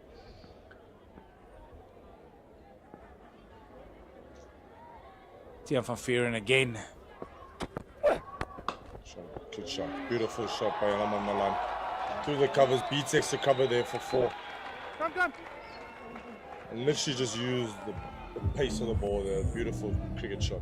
Just good impact on the cricket ball by Yanaman Malan, getting his weight into the cricket ball. Not really trying to overhit it, just timing it very well. You can see there, late impact under the eyes. Must say that's a big boundary on that side, Brady. If you take that on, you've got to make sure that you're going to hit it well. You're going to go airborne. Make sure that you hit it a long way to the soccer facility that's right next door to it. Dragons now on 8 without loss. Another wide down leg, missed by the keeper. Looks like it's only going to be another run taken with it. Will count as 2 wides, taking the score to 10. Let's look at the positive here for. It says it's a dead ball showed signaled by the umpire. Why is that? I don't know. It looks like maybe there wasn't a shot played there. So let's see. Why? Is it still a wide then? That's a good shot. That's a good question. Huh? Because the batter can't do anything to the ball that's that wide. I mean, even the keeper only got. Why is he? Not sure what happened now. As you see, Tian coming in from the university and Tiana's good shape back into him. Forward defense by Yanaman Malan.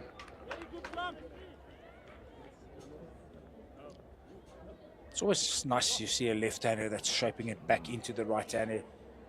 Getting the ball to actually shape nicely. Don't see a lot of breeze. Earlier this afternoon we had actually a nice breeze here in Potchefstroom, which we don't have often. Still overcast.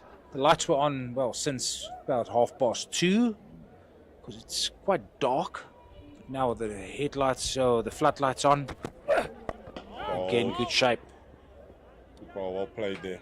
As you see the end of the first over there with the Northwest NWU Dragons. 8 without loss after the first, and the run chase is underway.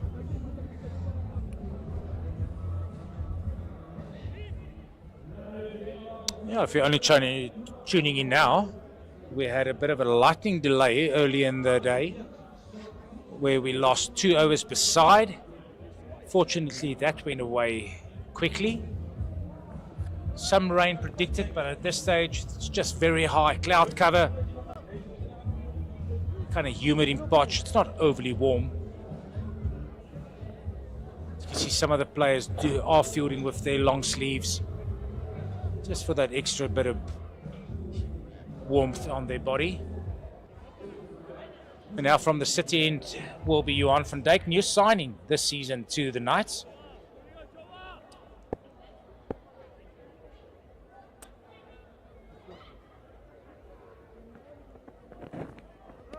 Bit of extra pace there. Bit of extra pace, keeper gathering it. Again, another wide delivery, Brady. What do you think of this action? Yeah, I think we'll have a closer look at it, but I watched a little bit of him yesterday in the nets, and it looked like he's got a little bit of pace to him.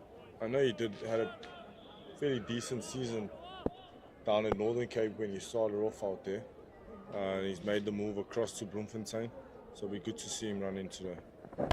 Oh, that's just nice little half volley on leg stump, and it's just been chipped to mid-wicket for 4 runs by Matthew Kleinfeld. Good start here by the NWU Dragons. Always nice getting your innings going with a boundary. Johan van Dijk just straying on his length into the pads of Matthew Kleinfeld. Gets his weight into that delivery, making sure that he hits it on the ground. It's another boundary, and as I say that, Johan van Dijk he decides to stay over the wicket to the left-handed Matthew Kleinfeld. Score currently on 13 after 1.1 overs.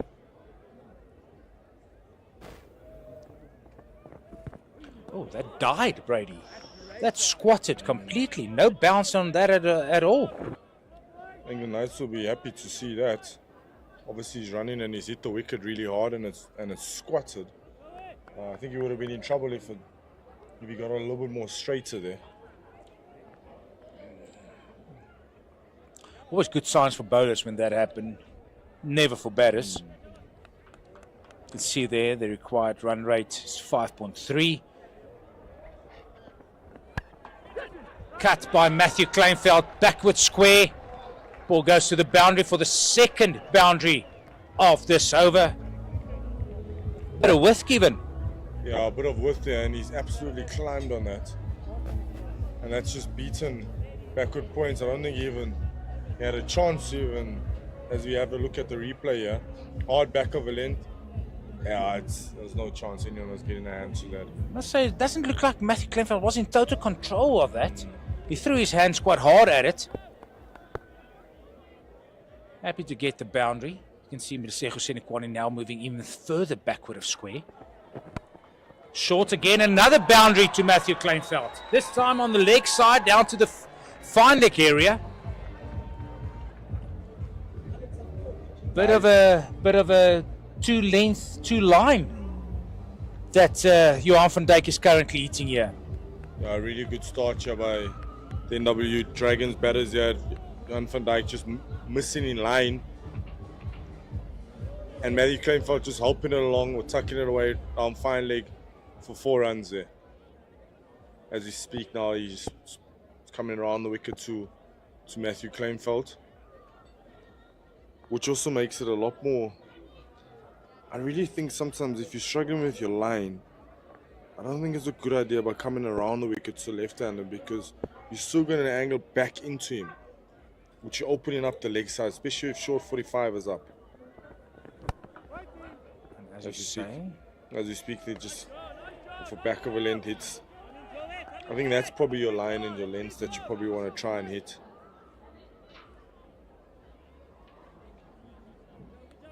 Again, I like the action here of Johan van Dijk. Just heard good things about him while playing for the Northern Cape Heat, Brady. Everybody said that he lets it go quickly. Good, strong young man. Not sure where he's from, but he made quite an impact in Division 2 cricket. Now applying it straight in Division 1. Shape back into. Matty played that well just to knock it into mid-wicket for a single. In the vacant area as well. As we see the end of the second, when NWU Dragons have got off to an absolute flyer. 22 without loss after 2, going at 11 and over, where the required run rate is 5.1. Good start by them.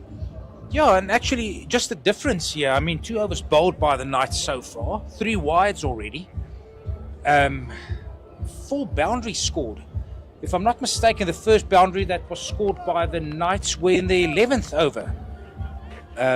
Discipline's something, you know, can't buy. You got to work on it. Got to make sure that you hit the right areas, know what the game plan is, understand how the wicket's playing as a bowler and as a batter for that matter. But you don't want to give away too many boundaries, allowing the Dragons to get off to a flyer, as you said. Van Vieren back in. Well bowled. Good lines, good lengths there by him. I think he'll probably be more comfortable here bowling to this left-hander with a little bit of shape, taking it away from the left-hander. I'm probably going to try and hit that area, try and nick him off. Get one through the gate. Just erred in his first over bowling. 2 wides to Janneman Milan, as you said, trying to shape the ball back in. But if you get that right, and you can trap him in front as a right-hander, that's especially wicket to wicket, that's always something that's very good to see. As we speak about that, he's brought that back and it's cut him in half. You can actually see Matthew Kleinfeld showing Janneman Milan, his partner there, that ball also squatted again. Bounce not as what is expected. Let's have a look at this. That's just the absolute jaffer there to Matthew Kleinfeld. How that missed. Yeah, Tiaan van Vieren hailing from Eastern Cape. Been at the Knights now for a season or 2, coming in again. Straighter. Very well bowled there, good lines. A little bit of shape from that line, I think he's in the game there. Obviously that's the straightest that he possibly can come. So he started off well here from the previous over, which is really good to see. One thing that you don't want to do to left-hander is bowl on his pads. All of them are so strong in that area. And give them width on the offside where they can free their hands, hit the ball to the backward point area. That's also an area that they target. Very well bowled. I think he's found his line and his length here to the left hand. I think he likes it more. Oh, Brady, we actually spoke about the options that Dame Pete has here in his arsenal of bowlers. Of course, these two seamers. He's also got Dion Forrester that can bowl right arm. Then he's got the spinning options of Aaron Pangiso himself, Dame Pete. He's still got Jock Snyman. And then he's got the left arm tweaker in Patrick Botha as well. So his options, slow bowlers, are there's in abundance. Well, good shape that. All of a sudden, I think we've seen a different bowler now that he's bowling to this left-handed batter. It's good energies on the ball. He's running in really hard. He's actually bustling. He's not a small boy as well, eh? No, he's a strong young man. I think he's in his second or third year now at the Knights, Brady. Doing very well for himself there. Flying his trade up in Bloemfontein. He's actually come on in leaps and bounds. It's probably... I'll finish off now after this ball. Well, he's probably come on in leaps and bounds. As you see a play and a miss there by Matthew Kleinfeldt, and that's the end of the third, where NWU Dragons are 22 without loss after 3. He's probably come on in leaps and bounds with him being at the Pretoria Capitals and probably learning a lot with obviously the lines and the lengths and the energies that he's probably need to bowl at. And he's been there now for 2 seasons, even though he hasn't played. You must learn in that environment. Well, if you're not going to learn in that environment, Brady, because with the coaching staffs that all these SA20 franchises have, I mean, it's the best place to ask questions. Not sure how much they're training, but it's still a very good environment to find yourself in. As we see Johan van Dijk now coming again from the city end for his second over. Ooh, there's some shape there, back. Well, the shape actually happened after it passed the wicket. Good leave by Janneman Malan. If you think about it, it's the bowlers that he found himself playing with there at Pretoria Capitals. It's such a good structure, you know, just sitting in the change rooms, talking about the game, understanding what other guys from other franchises are doing, you know, not only locally but also internationally. Played by Janneman Malan. Like his head position there, Janus, eh? You can really just hear the sound of the bat. It's just, even when a good player plays a forward defense or, you know, he hits it through the covers, you can just hear the sound of the bat is completely different to any other player. Yes, it could be the ball as well. But it's crazy how this guy, a couple of years ago, he was ICC Newcomer of the Year. We know Janneman Malan. Well bowled by Johan van Dijk. It's a better areas that he's striking here this over. It looks like Janneman's getting into good positions here to him as well. Yeah, it's crazy just to see that this guy was ICC Newcomer of the Year not so long ago, where he got heaps and heaps of runs, and then, you know, obviously now he's out of the setup. I don't think completely. I think if he puts on a good season or two, he'll probably find himself back there because well played. Oh, good single there by Janneman Malan.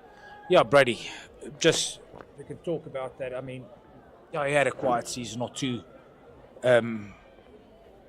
when he played for the Boland First Division team, which is also okay. A player is allowed to go through ups and downs in his career. I mean, nobody's perfect. If you look at the world's best, Joe Root, Kohli, I mean, all of them goes through this. And the only advice that you can give a guy like a Janneman Malan is weight of runs. You've got to get back into that system. Again, another excellent shot by Matthew Kleinfeldt on his hip, lifting that front leg and just maneuvering the ball to the fine leg area for yet another boundary. Yeah, so what can you tell any better? Score runs. And when you score, make it big ones. Because that's what counts, and that's what selectors will see, is nobody notices the 30. but they notice 130s. And not once, you do it consistently. As you see, Jan van Wyk coming from the city end once again to Matthew Kleinveld, and at the back of it, and that's a better length to him. I think he's just straying a little bit in line. That one that he just missed there, as you see, another fourth over where the 27th without loss after 4. Yeah, he's just obviously just letting himself down with that one odd boundary. You know, it's such a good over there that he just bowled, and then the release ball, which was down leg and has been clipped down to a fine leg region for boundaries. So they'll probably try and just right now, try and work on the run rate here and probably see where they can obviously control the game. Yes, they might burgle a wicket or two, but probably just try and speak on just controlling this rate because they have got off to a flyer here. That was a super over by Jan van Dijk, bar one delivery. I mean, I like the shape that he's getting. He's actually swinging the ball, and that's a great skill to have. It's just working on that one delivery that's just too straight. Beautifully bowled. Outside of stump, and Janeman just lets that go through. Now, Tiaan van Vuren, again from the university end, he's getting the ball to go through to the keeper, which is a good sign for a bowler. It's a better sign for the batter because it's quickening up. Under lights, dew will set in a few minutes, maybe in half an hour's time. You'll see the little towels will come out. Ball will come on better to the bat. Well played. I think that's where you just see the class of Janeman, where that's a really good ball, and he's managed to obviously get off strike and run it down to third man, and that's a sign of good batters with what can they do with the good ball, you know. I mean, good players get one off the good ball. They have the ability to either angle the bat of a good length, or they dead bat it for one. I mean, we can see the class of these two. Matthew Kleinveld, I mean, he's 35 years old. He's played so much cricket in his life. He knows how to bat at this stage. Yeah, these two are looking really, really good and in control at the present moment. Jana's getting into some good positions. Even Matty, for example, as well. That one that he just played now just looked like he's got a lot of time on his hands as well.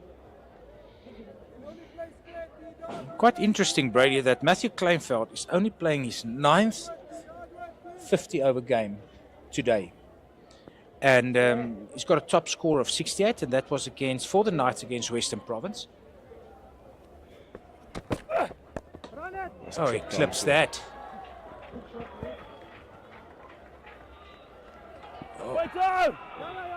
Oh, valiant effort by the fielder. He's not sure actually what happened there. He's showing the umpire, but the umpires are showing 4. So it is a boundary to Matthew Kleinveld. Yet another one. That's his 4th already of his innings so far. It's more like a pickup that he played, Brady. Good position. He's so balanced. Yeah, you can see it just lying on the boundary rope there. Yeah, I see it. Matthew Kleinveld, 8 games, 7 innings, top score of 68, averaging 30. If I'm not mistaken, Matthew Kleinveld is 35, 36 years old, so he's been around the circuit for a very long time. You would have felt that he missed out there on that. You know, going back to what we spoke when the NWU Dragons were bowling, and we spoke about the lines that they should be bowling. So if you look at where these guys have scored, they've all scored when it's been pretty straight. We spoke about probably the better line is the outside off stump line, you know. Do you think maybe they took that into consideration and realized that? Because it looks like they've just scored everything that's been straight at them. You can see him actually reverting back now to the wider lines. I think we said in the Dragons innings earlier that as soon as it was wide, it looked like it was difficult to score off, especially against the new ball. But I think the plan is still there. They're definitely bowling towards that plan. They're just not executing, being consistent on the, let's say, 6 to 8 stump line inside the wide line. Yeah, as you see a bowling change now. Looks like Jacques Snyman. The man that has that has had a great day.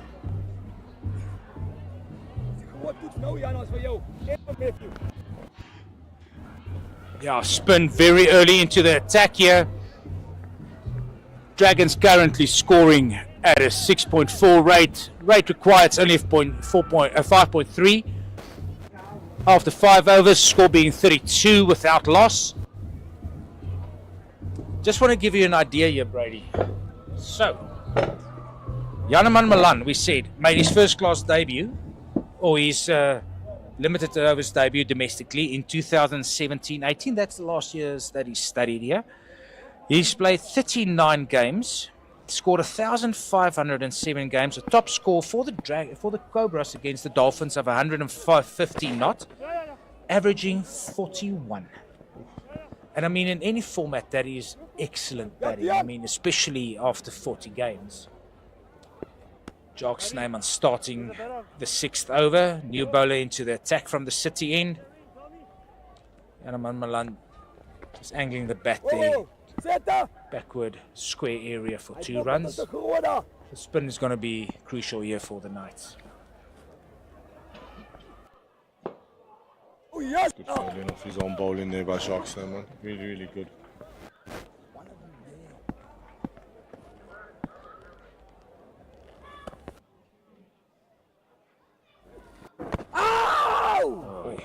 Looked kind of straight, but it sounded like there was some bat on it.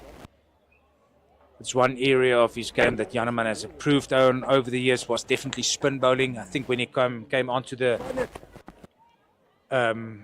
circuit, he was kind of suspect against spin bowling, especially left arm turning. Beautifully. There could have been a chance for 2 there, but I think Janneman realized that if the Sejo obviously was down there and he opted otherwise because he's really, really quick. No, you don't take on that arm or that speed. Good start here by Jock Snyman. Only going for 3 runs so far. He's changing his angle of attack now to around the wicket. Left-handed Matthew Kleinveld. And they've brought in a slip in Deon Forrester, which is a good thing. Yeah. Ball's turning away from the left-hander. Got to pick up that first wicket here, does the Knights. Oh, quick single. Sean's wrong end. It was more Maddie's side that he could have been in trouble. Wrong side there. Yeah, I think 2 things that they're probably trying to do here. Try and maybe get a wicket with bringing Snyman into the attack, or maybe just trying to control the rate here. Beautifully played. Well played by Janneman. Yeah, definitely, Brady. We saw earlier when, let's say, the part-timer or makeshift bowler Matthew Kleinveld, that's opening the innings here with Janneman Malan. He came on and he did quite a job for the Dragons. So we know Jock Snyman. He actually bowled for the Proteas in international cricket. He is a recognised bowler. And you know what, Brady? I've always liked that in your top 6 that you have 1 or 2 players that can turn the arm, like a Jock Snyman, like a Deon Forrester, that's recognised players, because it gives you so much balance in your selection. 100%. If you could pick, I think you'd probably pick 11 guys that could do both. It will just make your life so much better. But in saying that, we see Van Vuren still in the attack here. They're probably desperate for a wicket now. Yeah, they want to pick up a wicket here in the 6th over now. Northwest Dragons on 37 without loss. As we mentioned earlier, Tiaan van Vuren pushing it really wide, attacking the wide line because it's not so easy to hit this ball square of the wicket, especially the new nut. So if we can talk about all-rounders, and I'm not saying a batter that can bowl or a bowler that can bat a little, true all-rounders in the class of a Jock Cullis. How many do we have in international cricket? I'm not saying in South African cricket, because at this stage I think Vian Mulder has cemented his spot. Bold. Yeah, I don't think in world cricket we're going to find anyone with that caliber anytime soon. I think there's a bit of around the world. I think there's a bit of both bits and pieces. They can do one better than the other, but Jacques Kallis was good at both. Yeah, Brady. It's maybe not a fair comparison using him as the example because he was so good. But I mean, Vian Mulder at this stage, he's growing his game. We know the cricketer that he is. He's doing well internationally. Well bowled by Tiaan van Vuuren. His previous over went for a maiden. That means he's now on 9 dot deliveries in a row. It's an interesting conversation. I think we can actually mention a few names that can ply their trade. There's a batter that can bowl a little, bowler that can bat a little, true all-rounders. And do we say spinning all-rounders? Do we talk about wicket-keeper batters? Do we talk about... Ooh, that bounced a little on the right-handed Janneman Malan. Excellent delivery again by Tiaan van Vuuren. He just gets now and a few of them just to kick a little bit from a length, or he gets one or two of them just to shape nicely and shape late as well, which is really, really exciting for a left armer. No, it's just he's getting that seam position out of the hand in such a good angle towards the side that he wants the ball to swing. It looks like his stock delivery is swinging the ball away from the right-hander into the right-hander, away from the left-hander rather, and into the right-hander. Again, look at that. It's called wide, but still a good ball. I like the shape of that, Brady. Yeah, you'll get excited when you see that shape. But the one thing now, you mustn't try and overcompensate now and come straight. As you see the replay here, it was quite a wide-ish ball. I think he could have been hard done by here. Yeah, touch and go. Good bounce. Generating some decent pace here, does Tiaan van Vuuren.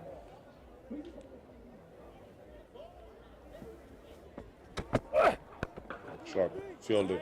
Good shot, and well fielded there by the point fielder. Brady is bowling to a very conventional field here, doesn't he? We so often see that bowlers, they bring in their fine legs into the circle because they only allowed our 2 players in the power play, the first power play, and they put down a sweeper on the offside boundary, but not Tiaan. He's trusting his ability. He's got his fine leg down. He's got his third man down. One catcher next to the in first slip position, so he's trusting his ability here. Oh, really full. Well Matty played. Kleinveld did really well to get it down to third man area for a single, which was a good over there. Only gone for 3 runs. Really, really good by Tiaan van Vuuren. As you see, the end of the 7th. NWU are got up to a really, really good chase here with 40 without loss after 7. Slightly broken down this run chase. Yeah, looking at still inside the power play. They're going to continue with Jacques Snyman from the city end. Janneman Malan on 12 off 22. Very steady start, reserve start by him. Probably going to look to get himself tucked into this innings. Got a bad time here, give himself opportunity to score a big one. Good shot by Matthew Kleinveld off the back foot, piercing that gap. Only going to be 2 runs. Good chase there. Looks like Patrick Botha hauling the ball in. I like the fact that Matty Kleinveld just gave himself some room there, It's a very big boundary out there. It's absolutely massive. Well played. This is really good by Matty. And to think about it, they're almost playing almost in the center of the wicket, and it's really big down that side still. Yeah, Brad, I think they're 2 strips away from middle. Let's say the ODI or test wicket, as many grounds call it. It's an absolutely massive boundary to that side, to the left-hand side where the football fields of the Northwest University is. But to be honest with you, the other side is not much smaller either. Like the Bloemfontein cricket field. Not sure what it's called nowadays, Bloemfontein Oval, which is absolutely massive. Semley Park or the JB Marks Oval is also a very big ground. And for those viewers that weren't watching earlier, Jock Snyman hit a 6 off Aishel Klute that went over the grandstand, the main pavilion, into the museum area, which we reckon went about 120 meters. It was an absolute monster of a hit. Beautiful shot. And this is again a great shot by Matty Kleinveld. Will this reach the boundary? It does not. It's hauled back. Pat Botha definitely will feel his legs after those two big runs that he's taking. And now the captain tells him, stay down. 3 runs scored by Matty Kleinveld. Now 29 of 24. Ooh, yeah, Jack. Ends off with a dot. A rare dot that we haven't seen in the past 8 overs, as we see the end of the 8th, and it's 47 after 8 without loss. Dragons will be really, really happy with the start. Yeah, Matthew Kleinveld being the aggressor here on 29 of 24, where Janeman Malan is just looking to get himself in, get to the base of the wicket, understand how you should score, which areas you can capitalize on, giving himself the best opportunity. Already the partnership, 47 in 8 overs. Going at nearly 6s here, only need 5.3 at this stage. Tiaan van Vuren continuing from the university cricket end. Beautiful.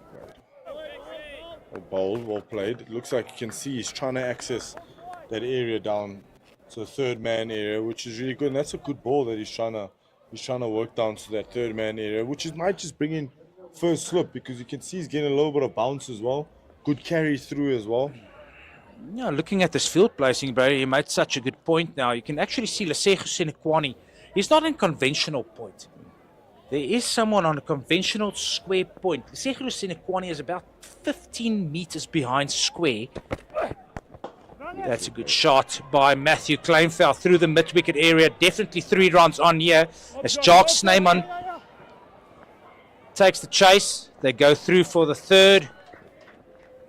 Just erring there again on line. Yeah, erring a little bit straight there by Tiaan van Vuren. Not really timed by Matthew Kleinveld. But they'll be really happy with the start, these two. They've looked after the power play so far. They'd love to go outside of the power play without losing a wicket here. Dragons bringing up their 50 without loss in the 9th over. That's a good start, the start that they were looking for. Janeman Malan driving, yeah, bit of a misfield in the cover area. They scamper through for a single. Must say they've been running well. Yeah, 100%. I was just about to bring that up. They've been running really well, especially when they haven't been able to access the boundary as easy as what they have been in the first couple of overs in the power play. But right now they're actually rotating strike, running really hard because they're playing to the big side. If they beat the inner ring, they're running, trying to get 3s, which is good. No, they're making that scoreboard tick. Tiaan van Vuren in his 5th over now. That's been knocked down to mid-off for a dot, a rare dot. I must say, Tiaan is actually he's bowled well. After his first over going for, I think, 10 or 11, he's bowled it back very well. His second over was a maiden, then he bowled another 3 after that in his 3rd. So he's stringing those dots together, Brady, and that's what you want to see, especially on a wicket like this. I won't say it's still a stroke maker's wicket, okay? And the slower bowlers in Dame Piet and Aaron Pangiso, the 2 tweakers for the Knights, will have a big say on this game if you can ask them. And how well the Dragons players are going to play those 10, 20 overs of those 2 bowlers will have a lot to say in the outcome of this game before the Knights end. As you see Tiaan running in here. Oh, it's a beauty. That is a beauty, and I just feel they haven't bowled enough balls in that area. That's a superb delivery by Tiaan van Vuren, asking questions, batter not really sure whether to come forward or to go back on it. It's just hitting that 5 meter, maybe a touch fuller than 5 meter, 4.5 meter area to Matthew Kleinveld. You can see his feet stuck on the crease, acknowledging the good delivery of Tiaan van Vuuren, even him showing that there's a bit of lateral movement. Final delivery of his 5th over. It's gone over the top and has been dispatched to the boundary for 4. Yeah, such a good over by Tiaan van Vuuren, just erring there on his length and line, allowing Matthew Kleinveld to free his arms like typical left-handed players do, hitting the ball backward a square for another boundary. Currently, after 9 overs, the score 55 without loss for the NWU Dragons. Super cricket shot, Brady. Beautiful cricket shot. He saw width and he pounced on the width, which was really, really lovely to see. Now, Brady, we talk to bowlers, and I remember many years ago, Johan van der Walt actually assisted a little with one of the teams I was involved with, and he usually spoke about, if you start well in the over, make sure you get out of your over. Okay? As a former first-class bowler, how can young players do that? I think it's got a lot to do with the concentration. I think those last 4th or the 5th and 6th ball, a lot of the times guys leaps in concentration and they try and do something that hasn't been working for them, and then all of a sudden, bang, the boundary comes. If the guy runs down the wicket and he hits you over your head, fair enough, they're allowed to play those good shots, but it's a big risk. But don't stray in lines, I feel. And I think that's a lot of the times where we strain, because if you get your line right, you can get away with a bad ball. You know what I mean? I think the lengths are the problem. Lengths will always be the problem, because if he can take you back, the 5th ball, absolute Jaffa over delivery. The 6th ball, he gets width, he gets length. So, is it concentration? No. Yes, we don't know. Execution, that's where the problem is. New bowler in from the city, and is Malusi Siboto. We will know what we'll expect tonight from Malusi Siboto. Not going to give you much. He'll run in and he'll just hit a constant area with the odd bouncer, which will be a surprise bouncer. And probably in the back end, he'll probably look for his change-ups and those type of things. He's a really wily character. I think he knows his skill and his craft. Malusi will definitely, he's going to be a steady bowler. That's what we've come expect of Malusi Siboto over the years. Looking at his figures, 3,580, 18 balls bowled in limited overs cricket in our country. And I always say, okay, that's not the balls bowled in the nets, or in 4-day cricket, or in 2020 cricket, where he played a lot of for the Lions before he moved to Bloemfontein. Asking a big shout there by Malusi Siboto of Janneman Milan. He's bowling it very straight, hitting good areas, Brady. Good start here. He's that type of bowler that's going to run in. Yes, he's not expressed, but he hits the wicket with good energies and good areas, So I'll be interested to see the line that he obviously wants to try and hit. And I think a lot of the bowlers should maybe learn, or maybe see what type of line that he's wanting to hit and the lengths that he obviously wants to hit. He's going to be wicket to wicket. He's not going to give you any width. Yeah, he can be a handful tonight on this wicket. Such a good shot by Janneman Milan, standing up on that, on top of the bounce, through the extra cover area for a boundary. That's the type of shot you want to see from the class of Janneman Milan. Again, just a bit of width from Malusi. The length was nothing wrong. It's just the width. That's such a good cricket shot by Janneman Milan. Malusi Siboto will probably try and come a bit straighter now to him. There we go. And that's a straight one that we speak about, and the lines that we obviously speak about. I watched him, was it last week when he played for the NWU university team. And just the way he went about that innings, that 100 that he got, it just showed that this guy is actually class on a tough wicket in the morning. It was good to see some pros playing club cricket last weekend. That's what we want to see from your professionals. If you're not playing divisional cricket, go out and play club, make a difference there. Last ball of the 10th over, Matthew Kleinveld goes on the pull, but gets a bit of a bottom edge on it. Still goes through the signal.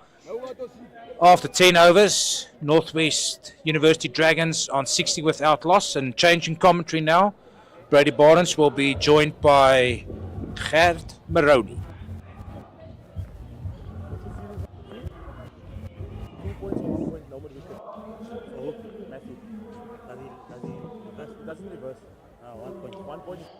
As we see the end of the 10th, and that's the end of the power play.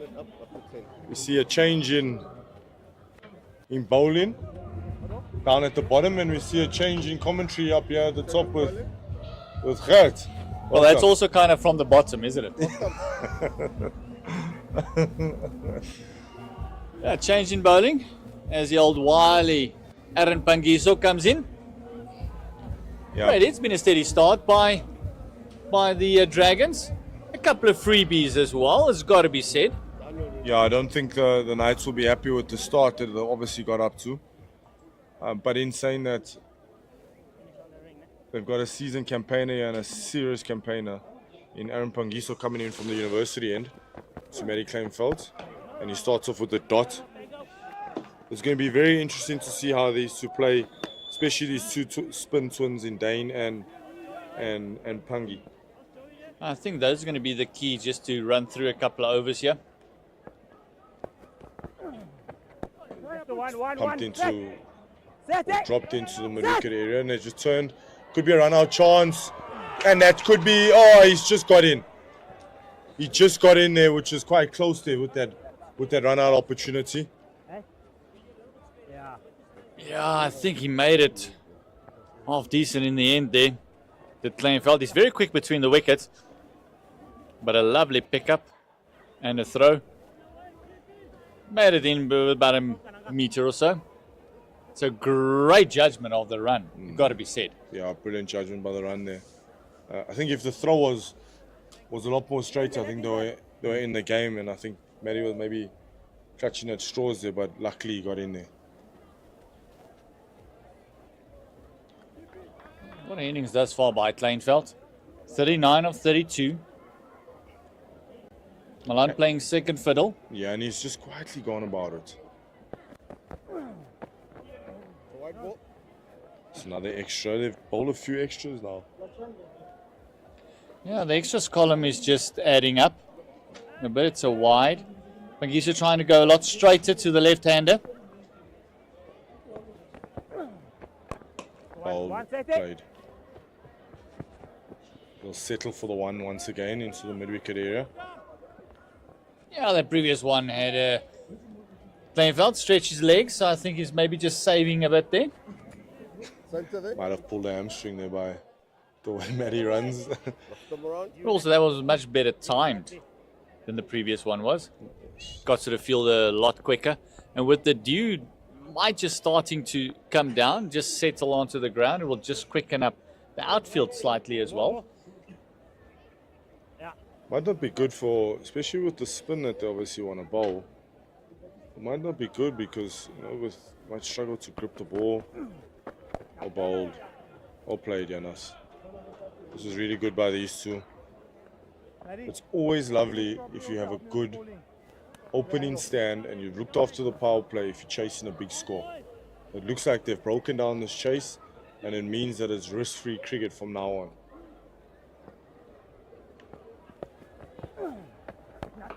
Beautifully bowled, which they just gets behind it and knocks it back to Aaron. Well, if you look at the equations, 224 required from 193, so it's basically on a runner ball. I beg your pardon, it's the other way around. Beautifully played. The old eyes are deceiving me. It's 193 required of 222 deliveries, so it's less than a runner ball. At the moment, they have to go at around about 5. So it makes things a lot easier. That great start that they've had, that great power play that they had. As you see the end of the 11th over where they're 67 without loss. Yeah, they had a really, really good power play, you know. But like I said, it's going to be extremely important how they play the spin. We know that time and time again in South African cricket and domestic cricket, a lot of teams lose the game in the middle period, especially when spin is on the go. So it's going to be very interesting to see how they go. And there's really two really good spinners in this team as well.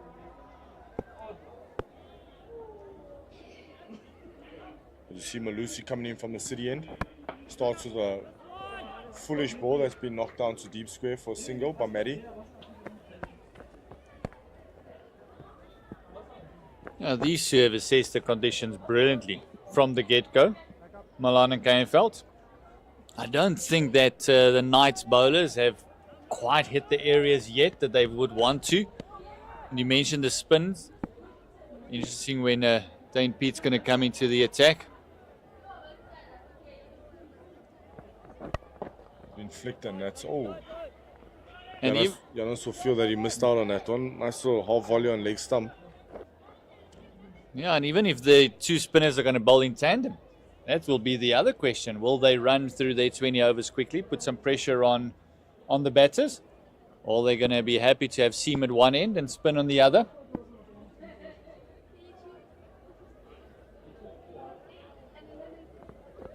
Oh, what ball Malusi, and he's been knocked down to mid-on and it's hit the stumps, but safely in. Yeah, the captain just showing that I know exactly where they are. The radar's working. Hopefully that will be good news when he takes up the ball later. Dane Pete making his debut for the Knights today and also as their captain for this season. Yeah, Wiley campaigner Daniels. He's been around the block, played overseas. He's come back now, got himself into the test side. And leading this Knights team tonight in the season as well. Oh, bowled. That's a great catch. That's a great catch by Gian Kluter, almost like a nothing shot.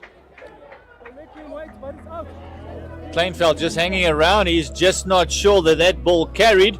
And there he gets his marching orders from the umpire, saying that they're happy that that one went cleanly into the gloves. Was a fantastic catch there in the end. Beautiful line and length by him. As we see Malusi, beautiful line and length. Trying to run the ball down. Good catch by Gian. It's a really, really low catch. Difficult catch as well. He also didn't get his hands in the best position either. Luckily got one glove underneath the ball. And that's the first wicket for the Knights, and they're going to need a few more of those. Matthew Kleinveld, 42 of 50 deliveries, 69, the good old 69 for one.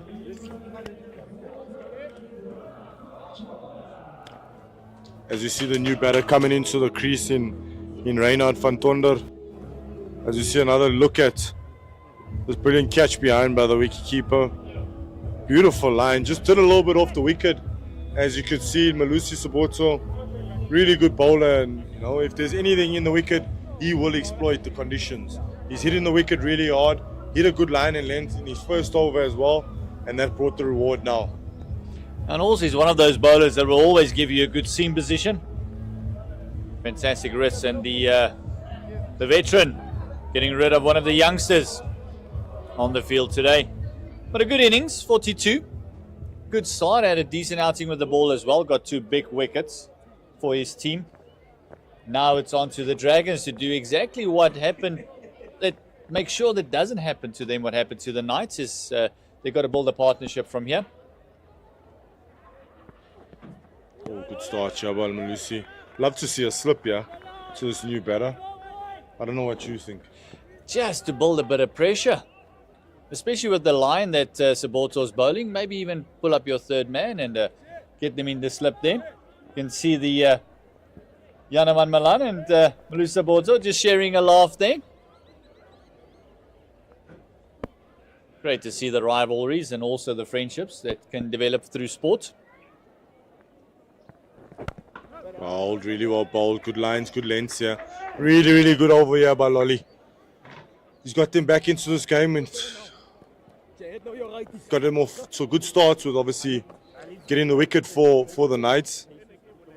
And you know what the old saying, one brings two. Let's hope that happens. But I'm pretty sure the Dragons will also be saying, let's hope it doesn't happen as well. Yeah, it's all about in which camp you sit at the end of the day. But I agree with you. Normally one brings two, and that was a fantastic catch there. It's exactly what you want. Klute taking a phenomenal catch, and it's those things that actually change matches. Those little pieces of brilliance.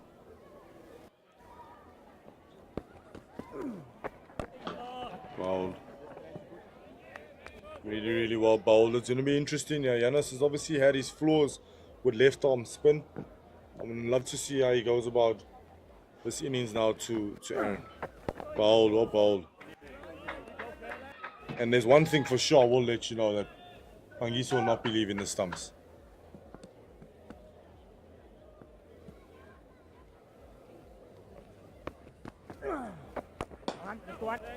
Beautifully shot down the ground by Janneman Malan. Janneman just allowing the ball to come to him. Look, that's one thing that I think everyone knows about Janneman Malan. Boy, does he hit the ball hard. Even if he just punches it down the ground, the sound of his bat just sounds fantastic. It's crisp, it's clear. Got great strong hands, great wrists.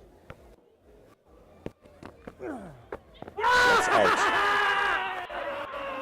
And I'm afraid to say, and I told you that he will not leave the stumps. Yeah, and that looked stone cold dead from up top here. You called it immediately as soon as it hit. You said that's gone. It's the unfortunate demise of Reinhard van Tonder without scoring tonight. But it's Aaron Pangiso, wicket to wicket. And we saw the same with Seleka as well. As soon as you bowl that wicket to wicket line, it just gets very, very hard to score. Tried to rip out the sweep, just couldn't do it. And it's another wicket for the Knights. Yeah, like you said, look, as you see the replay here. Pitching in line. Dead barrel. Straight. Middle stump out the ground. Yeah, there was an argument that it was missing a leg and off. It was only hitting middle. And he just looked like he played too early there. It's almost like he played in front of the ball and then the ball came. A nice variation of pace by Aaron Pangiso. Really, really good pace there. And this guy's a wily character, man. He knows exactly what he needs to do, when he needs to obviously do certain things. And then you also got Dane Pete giving him advice as well. So imagine those two heads coming together. And important heads as well. Subsequently dismantle a batting order. And they realize another wicket or two here. And all the pressure will just be put on the batting lineup of the Dragons, especially being the first game of the season. At middle order, might not have as much time, pitch time, as the rest.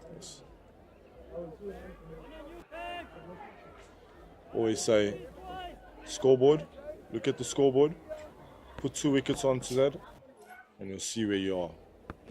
Oh, that's just straight on with the arm, and it's hit the outside edge, and it's run down to the boundary for a single. I'm saying single.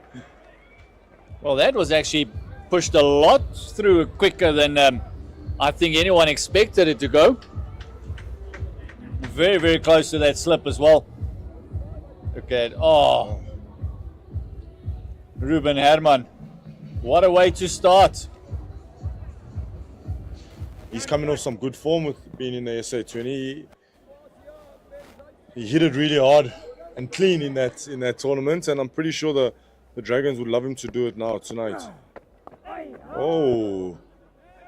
Keeps playing back to the spinner. He might not have an opportunity here. It's far and hard.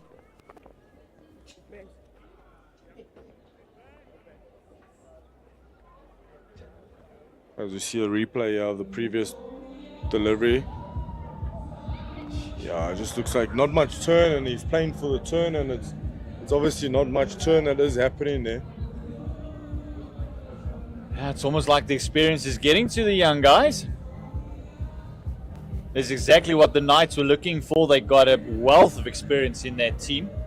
Most of their players playing over 50 years of age. You see Malusi Soboto from the city end. Another line, good lines that he's just bowled. He's come in here, he's tied everything down here. He's hit a straight line, the right line. He's hit the wicket, hoping for the batter to obviously make the mistake.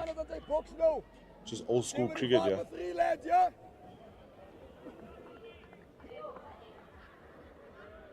As you know, the bowler is in control for every delivery. The batter needs to score the run, so if you can keep it nice and simple, you make it difficult for them. If those plans get executed, makes it so hard for the batter. They have got to do something different to get the ball away, get the ball in the gaps. You just keep it there, and it's such a dream for a captain because he knows Soboto will just put it on that A4 there, put it in the spot, and he can set the field accordingly. And he will not leave those stumps, I can guarantee you right there. As you see a field change, he's calling for fine leg to come up into the circle, long off going down onto the boundary. He's just going to be the simple cricketer that's just going to wait for you to obviously make the mistake.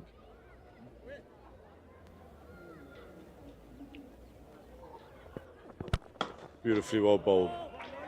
And he just knows what he needs to do, when he needs to do certain things. And you always need those guys in your team that are just they're just experienced when it comes to when the pressure's on, what do they need to do. Obviously share their advice, guide certain guys to do certain things and when to do them. Because yes, it's all good and proper that we want these exciting cricketers and these young, vibrant cricketers, but there's also room for really experienced cricketers in your setup. For situations like this where things are not going your way, okay, how can we control and put it into our favor, you know? That's a word you use there, control, because that's what it's all about. You've got to control the controllable.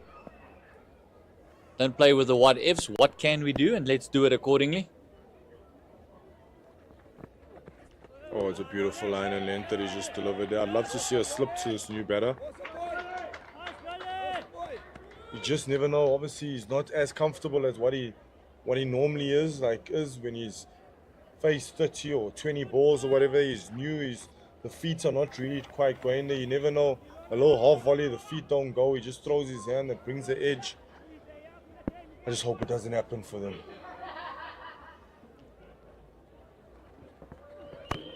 Beautifully bowled. That's a good line. That's a good length. It just looks like it's also that hard back of a length is really not coming through. I know Yanaman put a beautiful shot off the back foot of Malusi in his first over, but that was a really, really good cricket shot. Yeah, but also those shots are few and far in between. The opportunity to play them hasn't been there.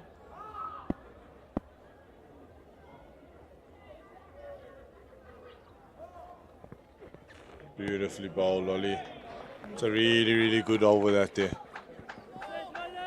Fantastic over, like you mentioned. It's only the one that's come off it. Yeah, beautifully. He's just come in now, and all of a sudden, run rate required is at 5.4, and run rate achieved is 5.4. From the start that they were going at 11s.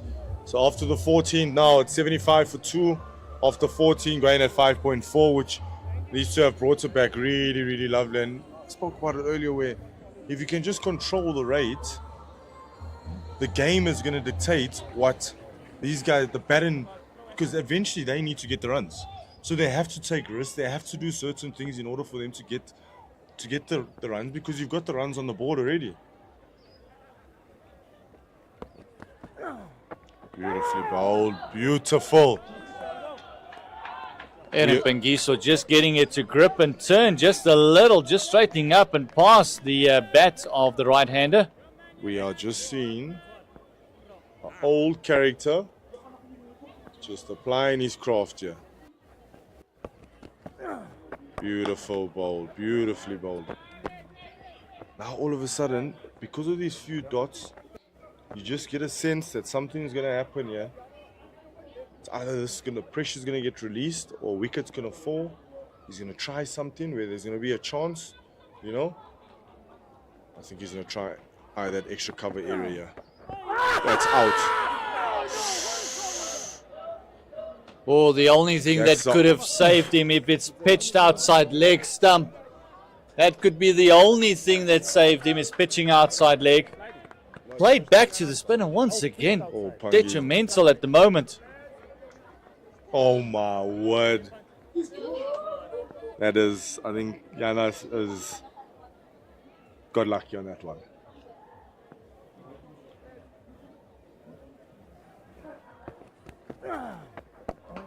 Beautifully well bowled, yeah. This is really good by Pangi. This is so good, yeah, by these. And I said it, I could just sense that something's going to happen, and I can still feel that something's going to happen. And this is where the Knights were really good, where there was a phase where nothing was happening, but they kept riding that wave, you know.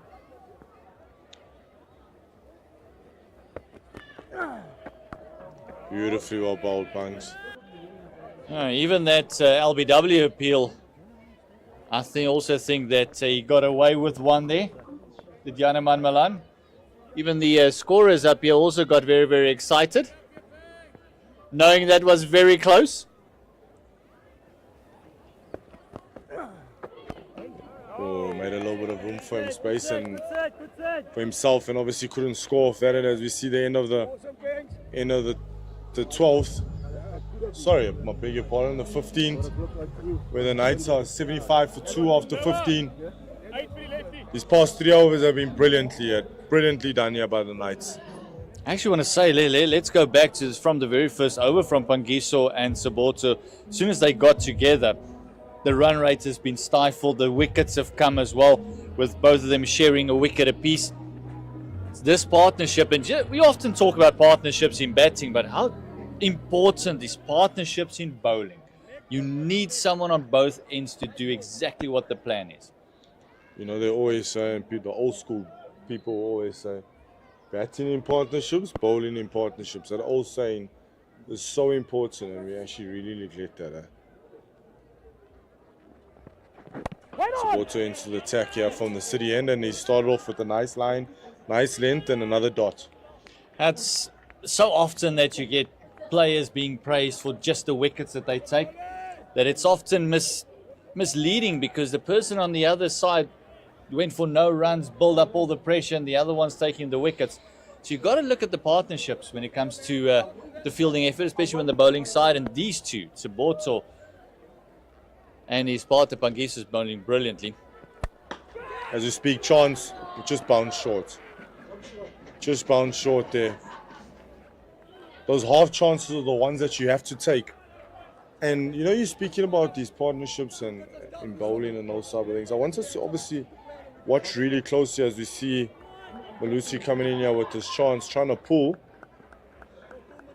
And it just bounced short there. I think he was aware. If he was a little bit more aware, probably diving forward, he was in the game. But let's look at the dismissal of certain the dismissals that have happened. I'll finish off now. Well bowled, well played. That's a great hand by Dominic Hendricks there. Definitely saved the 4.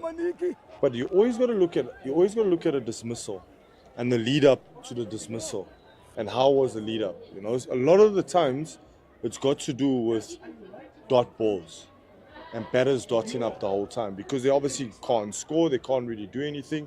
Then bang, let me try something different. Chance. As you see Malusi coming in to Janeman Malan. Another back of a length, hard length. Really hard for them to score here now. I think Malusi's found his length here. That's true. What you're saying is that pressure. You keep mentioning old school. Can't feel that it's a bit of a punch on my side, but it's a fact that we got taught back in the days. You know, how to set up a batsman. It's not just running in and bowling. You're bowling with a 2-3 ball plan in your head, especially if you know the batter. So you make sure that those plans get executed. This is what I want to do, and you want to bowl as much as to one batter as you possibly can, And that's what comes into your theory about the dots. The more dots there is, and then the batters become a little bit, the tension rises, they get a bit panicky, and then they got to do something different. And this is what Saborto's doing brilliantly. His 3.5 overs have only gone for 10 runs, and he's picked up the wicket as well. So he's just going to hit those consistent lines and lengths. It's up to the batters to do something different. This is really good. So you can actually see now how they're going about their business now. Like even at this last ball now, as we see the end of the 16th over where they're 77 for 2, going at a run rate at 4.8, required run rate at 5.2, and we're going to settle in for a drink now. But you can actually see now that they're actually working on the run rate now.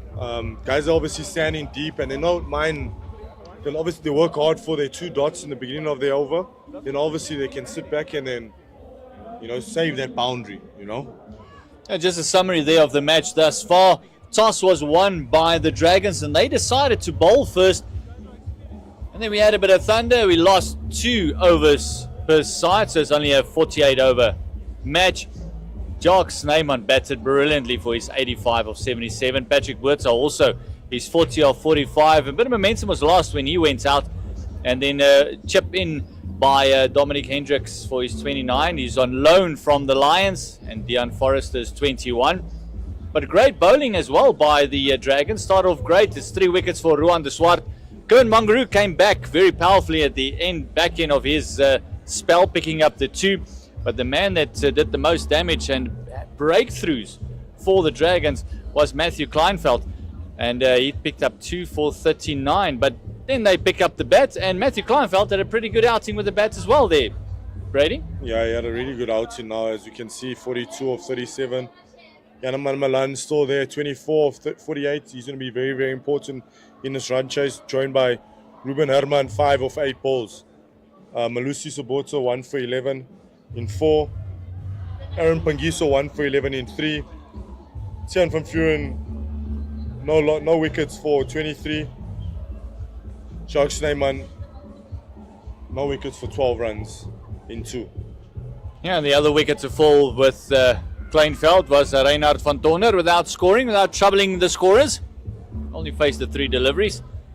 We have drinks here in Potch, and what a nice vibe it is. The music's playing, grass embankments, everyone's running around. We got a little bit of a cricket match going on there on our right-hand side in the bleachers. Maybe the next Protea is playing. You can actually just see the dive coming in there. Quick single taken. Not happy with the call there by the umpire. You can see that. Look at that. Typical batsman. He's never out. Yeah, it's been a lovely day so far. Especially from the thunder that we came off for, and we thought, yeah, it's gonna rain. Are we sure it's gonna rain? It's actually turned out to be a pleasant and a lovely evening tonight. Fantastic evening. You can actually see the clouds. They've lifted a lot, so at the moment there's definitely no chance of rain coming in. So you can come out, support the cricket. JB Marks Oval, the home of the Northwest University Dragons. Dane Pete having a discussion with Aaron Pangiso. There's a few years of experience between the two of them. I wonder what that conversation is obviously about. Looks very animated. It looks extremely... Probably one saying, carry a slip. Get a slip in there. Well, Pangiso, the way he's turning it, probably wants 3.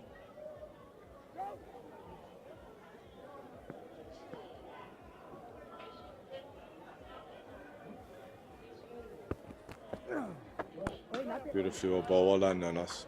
Did well there to get off the mark. After the drinks break there. Very difficult to get going after a little bit of a break. We saw that as well with the thunder break that we had, just to get going again, get the momentum going.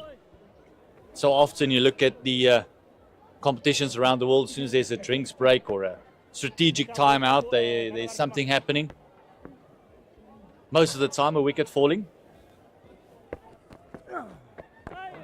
That's well bowled. It doesn't look like it's just obviously just going across the left hander with the arm, with him coming around the wicket there. I think he's not trying to turn it into the left hand. He's bowling a lot quicker to Herman as well than he is to Milan. Bold. There's one thing that he definitely knows. That if he just misses in his lengths and his lines, Ruben is going to climb into him.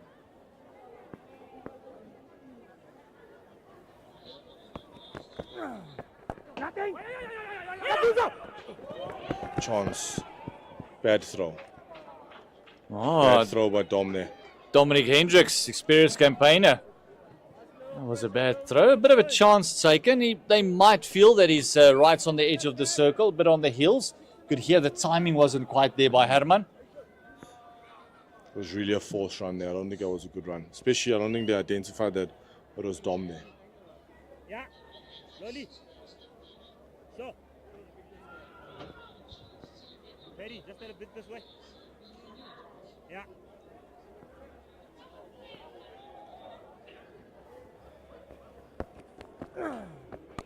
Oh! It's a really, really dangerous ball that there. Brady, I've got to ask the question. And I'm going to ask the same thing from Conrad as well. You've had a bit of experience in the coaching side. And why are most of South African batters playing back to spinners? I'll explain this. So, I've heard a lot of guys speak about, as we see the end of the 17th year, where NWU Dragons are 80 for 2 after 17. And I've heard a lot of batting coaches and those people obviously speaking about playing spin. And I think they miss the point as in what's comfortable for a player. And a lot of these guys say you must play back, and I feel, yes, you can play back, but the guy's got to feel comfortable to play back. They speak about they want you to play back is because you obviously get, especially if the ball's turning into you can get your back, your left leg out of the way, and you can play off the back foot, and it gives you time as well instead of you pressing forward and planting forward and you got nowhere to go. But the most important thing is about having the conversation and finding out what's comfortable for the kid. Or bold. But I also feel that it's one of those things that you can't cast in stone. You got to assess the conditions as well, the pitch you're playing on, the bowler you're playing against, and that sort of stuff. You can't just lunge forward, I get that, but you can't just go back every single delivery either, because he's just going to adjust that half a meter fuller and you're in trouble. Yeah, I think you're spot on there by identifying what type of bowlers that you can go back to. I remember I think he's still playing now, there's the likes of Carl Nipper, for example. A ball, beautiful shot down the ground. So that's really good fielding by the guy down at long on boundary. Yeah, like a left. He's obviously a left arm spinner. Not a big turn of the ball, but he really attacks the stumps at a good pace, and he wants you to go back. So it's almost like he bowls little in swingers into you, you know.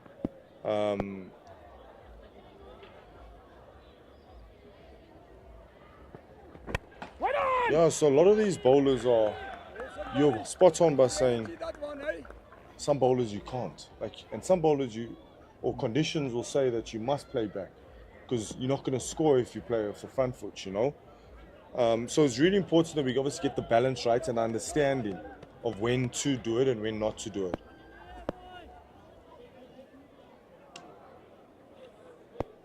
So also just having a chat there to Dane Pete, just completely walking away from his mark. It's almost like they turned their back to the batter. Ruben Herman might understand or read lips, who knows? Yeah. I thought, let's just walk away. I think there's a little bit of mind games, yeah.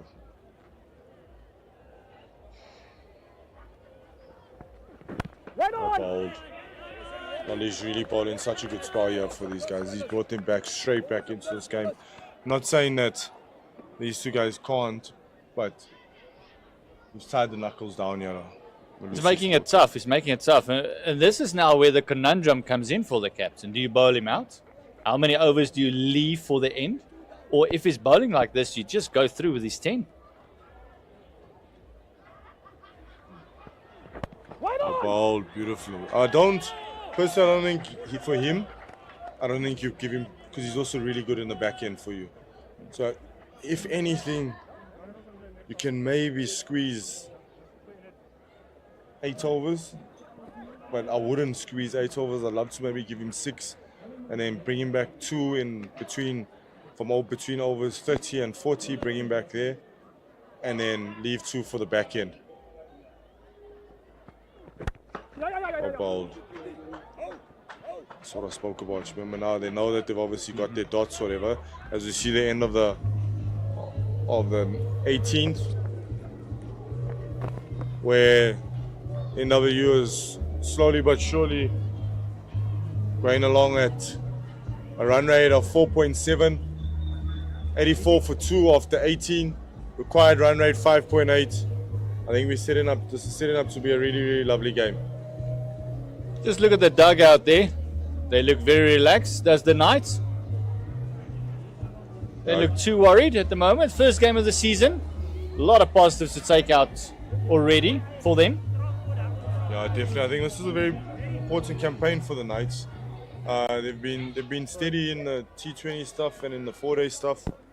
They'd love to put in a big performance and a big shift in this 50-over competition. Good starts, could be 2 running hard. Chances. It's good running. Really good running by these 2.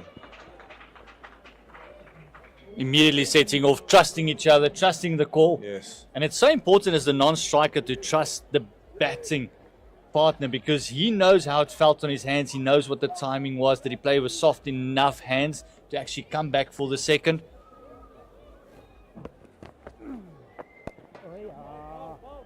This is good now. I think Ruben's just got his flow now all of a sudden. Yes, he dots it up a little bit.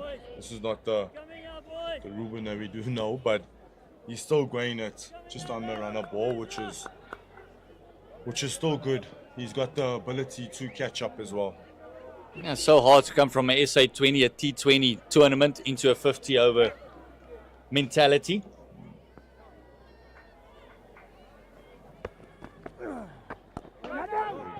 So much better. And also, it's not just a normal tournament, it's a high stakes tournament. A lot of the SA20 players who did well is hoping for contracts with the IPL and then all the others around the world.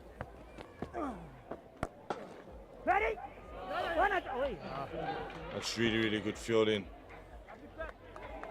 Looks like Patrick Botha there, extra cover, really good hand there. It had 4 written all over it there. I think Giannis is playing Pangiso a lot more better now. The threat is him going back, and he shouldn't be going back too. Bowled.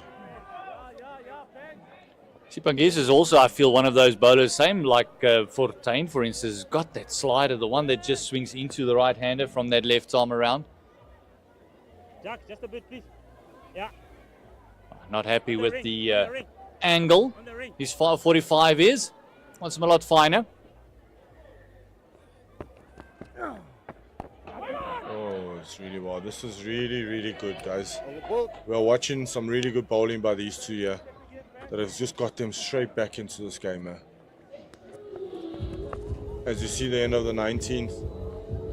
NWU Dragons, 88 for 2 after 19. Run rate achieved 4.6, run rate required 5.9.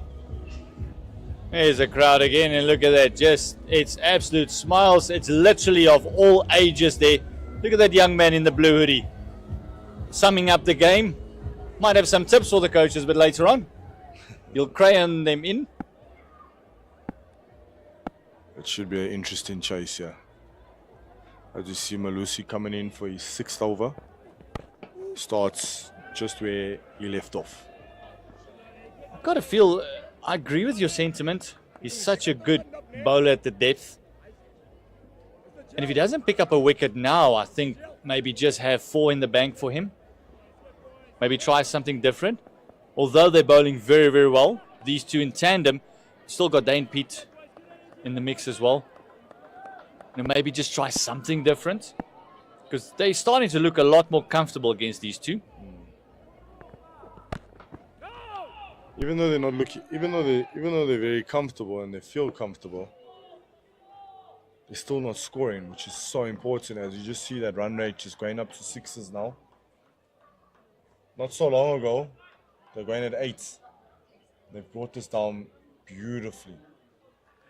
Yeah, at the moment, it is 171 to win of 172 deliveries. But it's always the nature of the game in 50-over cricket as well. This period, there's always a quiet period. It's just about how teams play that quiet period.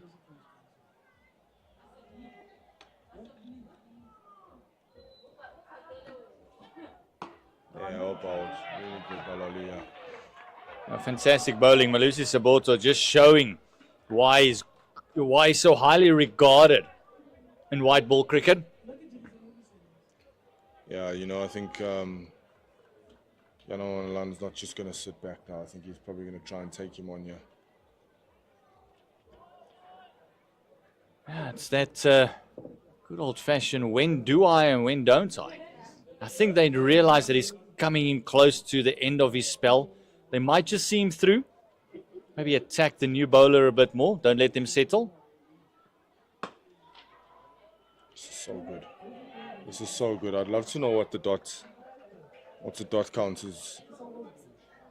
This has been that he's delivered so far. Malosi Saboto is going only at 2.6 to the over. The dot count is pretty high at the moment. Janaman Malan, 36 dots that he's faced thus far in his 28 or 57. We know he can pick it up as well. Oh, beautifully bowled. This is really, really good by Lolly. And that one there, he's been hitting back of a length really hard. And he's just gone a little bit fuller there, just to try and entice him for that drive there. As you can see, oof. You can just see the reaction from Saboto. He knows that was very, very close.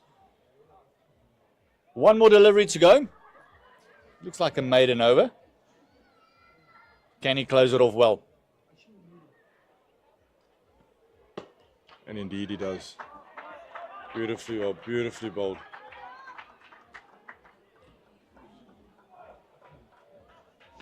That was fantastically bowled, Malusi Saboto. 6 overs, and he's only conceded 16 runs and also picked up the big wicket of Kleinveld as well. 20 overs gone as we have a change in commentary. Conrad Swart, welcome back. You had a bit of a rest, bit of a chow. Yeah, something to eat, Gert. I was on the long spell there at the start of the innings. Long spell, which is now your turn. Yeah. But a great start here by the Dragons and the Knights. It's put this game in such a great position. If you look at it, it's 170 from 168 balls. Yeah, I think we're in for a good game. It's going to be a tight game, depending on whether Dragons can keep wickets in hand here. A lot rides on Janaman Malan's innings here. I think you did mention, and I'll continue. Just a drop and go. Lovely soft hands then. Yeah, a lot of dots faced by Janaman, trying to get the pace of the wicket, take nothing away from the Knights bowlers. Malusi Saboto, Aaron Pangiso has been bowling brilliantly. This spell, 11 overs, only going for 35 so far. Yeah, that's the type of bowlers that we know that they can be, and they're actually just executing their skill so well. And also keeping guys like Herman quiet. We know Ruben Herman likes to hit the ball. Even him has been facing dots, 15 thus far. Trying to use his feet. But that short mid-wicket for the left-hander. Just can't get it past. That man that's nice and close.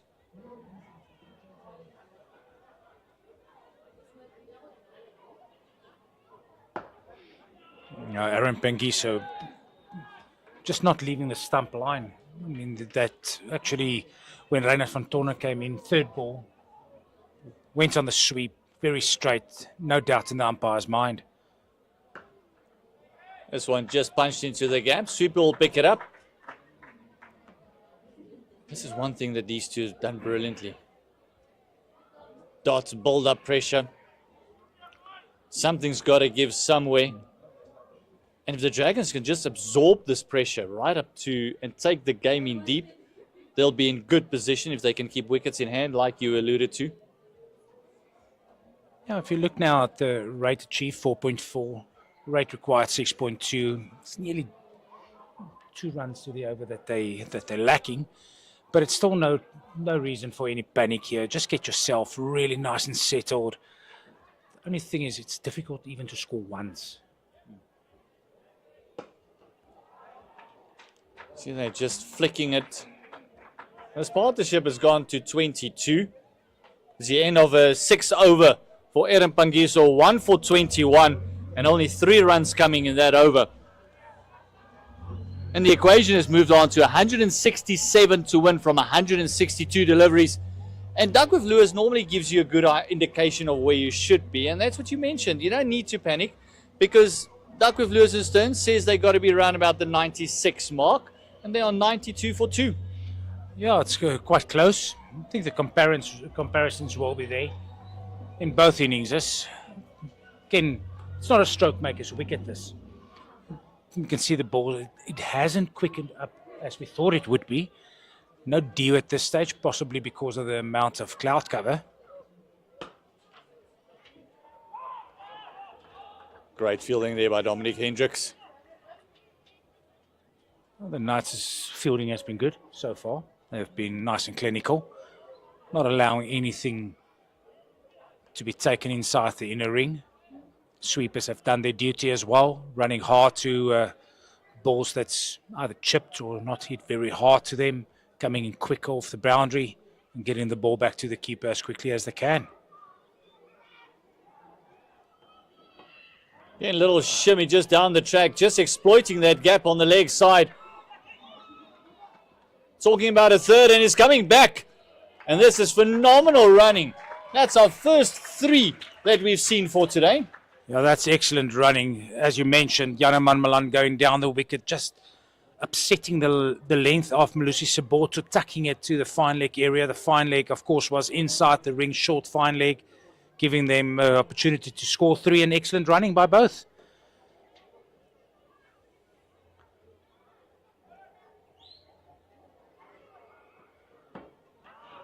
Same formula now for Herman, also a little shimmy, but moving more across to the offside. You can see these two have had a bit of a discussion, say, listen, we need to upset the line of Saboto and Pangiso. We need to do something a little bit different. Yeah, Malusi settling on that line, on that length that we've come to know over the years. Very clinical in that. Just a change of field. Stop-start to his run up there.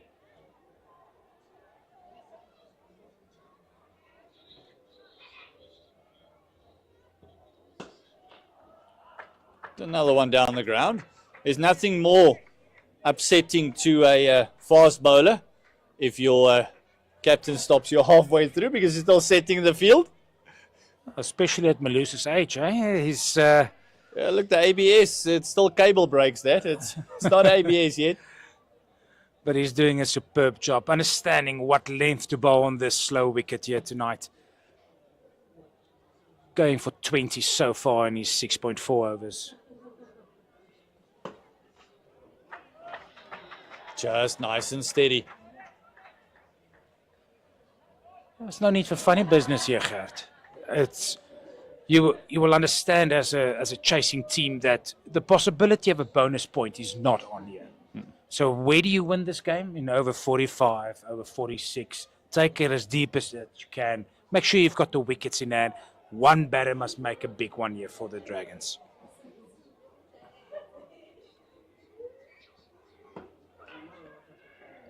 Lovely soft hands. Herman understanding what they need to do. End of the 7th over for Saboto, 1 for 22. And you got to feel that that man's got to be Janeman Milan, because he's already faced 64 deliveries. He's only striking at around about 55. So he's got to be the one that actually bats through there. If he's going to have a start like that, he needs to go through all the way. Yeah, we talk about taking it deep. You said it earlier as well. He's got to be there for as long as possible. These two batters, you can see the partnership now on 28 already. If there's one big partnership in this innings, it's got to be this one.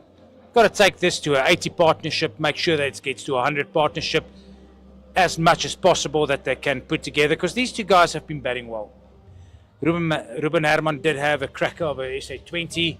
Janeman's making some runs at club level and some of the warm-up games, so he's seeing the ball pretty well.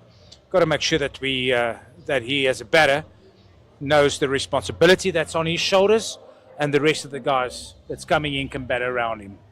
As you see a change in bowling, Aaron Pangiso makes way for Forrester.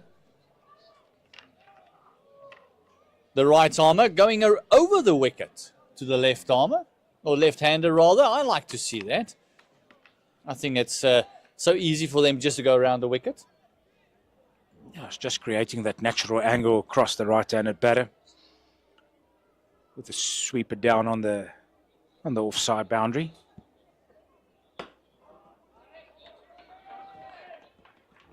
That's a good start by Forrester. Just see the way he's walking back. He means business. He's really getting into his stride very quickly. He's walking back with purpose. Well, it's either that or the umpires just whispered there in Dame Pete's ear that they got to get on with the overs, possibly 1 or 2 behind. Usually when we see that, it's the umpire's whispering something.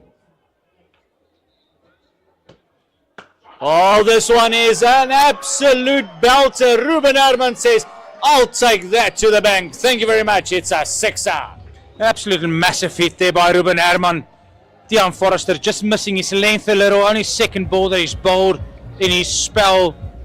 And Ruben Herman just cashing on that short length, pulling it from the front foot for a big 6. And that's to the long boundary. That is a very good, nearly hit the OFM hot spot there. It's also 100 up there for the Northwest Dragons in the 22nd or 23rd over. And the balls are coming up, and you can see Dane Pete and Forrester just having a chat there. Dane Pete most likely telling him, you know where you bowled that last delivery, Nen? Don't bowl it there again. Yeah. That could be a little tactical. I think they found the ball. It's just gone out of the ground into the rugby/soccer field. Spare pitch we've got on that side. Umpire will just have a look at it. No, that's actually just for football. Yeah, we did play some cricket on that venue pre-COVID. Haven't been back on it yet. Football has grown, so we just said that's fine. We'll use it for middle practices whenever, but no cricket games on that anymore, Gert.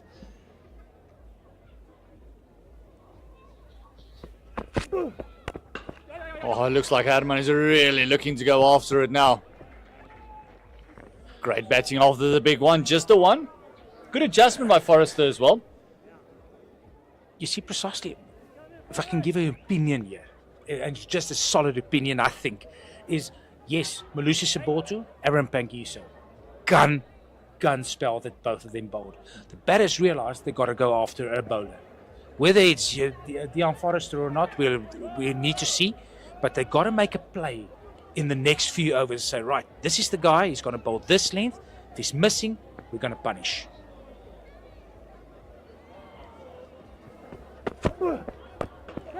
Oh, this one is cut away past the man at backward point. And it's now Janeman Milan that says, I think I heard you, coach. It's hit another one. It's another one to the boundary. And it looks like it is going to be Forrester. The experience from Forrester isn't there like it is with Saboto and Aaron Pangiso. So they might feel, let's take the youngster down. Yeah, it's just unfortunately just missing his line, missing his length, allowing Jan Milan to climb on that front foot cut shot. Superb execution there from Jan Milan, and he'll have that any day. And you can see that Forrester doesn't have the pace to actually push Jan Milan back. That's why he played that cut on the front foot. Oh, and this time dropping it short on the hip, and it's easy pickings for the man of the class of Jan Milan.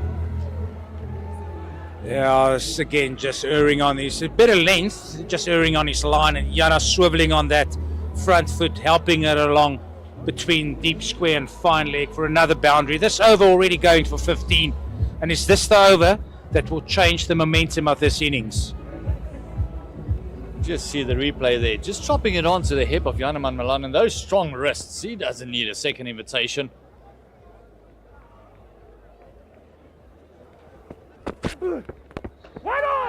Much better line, much better length just to close out the over. 15 runs coming from the first Deon Forrester over. And the happier of the two will most likely be the Dragons. I don't think Dane Pete will enjoy that over. All the pressure has just been relieved a little bit, and that partnership just move on to 43. Yeah, it looks like another bowling change. The skipper bringing himself on from the city end. It's going to be a crucial bowling spell here. We know the class of Dane Pete. He's played his test cricket for South Africa quite recently. Did very well in the few tests that he's played under the coaching of Shukri Conrad. I know Shukri backs Dane. He knows he gets a very good shape on the ball, does turn it, bowls at a very good speed as well. So this is going to be a crucial part of the game. Even though that last over went for 15, both batters will know the play will be made against Dane Pete here. But also with that over going for 15 and taking some of the pressure off, it is one of those scenarios where they realize they can actually just play out Dane Pete and then attack what's ever coming from the other end, because Pangiso has only got 3 left, the same with Soboto, so there's only 6 overs there. There is another 27 overs to be played still, so they can bat out Pete and just attack whoever comes from the other end. Well, it's about counting overs now. As you said, only a few overs left, between 5 and 6 between Malusi Soboto and Aaron Pangiso. We all know they will bowl their overs out. Dane Pete possibly could also bowl. He's a lot at 10. Then you're going to run after the additional overs to make up the 48. Somewhere on the line, the batters have got to take a chance. And that's what they did in the previous over against Deon Forrester. Dane Pete coming in for his first delivery. And he's been taken. Did he take a wicket? Very first ball. Oh my word. It has been dropped on the boundary. It is a massive drop, and it's gone for 6. Talk about, Van Dijk, I think wants to dike into the crowd at the moment. This could change the whole complexity of this game. He actually made such good ground and then palming it for maximum.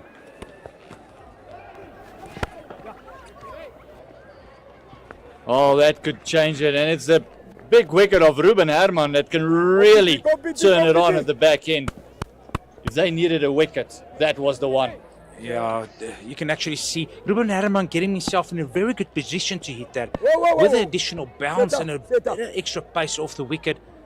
Got like a leading edge on it, and he was fortunate not to be out there. Better fielding, and it would have been 3 down for the Dragons. Immediate call of yes. Ball coming into the non-strikers end, and great backing up in the end there.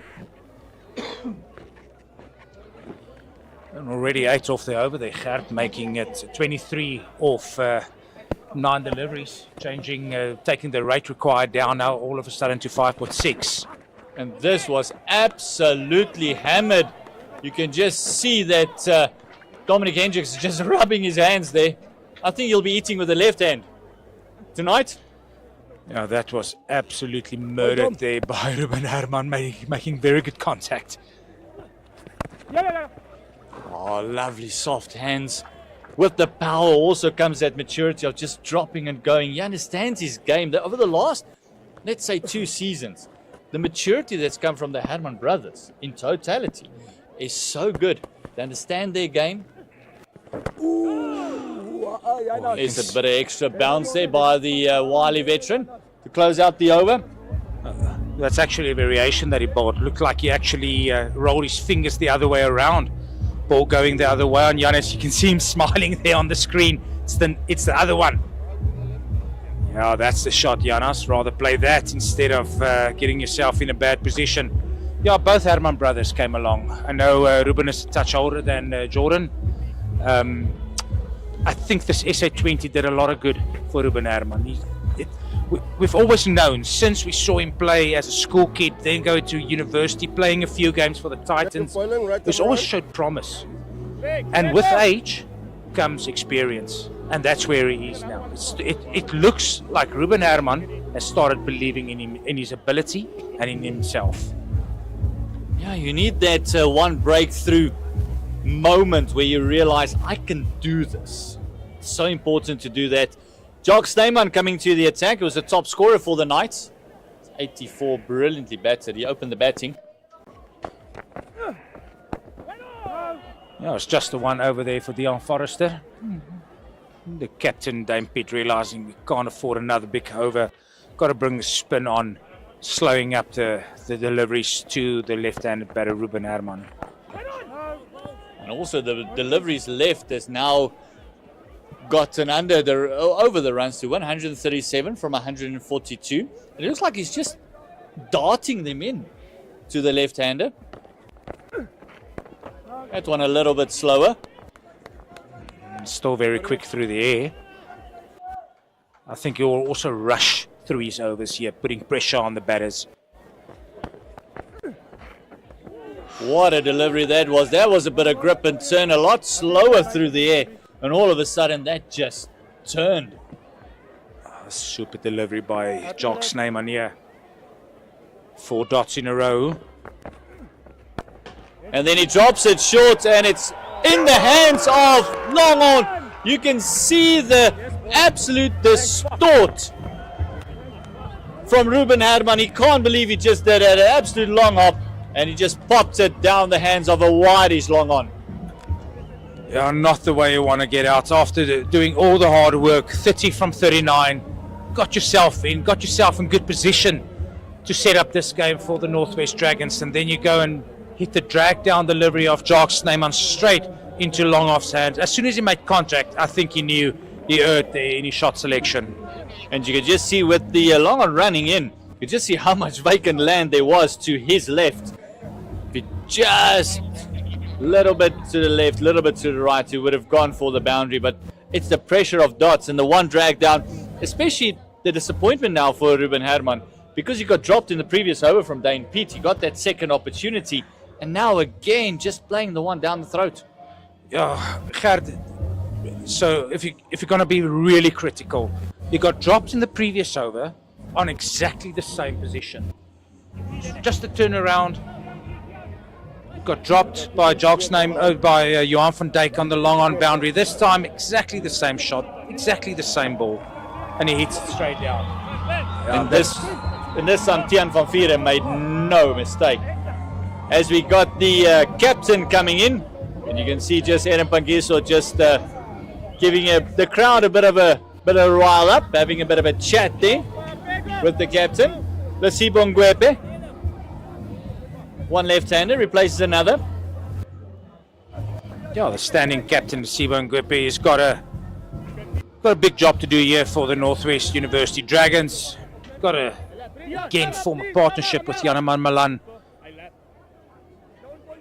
Can't be bogged down really. He's got to rotate the strike well, feed Janeman Malan the majority of deliveries, because we know it's not easy just coming in and scoring freely. And it's a maiden wicket for Jock Snyman. What a bowling change that was after 15 runs from Forrester's over and then 9 runs from Dane Pete. A maiden will just help the cause of the Knights, and also that wicket, a massive wicket of Ruben Herman. Yeah, just looking at the dismissal again, you can see Jock Snyman going to drop it short. Ruben Herman. You can see actually the weight being back on that stroke. and therefore not getting the amount of power that he was actually desired. His head also falling a little bit over off stump. That's probably the reason why he hit it straight down the throat of long on instead of hitting it on the embankment, more over the deep mid-wicket area. Dane Pete coming to the attack. Janeman Malan, 44 of 69.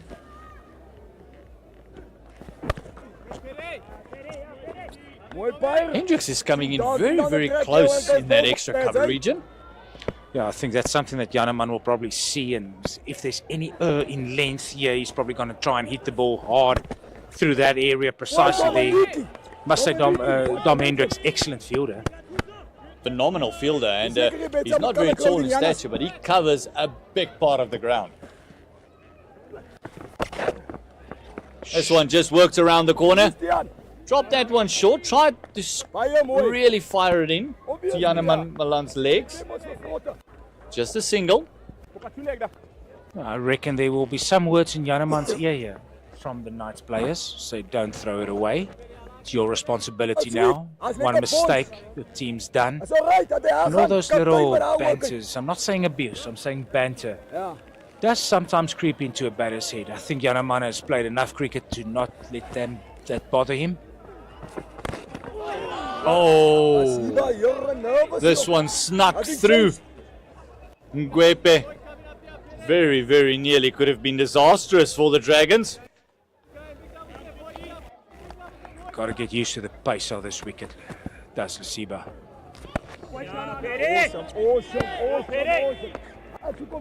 Very clever bowling from Dane Pete as well. You can see how he's playing around with this pace as well. Making sure that it just comes out a little bit slower. This one dragged down. Very happy to give the single to the new batter. Only 2 runs coming from that over. 2 overs bowled now by the captain, Dane Pete. Only 10 runs conceded, and now the equation has gone up again. 135 from 132 deliveries. Yeah, it's just past 1.3 the rate achieved. Again, no need. It's only 3 sticks down at this stage. No need for any bother. 22 overs to go. One of the batters must make a big one for the Dragons to stand a chance to win this. Gerrit, if you just have a look at Lesiba Ngwepe's numbers, 65 games played since 2015 that he's made his debut, with a higher score of 94, and that was for the previous team that he played for, the Warriors. Of course, he hails from the Eastern Cape against the Lions, averaging just below 25. Lovely delivery, and Snyman has now bowled 7 deliveries in a row without conceding a run. That one just went on with the arm a little. Not a lot of turn. It just went on, just straightening up on the Lesiba Ngwepe there.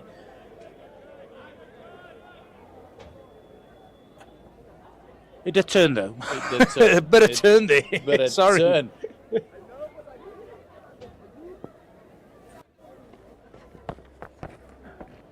This one dropping in a bit shorter, a lot quicker. But on that replay, it almost looks like he's getting a little bit of drift as well. Drifting it into the left hand and turning it away. I can see his arms just a bit more round sometimes. That's why he's getting that drift. Another dot, stringing those dots together. 9 deliveries without conceding a run thus far. After going for 12 in his first 2.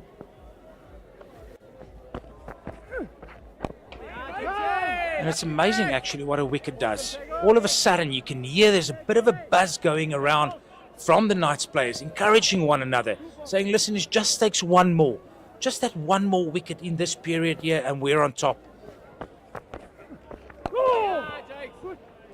That's his first run he's conceded in 10 deliveries. And you can hear the oohs and the ahs and just see the reaction of the bowler. He thought he nearly snuck through there. And like you said, it's just that one. You can hear the enthusiasm if you're a Knights supporter. You can hear the grunts if you're a Dragon supporter at the moment. They're a bit more worried, I think. The pressure is most likely on the batters for the Dragons, especially Janeman Malan, who's been there for 72 deliveries. Well played by Janeman Malan. Yes, Gert, it's got to have a cool head here. Someone that just understands the position that the Dragons find themselves in, take the responsibility as you mentioned, 73, 74 balls faced, closing in on that 50. Interesting enough, Janneman now batting in a cap. Does that mean that takes out the sweep shot? Away! Come! Come! Well, a lot of the statesmen, the older statesmen, enjoy batting with a cap. Dane Pete continuing. And you realize most likely Dane Pete and the other spin twin will just continue from the other side. Jock Snyman will just continue and they will just try and work them over. See how many overs they can rush through. Oh, they're definitely rushing through the overs here. You can see it. They're really going quickly through it. Soft hands and a quick call. And that seesaw with deliveries remaining and runs to win is continuing. And now it's 133 of 124 deliveries. Still enough time here. Still enough time for the Northwest Dragons. You can just feel there's a bit of tension building. Even from the spectators' side, you know, everybody feels something is happening. Oh, this one's short and wide and completely missed out by Ngwepe.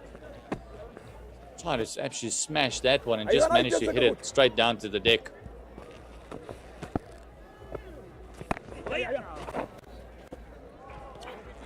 Just the one. Nice one. Won't mind this. Love this to continue for another couple of overs. One more delivery to go in the 28th. Okay.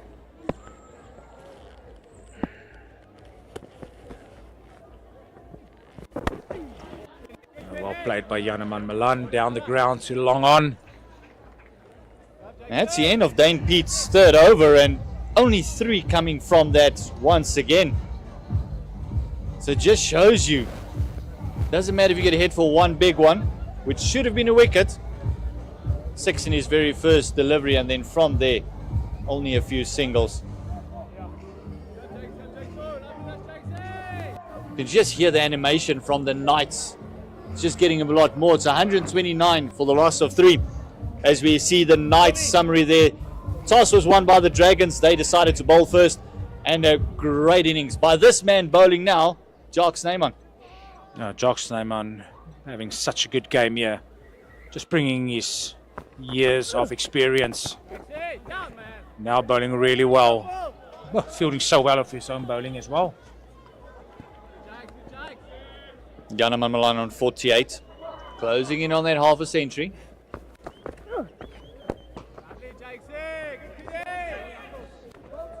Last few overs, many dots, Gert.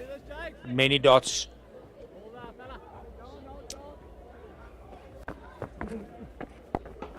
And the dots continuing. I'll tell you what, Pac-Man will be proud. Nice. Eating up the dots at the moment is the Northwest University Dragons. You can actually see that the current partnership is 7. Make that 8 from 23 deliveries. Just shows you how tough it has been scoring against these two bowlers, especially since the loss of Ruben Herman. Yeah, Ruben Herman actually did a fantastic job to start picking up his strike rate. At the moment, Janneman Malan is on 45 dots. He's 49 of 79 deliveries, or 81 deliveries, I beg your pardon. That's better from Nasiba Ngwepe. He's got to make sure that he's there.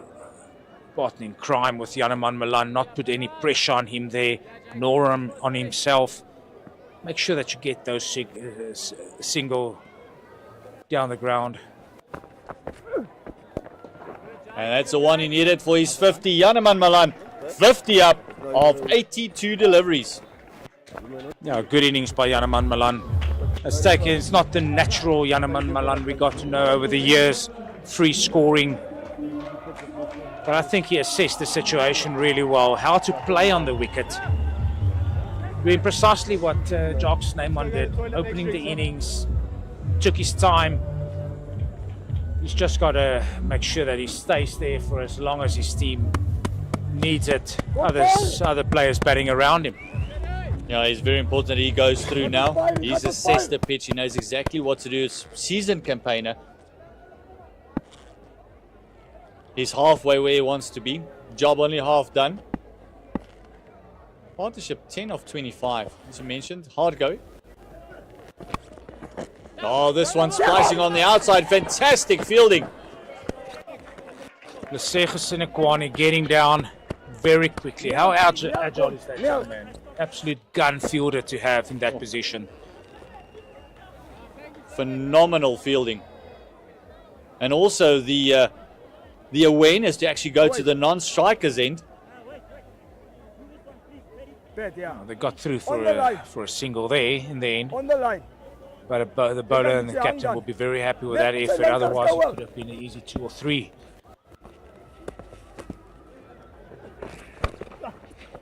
This one just played through to the sweeper on the offside. Giving himself a little bit of room there was the Sibangwepe.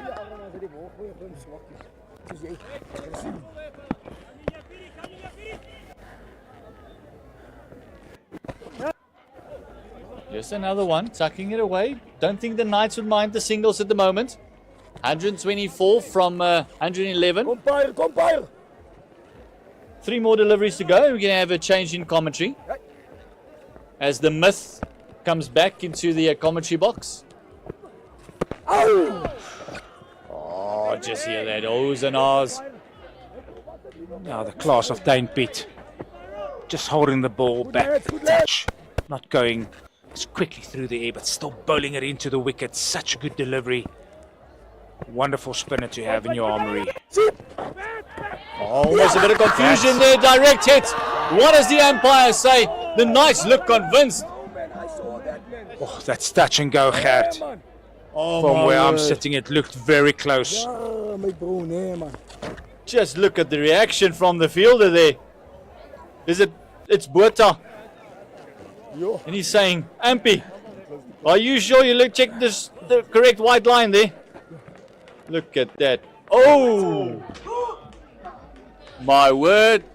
That looked extremely close from where we are sitting.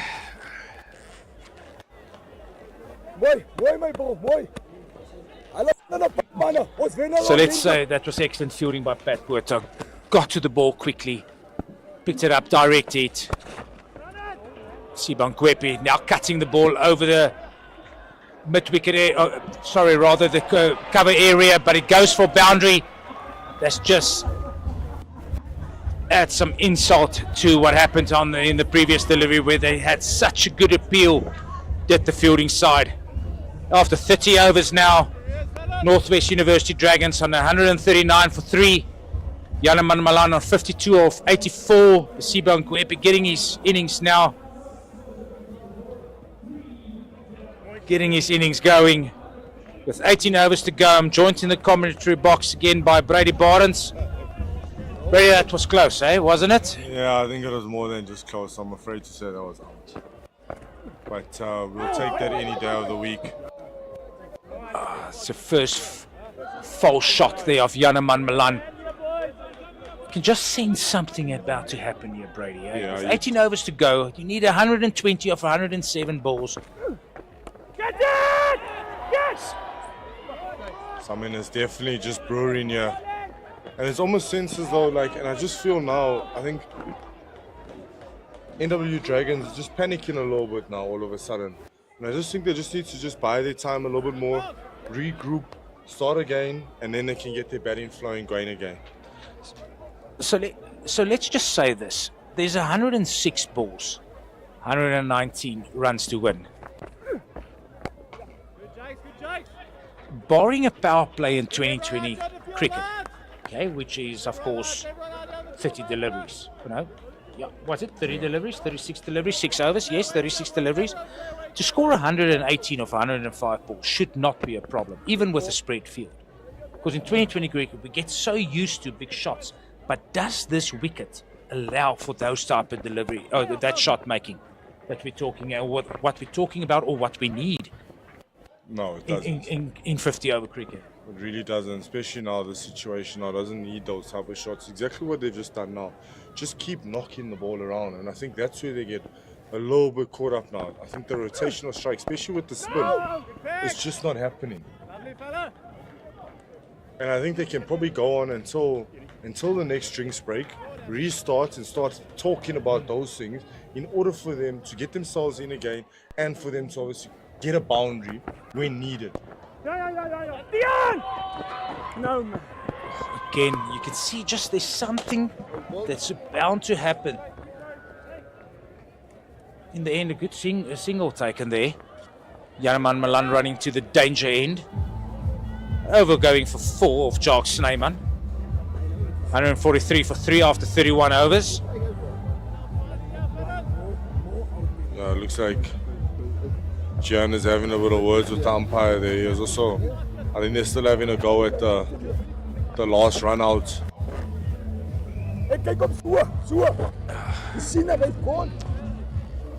It's a difficult decision to make as an umpire. I mean, it was close. We have the benefit of seeing it in a bit of a slow-mo. We got so used to having the option of the third umpire referral system in these games. Of course, there's no opportunity for that. And that's what they just need to keep doing. They really don't need to panic. You know, they always speak about the run rate. Don't let the run rate get into the double digits, which that is still controllable. That run rate, because they've got wickets in hand, at 6.7, that is still controllable. You can easily get that. That's a good shot by Janeman Milan again down the ground. Okay. Looks like he's knuckled down for a big innings here, Brady. He wants to take his team home. And if Dame Piet has anything to say about that, they would prize that wicket of him at this stage.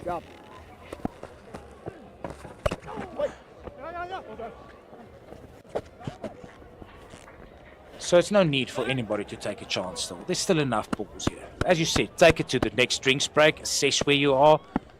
No, there's got to be one bowler will have to go. And obviously at the moment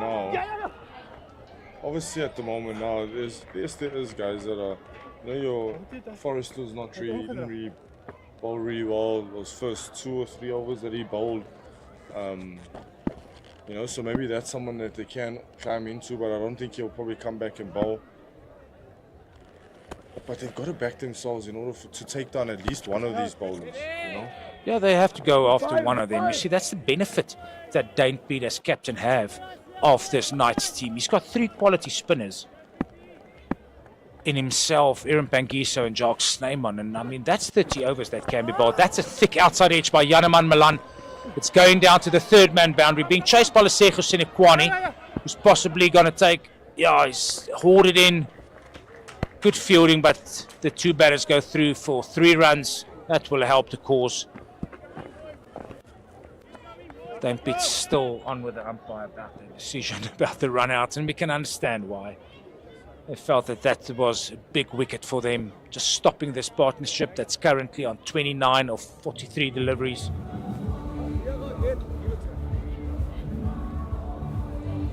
In both innings, both teams so far today, we haven't seen that one big partnership that we're kind of used to in 50-over cricket. Yeah, especially in the middle period as well. Where in the first innings we saw that whenever there was a bit of a partnership, they lost the wicket. Now, when Janeman and the first wicket partnership, when it just started getting going, they lost Matthew Kleinfeldt, and I think it's just been the order of the day so far. Where if you're chasing a score like this and a big score, you still got to back yourself that there has to be one big partnership in order to chase. If you get one big partnership, you start pissing this chase. No, that's for sure. Earlier today, the Knights scored 258 in 48 overs. We had a bit of a lightning delay here in the northwest area of Potchefstroom, with Jacques Snyman top scoring. Some good bowling at the death by the Northwest University Dragons. Now the chase. Northwest University Dragons still need 108 runs to win off 16 overs. Janeman Milan poised on 60 of 91 deliveries. Pangiso, bigger pardon. Pangiso back into the attack now. Spilling his 7th over, only going for 21, picking up 1 wicket of Reinhard van Toner. Sweep shot by Janeman Malan, and he gets all of it. That is 6 runs. Such a good slog sweep by Janeman Malan, getting down on his knee.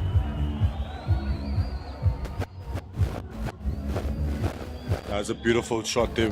As you see the replay here, he has really struggled to Pangiso as well, but not with this delivery. Beautiful swing on the bat, and he's dispatched it over the boundary for 6. All of a sudden, look at the run rate. Okay, it's crept up. Yes, it has, but they're still in control of this game. Especially with 15 overs to go after this, you expect a team to actually get this score.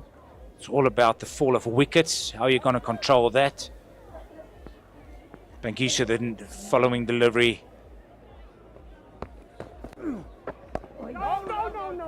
Oh, he's just slowing it up, isn't he? Bowled, the one he bowled flatter, went for 6, and he just understood you've got to get a bit above the eye level of the batter. Slowing it up, the wicket's going to assist you. It's not going to slide on as we expect.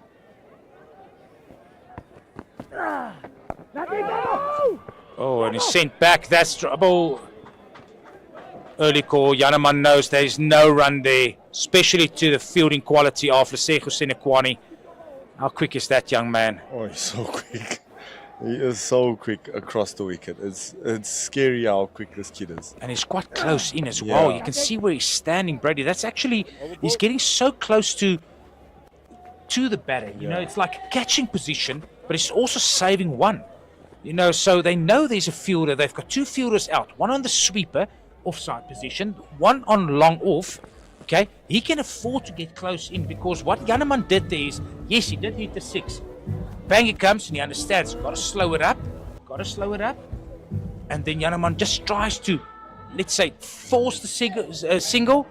But then you run into a fielder the quality of Lesego Senekwani.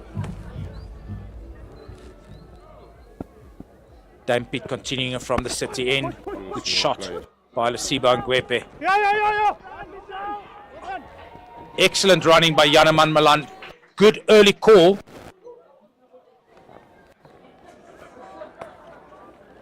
See Dion Forrester there in the sweeper position on the offside.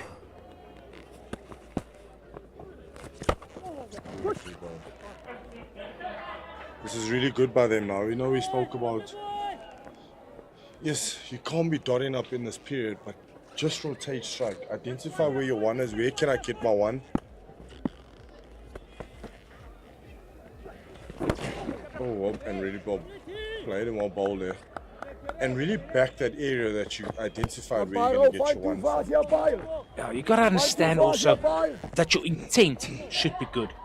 You can't just expect that singles will come. It's not the type of wicket for that. You got to really make sure that you hit the ball into the ground. Show some intent with your hands, especially if the bowler's not bowling the ball through. They're slowing it up. And that's precisely what the quality of a Dame Piet is here. He's not giving them any pace to work with.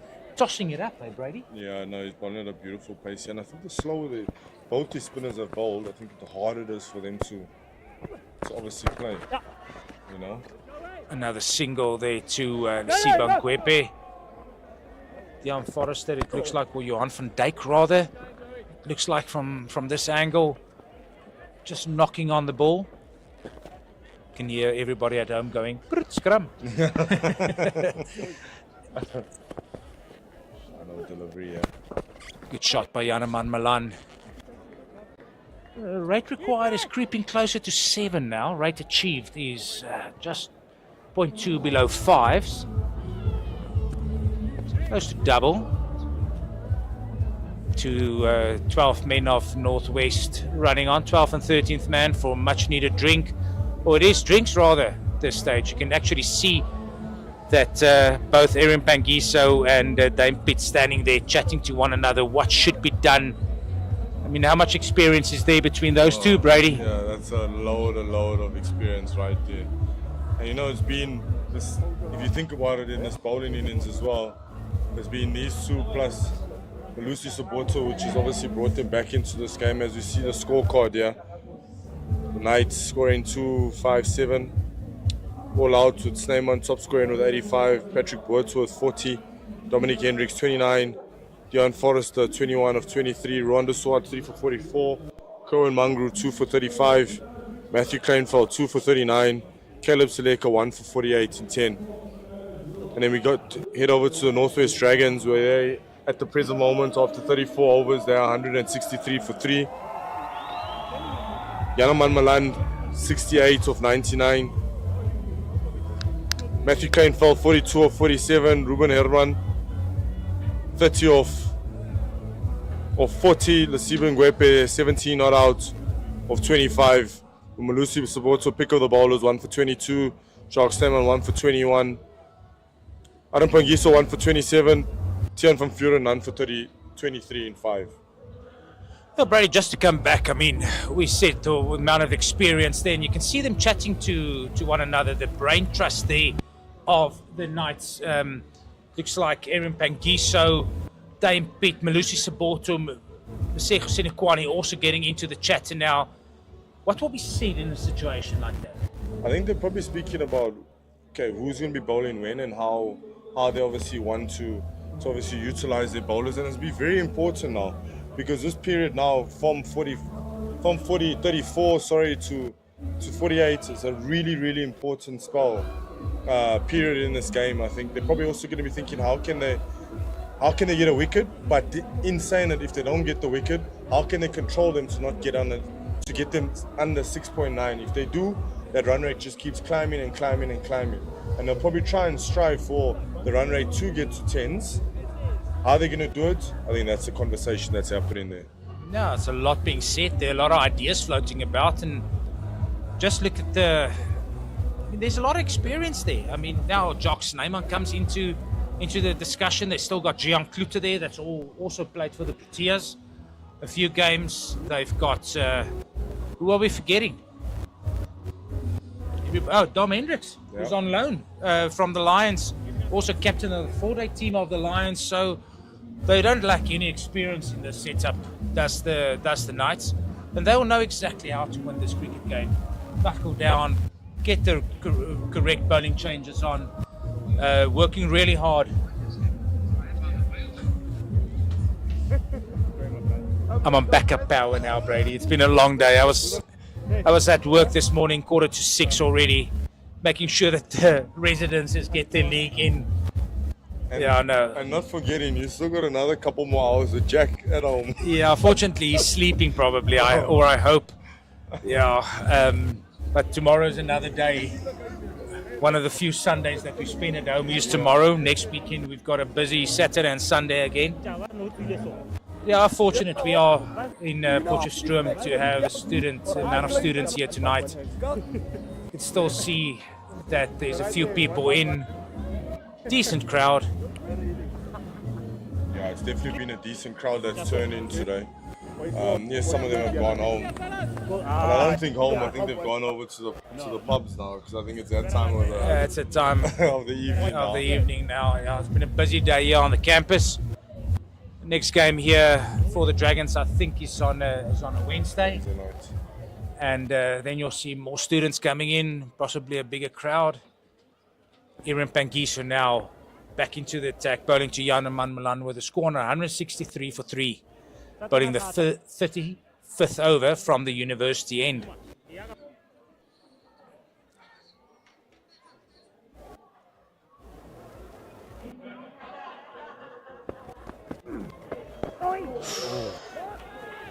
It's a beautiful line there.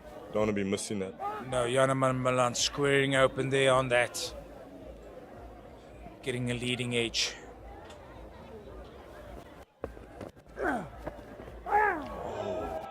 Another big heave of Yanaman Malan to the deep mid-wicket area.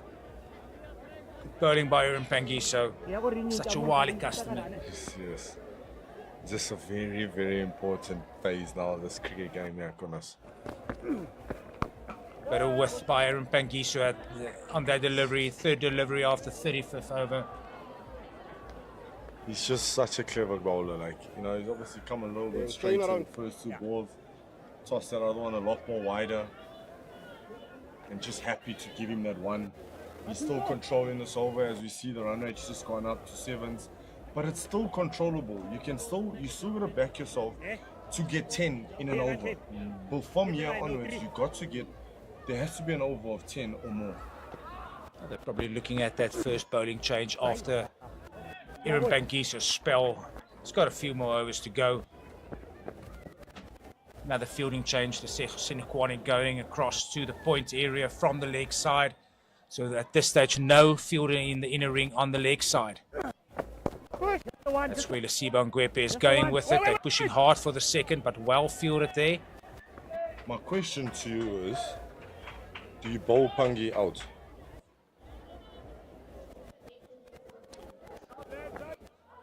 Did you not hear me? I had a long day. I'm also very confused whether I keep him on or I let him bowl on. Or I take him off, sorry. So it's in his 8th over now. That's the end of the 8th over, going on for 29. But Brady, personally I would bowl him out because of all the bowlers, Pangi has the ability to pick up the wicket. Not saying Dame Pick can't pick up the wicket. I'm not saying Malusi Saboltu can't pick up the wicket. But because he plays with his pace so well, he has the best chance of picking up Yanaman Malan, who is the big wicket for them now. And you can actually see in that previous over, he tried to force a length. He didn't force a line, he forced a length, trying to slog sweep over deep mid-wicket area. So I would bowl him out, yes. It's only 12 balls to go. If he goes for 8 in those 12 balls, he's done a brilliant job for the Knights this evening. Yeah, and it also looks like the seam this evening, especially in the evening, has travelled out. Yeah, seam was difficult to control, and that's I alluded to it earlier, saying that Dame Pitt does have 3 quality spinners. Not forgetting as well, Patrick Botha can also bowl left hand, so they still have that. Oh my word, that is such a good ball. If you look at the replay here, that's very close to that off stump.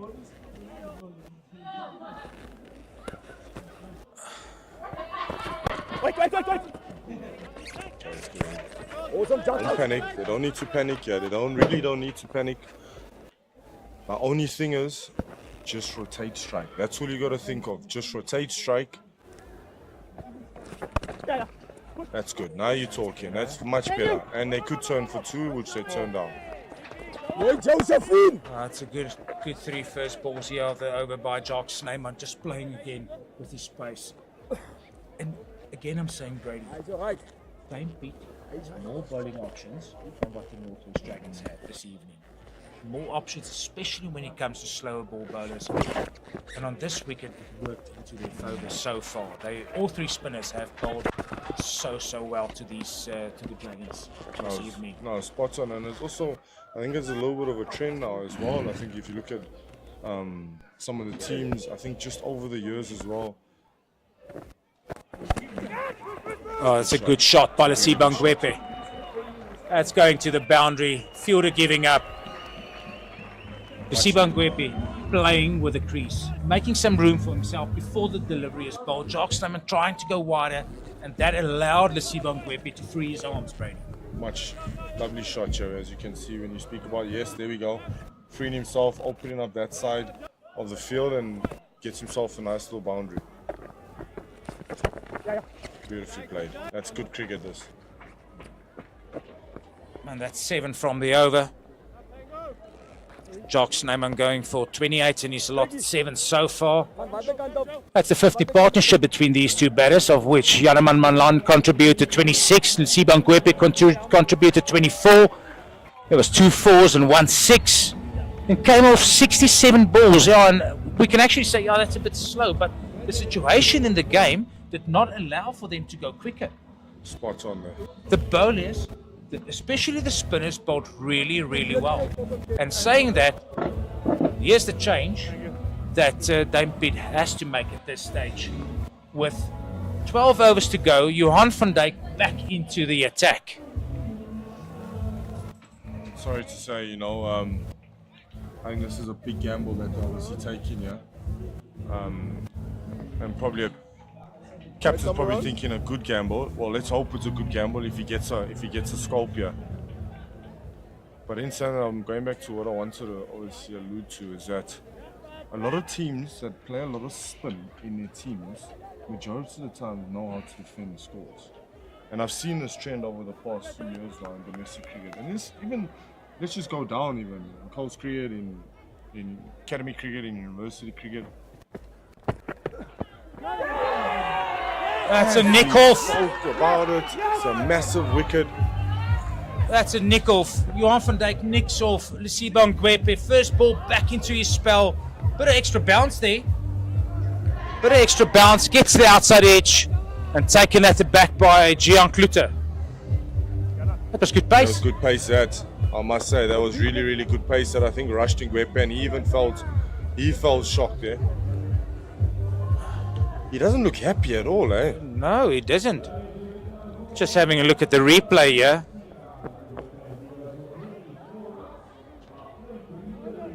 Both bowler and keeper were in cahoots there. They thought there was an edge. Lesiba Ngwepe did not think so.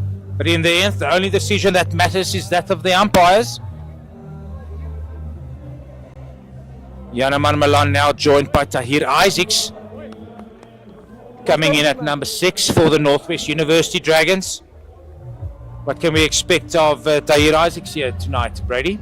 I think he's probably going to come into the crease, and he's not a really big hitter of a cricket ball, but he will run extremely hard. He'll hit sweepers hard. He rotates strike really well.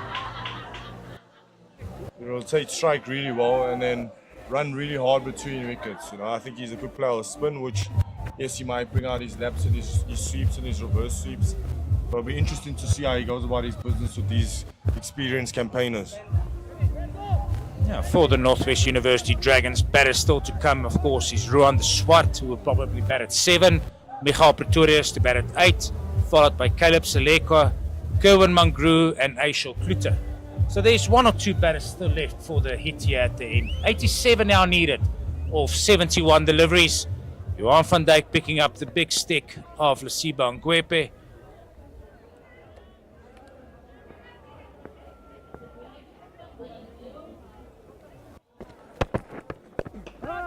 And that's what he's going to try and do.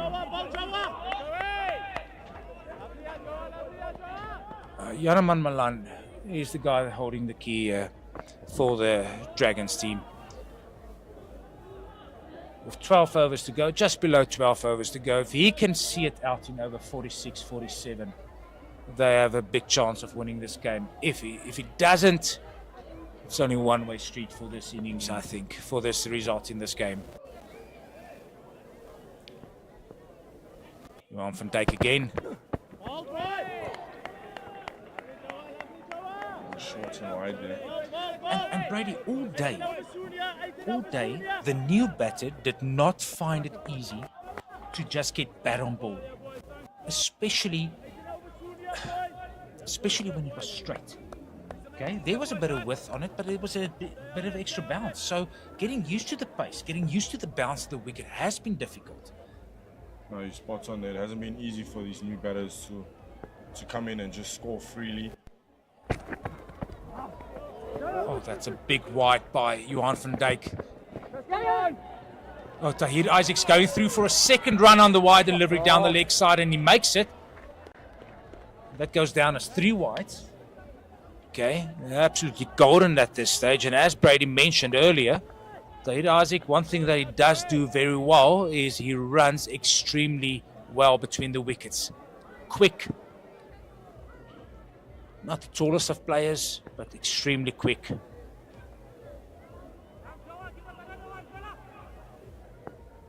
Johan van Dijk again. Wrapped on the pads, a bit of an appeal. Umpire not interested there. Again, straight delivery, Brady.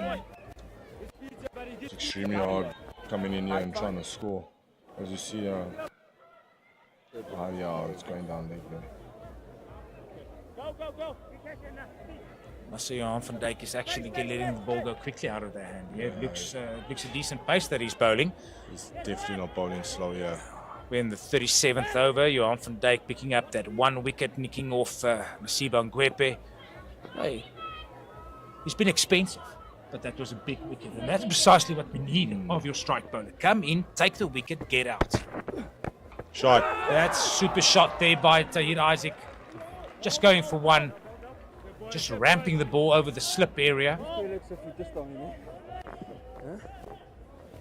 Oh, looks like there's some words there between Jan van Dijk and the new batter. I don't think he's going to be friendly to him. That's one thing I would say. For sure. He's definitely running this. Dark at one stage here, Brady, so they switch on the floodlights.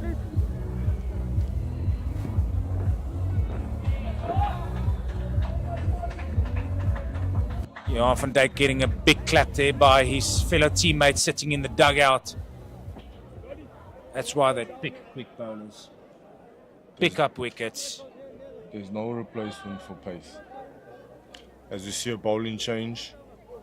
And Tian from Furen coming from the city end. Another big period in this cricket game here with these two seamers that have come on now.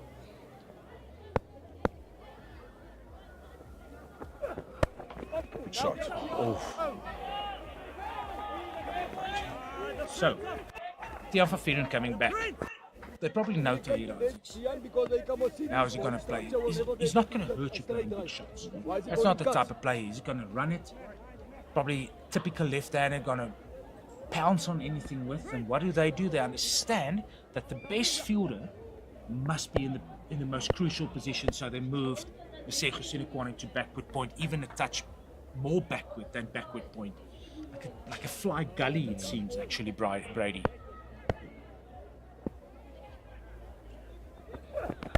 Another short and wide end has been cut through the backward point region. That's brilliant fielding by the big fast bowler down at third man. And as I mentioned, that's the business area now. They know Tahir can cut. They put the best fielder there in Lesego Sinequane. The ball did went airborne. Did pick the gap, and only 2 runs down to the square third man boundary where Johan van Dijk did some excellent fielding, makes some about 20-25 meters to stop that boundary. Good work down there.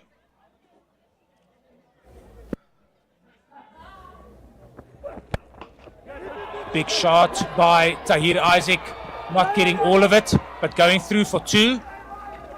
So we can see what the ploy is here. Oh, there's a bit of a peel by Gian Kluter.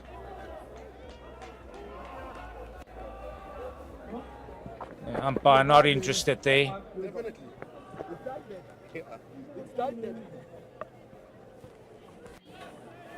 Equation now 79 needed of 63 balls. So in any format going at 8, still a big task. Still a big task, but I definitely don't think it's not gettable. You know, I think they've still got to back themselves. Obviously, it's gone up now where one of the overs got to be higher than 10, like I said earlier. Just looking for that big over. Again, look at that. Lesego Sinequane making so much ground there, covering that ball. No chance for a single. How many runs do you reckon he stopped today?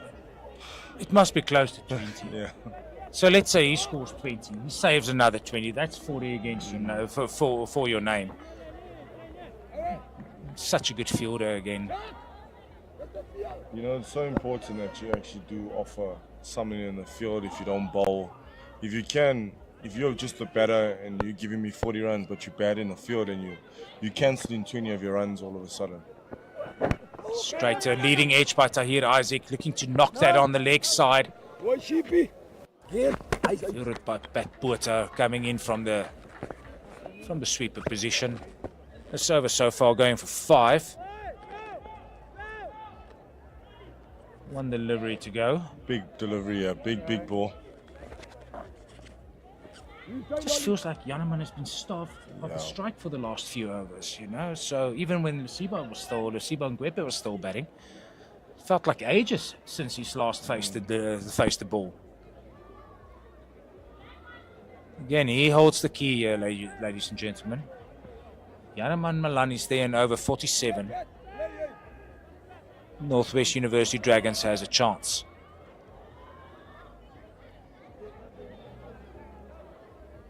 Interesting field, yeah. Don't too straight. Oh, that's absolutely murdered to the deep mid-wicket area. The fielder was just brought in. You can actually see Aaron Pangiso not even looking where the ball's going. He's looking at what the bowler has just delivered. And it's dispatched by Janneman Malan. Tiaan van Vuuren hitting his head on his leg. No, he's hurt there. They're really not happy. Yeah, A couple of the guys are literally shrugging their shoulders. They're not happy at all with that delivery.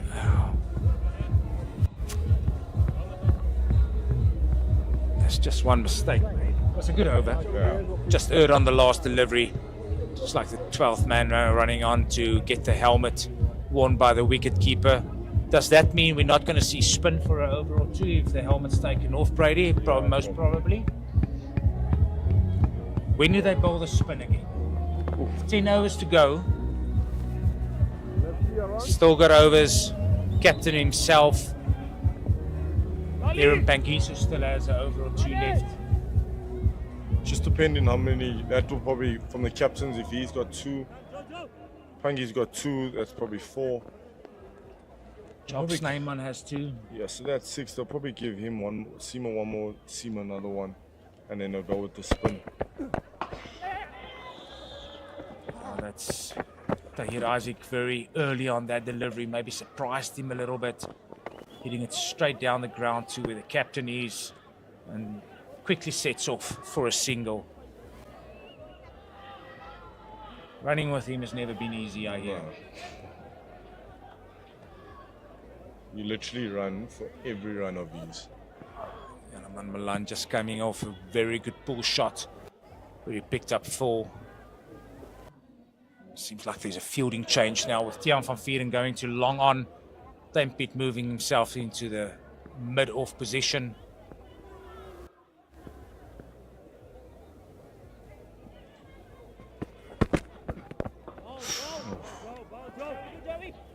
Good line, good length that. It still looks like he's getting a bit of shape there. That one really tailed very late.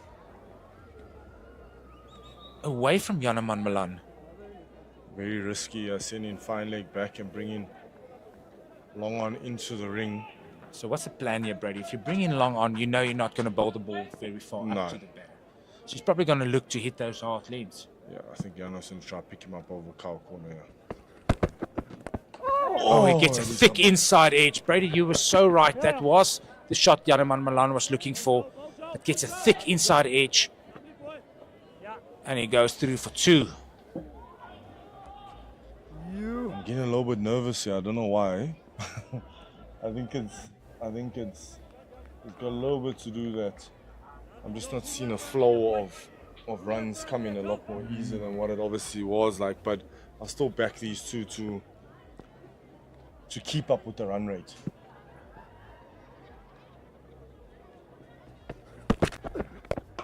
Well played by Janneman Malan.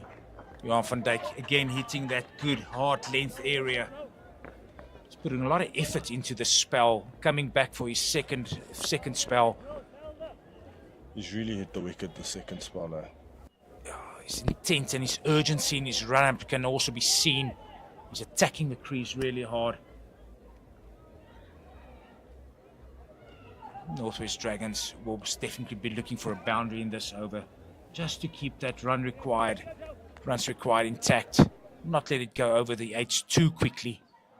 Tahir Isaac's now on strike to Johan van Dijk. He pulls, doesn't get all of it, but it's in the vacant deep mid-wicket area. And he scampers through for another 2 runs.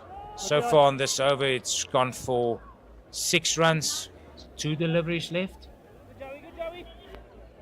And you're saying you're getting nervous, Brady. You know what? I've got 1 more over, then I'm done for the day, and I'm going to go and watch some cricket while you and Gert can finish up this game. Going to recharge my batteries, like my microphone is currently charging. big final ball here in this over. So I will probably look for boundary option here. If not, probably look to rotate strike. But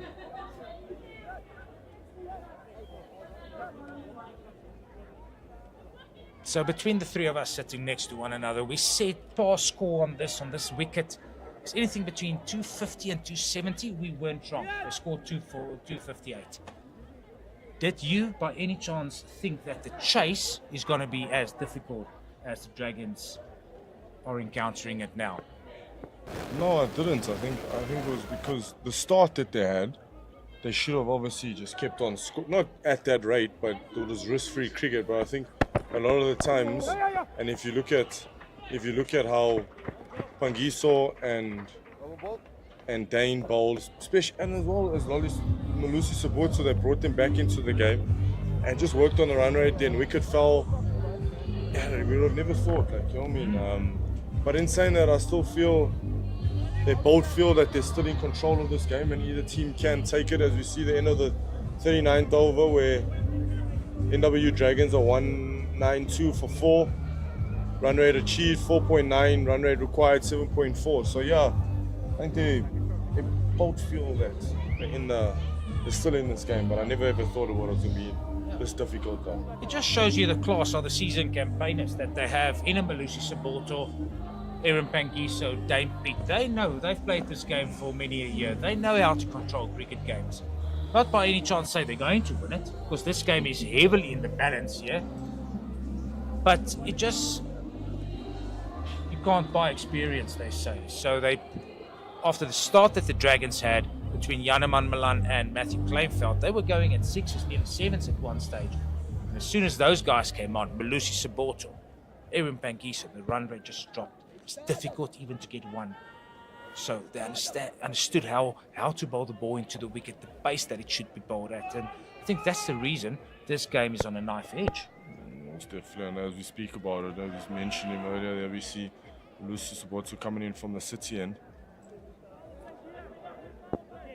He's still got 3 overs in the bank, which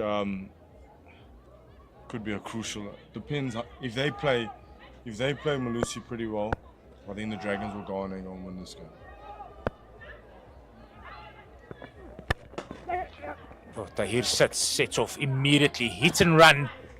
So difficult to run someone out like that. That just is so quick across the 22 yards that he needs to make. Malusi back on track again, eh? Yeah, back on coming back after 7 overs, still got 3 to go, and he just hit that boring length. The asking questions length.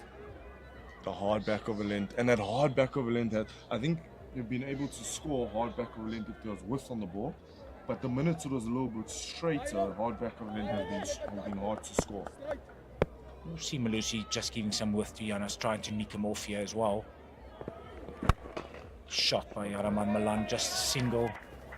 I think in his last over, it could be second last over in his first spell. He actually went straight, and then just that one that he bowled up, bit of width, and Janneman Malan had a big drive and it missed it.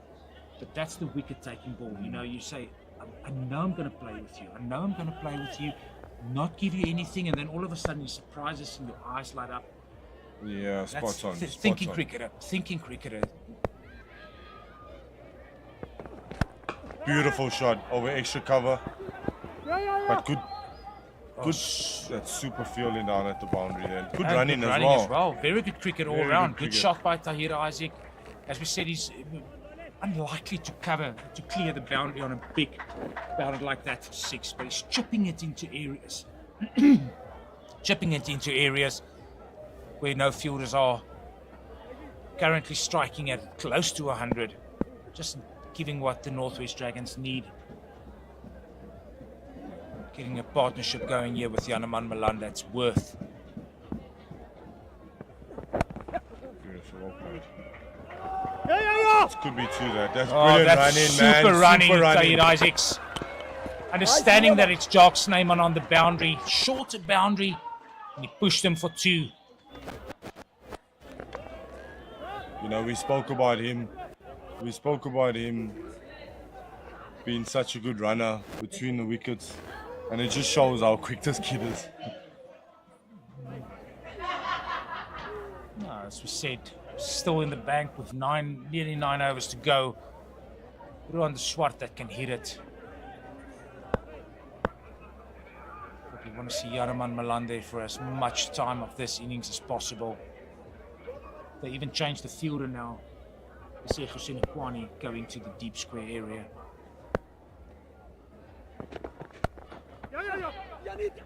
Oh, going through for another single. Excellent running by these two. Beautiful. And I'm gonna say it. I'm gonna say it very early. I think the North NWU Dragons will go on and win this game, with Yanaman Milan still being at the crease. I'm fortunately getting to the end of my commentary spell for the day. And I don't want to make a call like my fellow commentator made here, because he's also a Liverpool supporter, so just understand. Oi, Malusi supporter holding the ball back. We don't want to see that. No, we don't want to see the man-cat at this stage. Big game tomorrow for Liverpool against Tottenham, or was it not? It is a big game. It is a bit, yeah. After we lost drop points Against Everton, during the week. Final delivery of Malusi supporters over. Yanaman just tucking it. Oh, definitely two on here again. That is superb running in that over. And thank you so much, Brady Barnes. I had a blast. All the best to you and Gert taking this game home. It should be a humdinger. Thank you. Thanks, sir. As you see the end of the 40th, and that's 200 up for the NWU Dragons. And it's been a pleasure, and it's a great honor to finish off this game with the great Gert. Well, it's always a pleasure being with the two legends here in Potch. Thank you always for having me. It's always a pleasure coming down here. And I've said it before, and I keep saying it. It's almost like my second home from the Val here. We see Johan van Dijk coming into the attack once again. He's built up a bit of steam.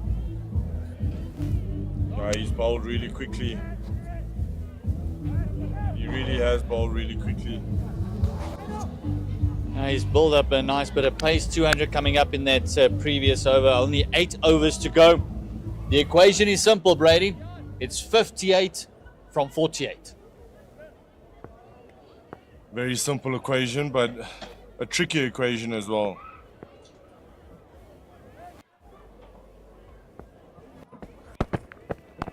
Oh, this one, the hands just threw it. That looks like it's going to reach the fence. It is short, it is wide, and it is thumped for a 4-4. Yeah, beautiful shot here by Tahir Isaacs as he hits it over the point region. You know, we know Tahir to be a bit of a nudger, and he knocks the ball around, but it seems as though he's developed his game here to get this boundary option. As you see, a short and wide, and he's just snapped it over the point region.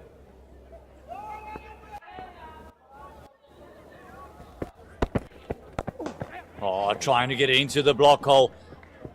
And I must come into the discussion that you and Conrad had as well, is phenomenal running between these two. It's been an immediate response from the other batter.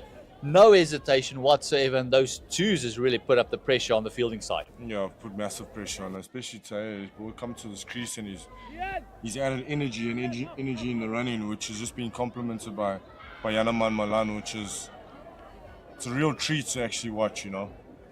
I think it's more fun for us than it is for Yanaman at the moment. Tahir is really pushing him to the limit.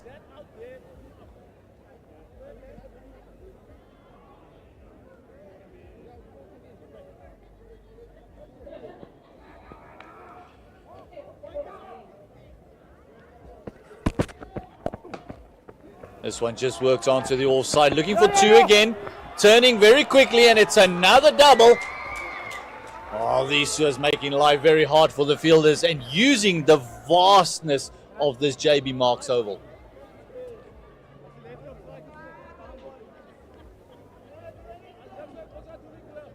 I think it's going to be a matter of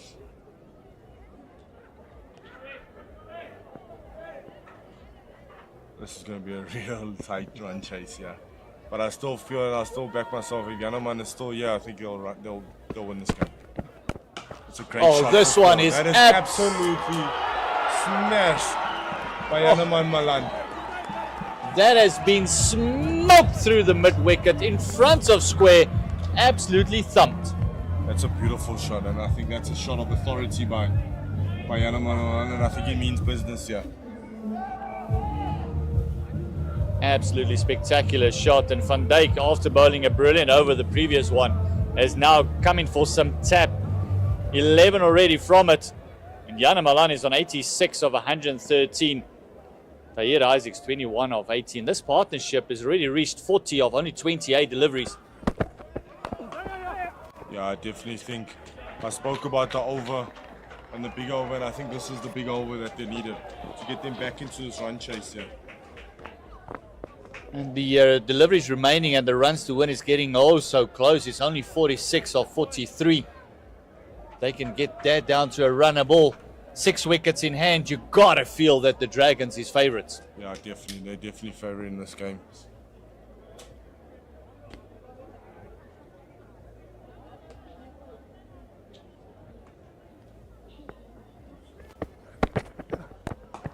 This one is popped up in the air. Chance for Snyman. And it is being taken. You can just hear the gasps of everyone in the crowd hoping it'll be dropped. Snyman having a fantastic game, and it's wicket time for the Knights. A little cameo there by Tahir Isaacs there to get them back into this run chase. Unfortunately, he holds out to Snyman at backward of point, trying to go for the uppercut. But in saying that, I still feel the Dragons are still in control of this run chase.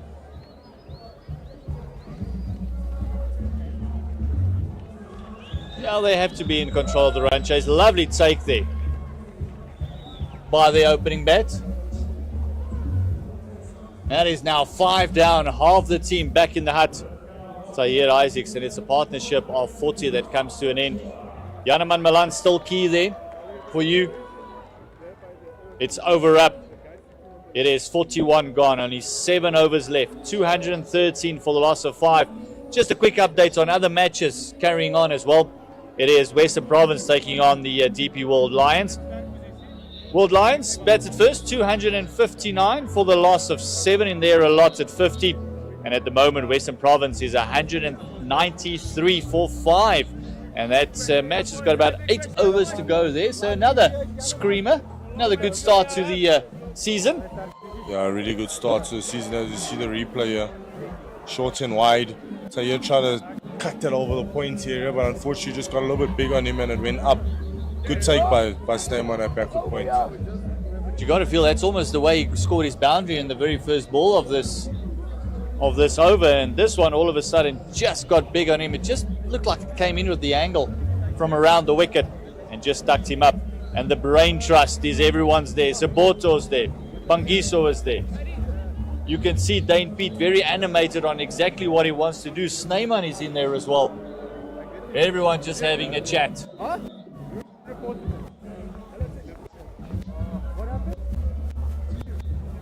Something down at square leg there, because I saw Lesego Sinokwane having a word with the umpires about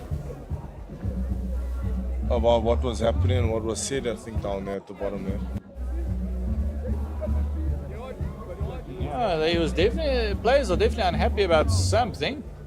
Having a chat with the umpires. Umpires also standing in the teapot there. Radios in hand. Looks like Snyman is going to come back into the attack.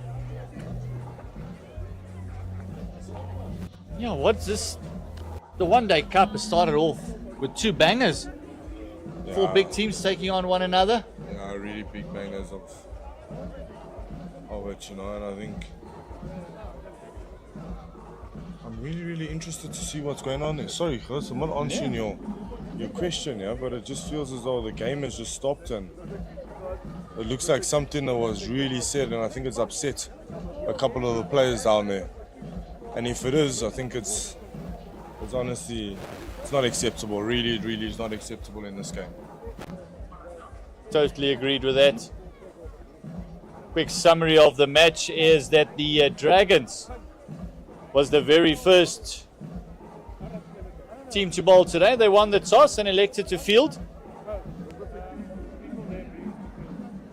And after putting in the Knights managing to put up a nice first innings of 257 with the man with the ball in hand, Snyman, and also took the last catch, 85 of 77 deliveries.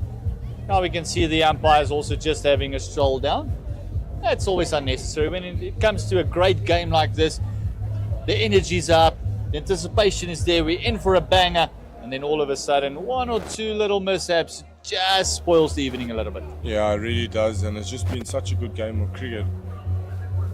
And you really don't want to spoil it by things that are happening off the field, you know what I mean? Which is not, it's really not acceptable.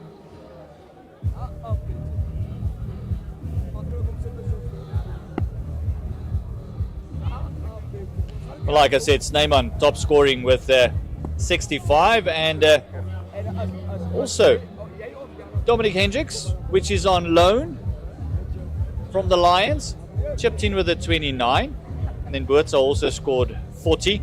And in this innings, top scorer thus far is Janneman Malan. Opening up the batting, he's on 87 of 114. Kleinveld had a great start with Janneman Malan. Came out like a house on fire. He's 42, came off 37. And then Ruben Herman, 30 of 40. Guepe, 24 of 33. And the last wicket to fall was a very energetic Isaacs. Tahir Isaacs, the keeper for tonight for the Dragons, 21 of 19. The Swart has joined Janneman Malan at the crease.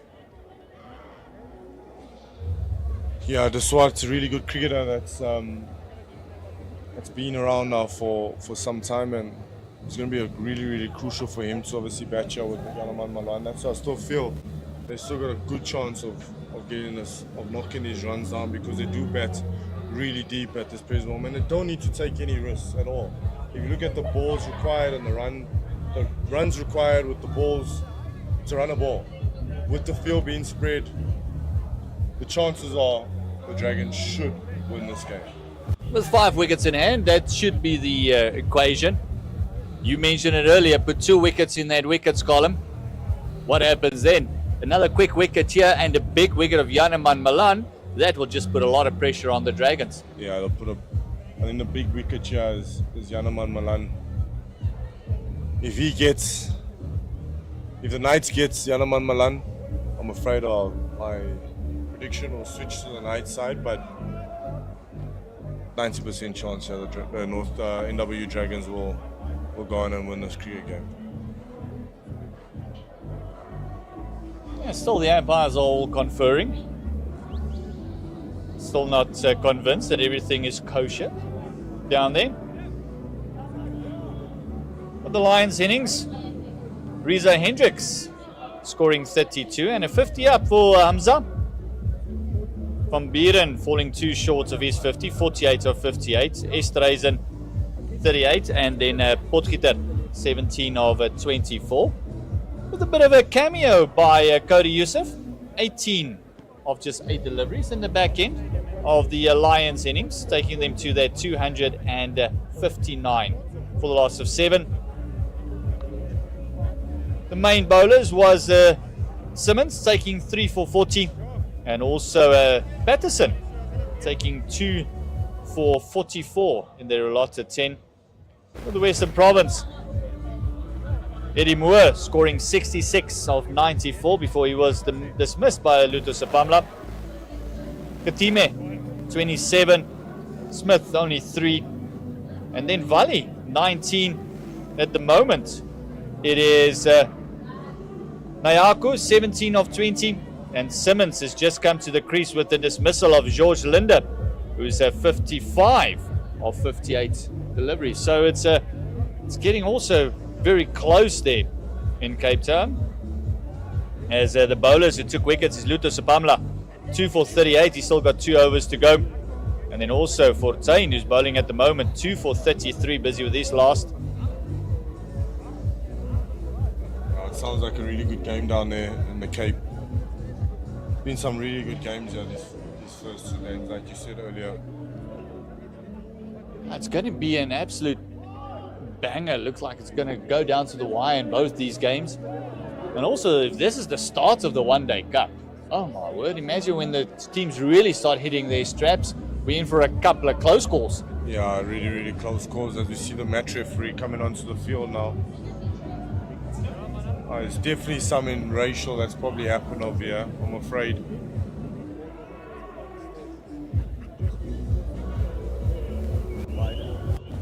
I can just see they are not happy whatsoever. Yeah, if I'm on spot, everyone enjoying a good time, having a cold beer and something hot to eat. Ngwepe also just offering some assistance. Zed has been around for such a long time. I'm pretty sure he'll find a way to deal with it. Yeah. The general definitely, I think, will deal with that matter. Yeah, joking about die fucking Michael Spang, man.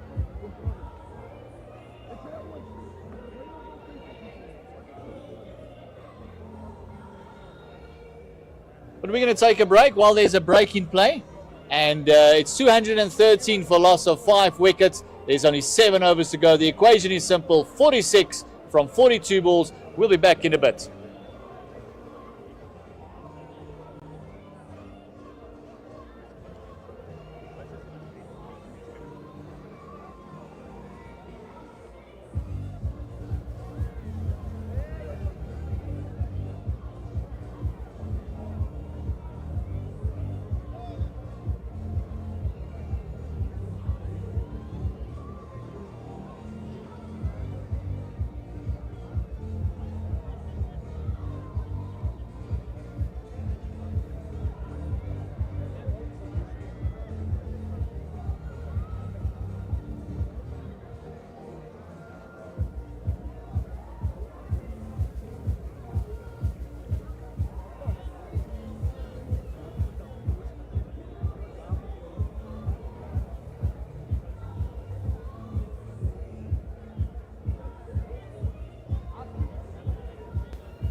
Feet are barking.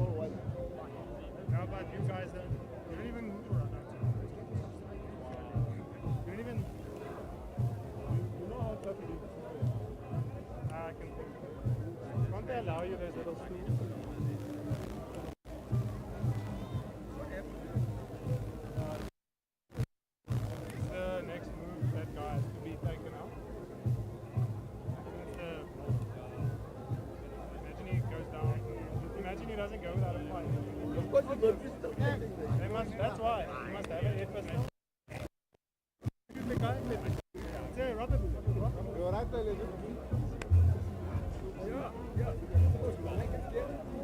Shame, what's that play? Security gonna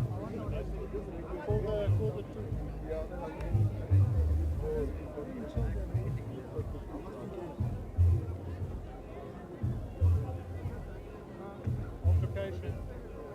Ek loop maar uit. Nee, maar wat? How that guy gets hit. Loose. That is why, okay, not a gun.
Keep working, James.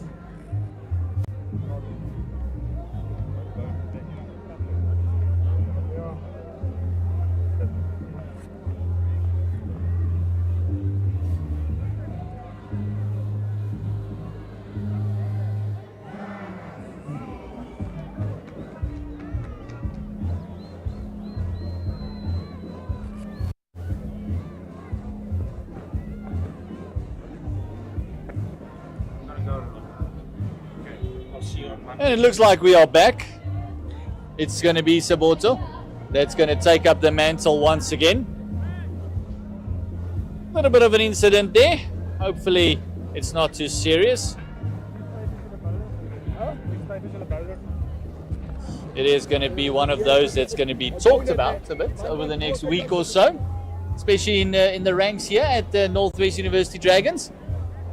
Yeah, I think let's hope it's nothing too big.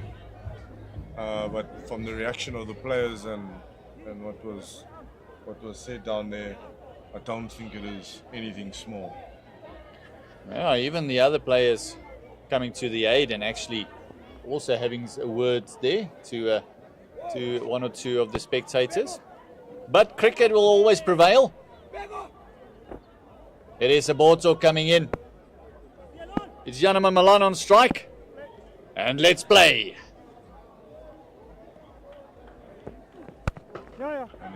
Lovely shot through the covers. It's another one just to get things going once again. 214 for loss of 5. Equation. Brady, 45 off 41. Yeah, no, it's still in the balance of NWU Dragons, yeah. Thank you. They should go on and win this game.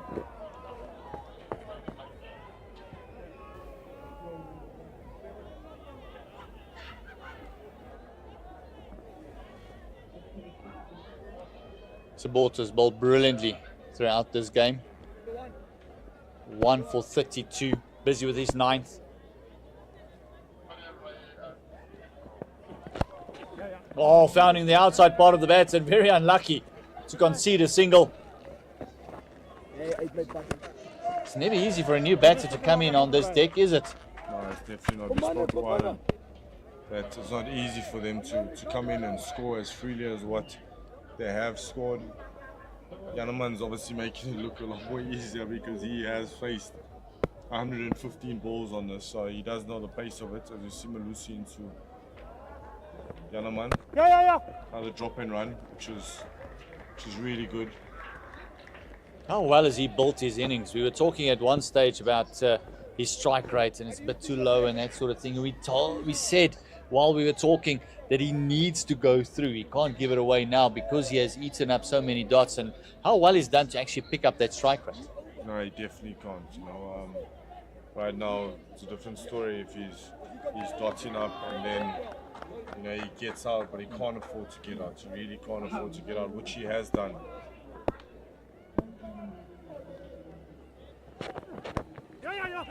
Oh, lovely call, immediate, and it's a shy. Snyman, very deep. Very aware of the single.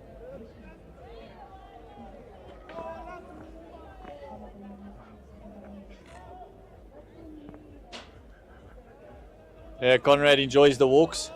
Up the stairs, down the stairs, up the stairs again. 217 for a loss of 5. Bit of shimmy just across to the offside, exploiting that big vacant leg side. Another single is into the 90s. Is Janeman Milan. The important 90s or the nervous 90s, I should say. He's experienced. I think he's been there for once or twice before. He's been there for South Africa as well and managed to convert. No doubt the Knights will tell him how nervous he should be.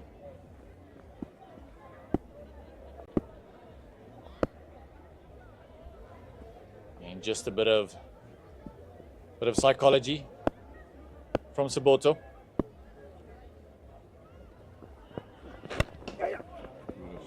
This one dropped and go. And it's 6 runs from the over. All did it in ones. It's the end of the over. 219 for loss of 5 after 42.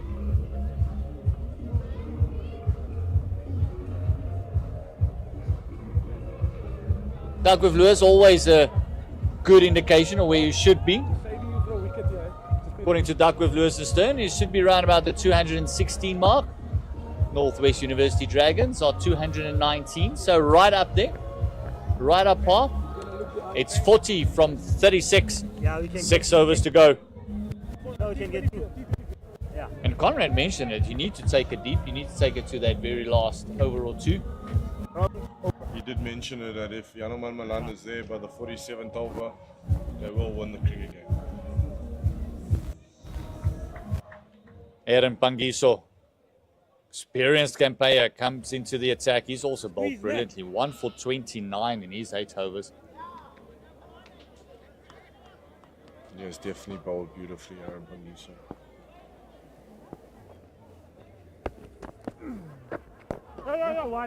Around the wicket to the lefty. Taking it across and then turning it back in.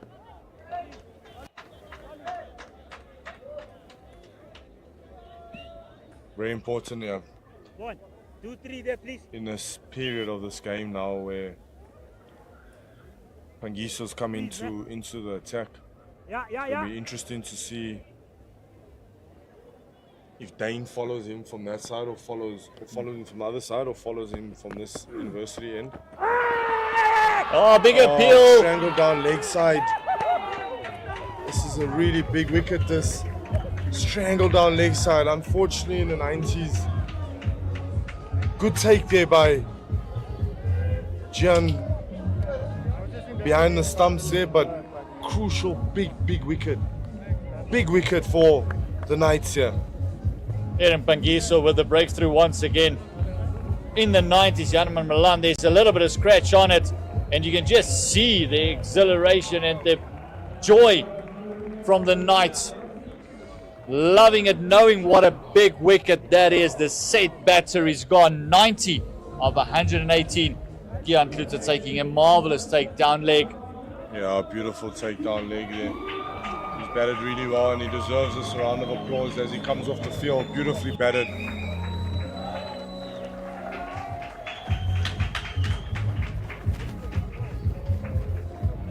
Michael Pretorius coming to the crease, and how open is this match? Yeah, pretty open, but I'm still in the Dragons' favour here. Michael Pretorius, on an average of 13, he's a lot better bat than that. Closing on 300 runs. Playing in his 41st match. Oh, no doubt that brain trust of Adam Pangiso and Dane Pete. It's going to continue. The plan's working. Don't think the plan was to strangle Janneman Milan down leg side. Oh, thick slip. outside edge. Is this going to run down to the fence? Big chase on. And the ball has won the race. Oh no, the big boot came out. It's a great chase there by Malusi Sobota down on the boundary there. This is after he's bowled 9 overs. Just the educated right foot coming in.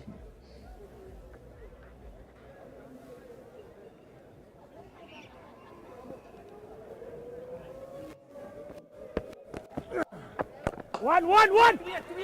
Back up. He knows you, boy. He knows you. Fantastic fielding in the deep. Cuts it down to just the one.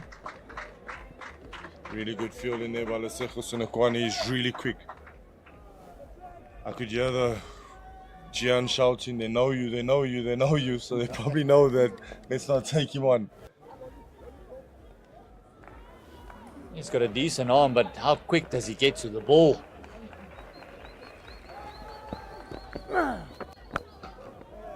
Yeah, this is good. This is very good. This is very, very good.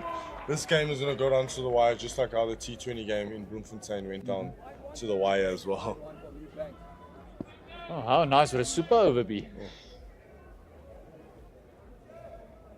For the fans, I don't think for the coaches. They don't want to start off a season like that.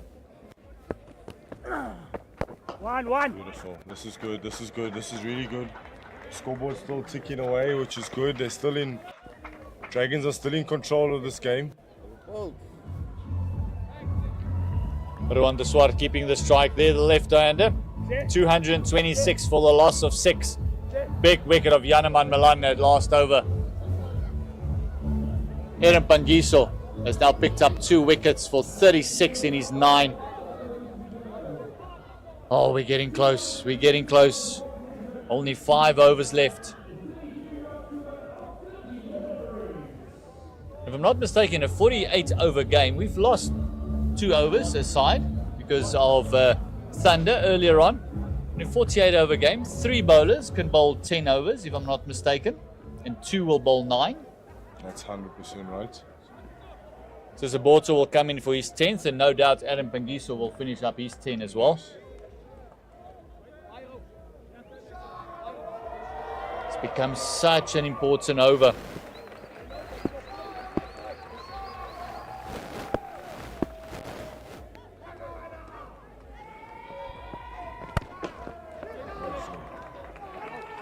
Oh, Ruan de Swart has actually timed it pretty decently since he's come to the crease. Everyone else has struggled once they get in. He's actually been middling it. Middling it very nicely as soon as he's come in, which is positive signs and good signs for NWU Dragons.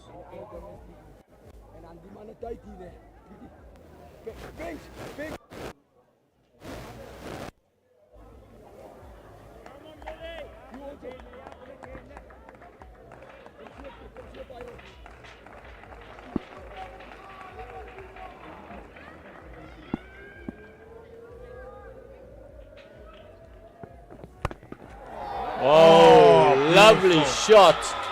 It is beautifully cut and it's pierced the gap. And it's 4 runs. And Michael Pretorius is off the mark.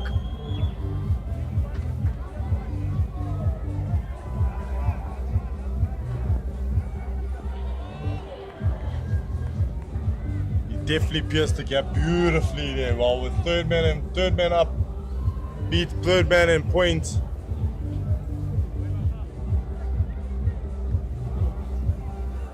Down to run a ball now. 28 from 28. Michael Pretorius facing Saboto. Setting off, they're looking for the second. Yes, they're coming back. Beautiful Fantastic running by Great these running. two. Great running by these two. And the crowd's even getting behind them as well.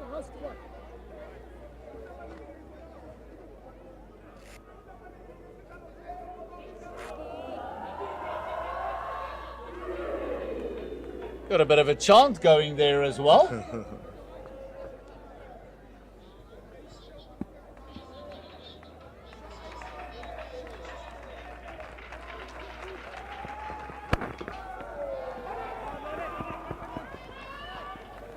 Just the one great awareness coming off the fence there. Fantastic over thus far for the Dragons. 8 coming from it. Still 2 deliveries left. Yeah, really good over here for the Northwest Dragons. Just got to close it off here. Don't give him anything. Don't give them another sniff back into this game. Yeah, good. This one just worked down to a sweeper. It's another single. Pretorius and de Swart doing a fantastic job. 15 the partnership now of only 9 deliveries. Saboto 1 more delivery to go and he's allotted 10. He's really well today. Let me see.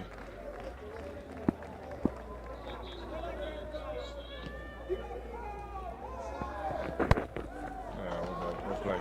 Good. They really looked after this now, and this is really good by the NWU Dragons, which is lovely to see. As you see the end of the 44th over here. NWU Dragons 2, 3, 6 for 6 after 44. They're up with the run rate. And literally on it basically. Required rate is 5.7. Achieved rate is 5.4. But Malusi Saboto well bowled. 1 for 47 is allotted 10. Is it Adam Pangiso is going to finish up his 10 as well? He's bowled 9. Taken 2 wickets. Then Dane Piet will most likely still got 4 overs left. And will he look at his seamers? Johan van Dijk has been expensive, going at 8.4. Tiaan van Vieren might be the other one that's going to bowl at the depth. Or will he actually give the overs to Jacques Snyman? Finishing up with 2 spinners. I think with spin, I think it might be a little bit too easy. I think I definitely think they'll give him. I think he'll definitely give a crack to his seamers. I think it'll probably be Joe van Dijk coming from that top end. And he's picked up 2 wickets, although he's been expensive. But he's shown some really great fire. He's nice bit of pace. Adam Pangiso, 2 for 36. Bowling the 45th. Only 4 overs to go.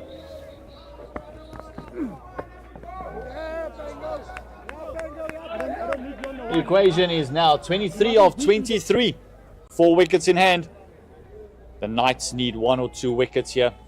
Couple of dots. Nothing. Run out chance. And fantastic backing up by Ruan de Swart. You see the replay, yeah? Really good backing up by Ruan de Swart. Trusting his partner there. Making it very easy in the end.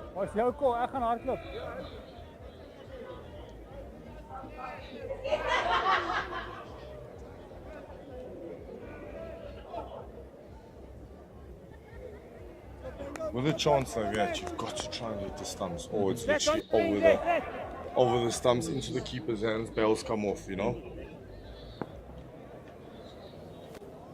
Berenguiso just making sure of angles.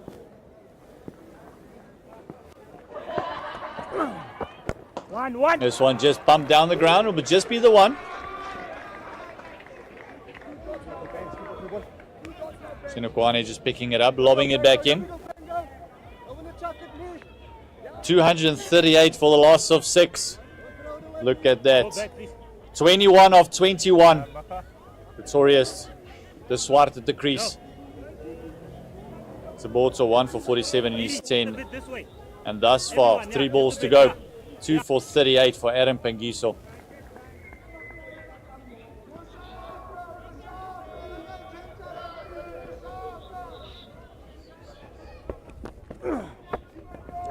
That ball will be called wide. Tried to bully him into a false shot there.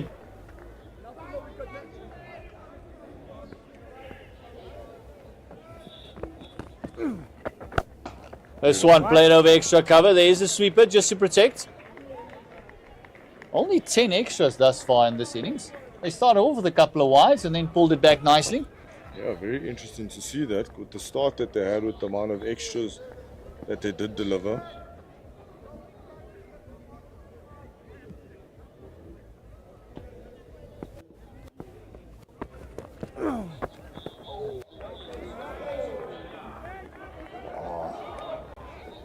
Another dot just increases the pressure on the batter. Oh, falling away completely in that shot. One back. They will push for 2. They will come back for the second. Phenomenal running. Phenomenal running by the 2 big men.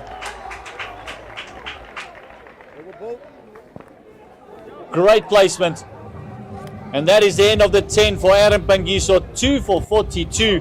Brady bowled brilliantly. And it's interesting to see that the bowling efforts of the Dragons also only conceded 10 extras in their innings as well.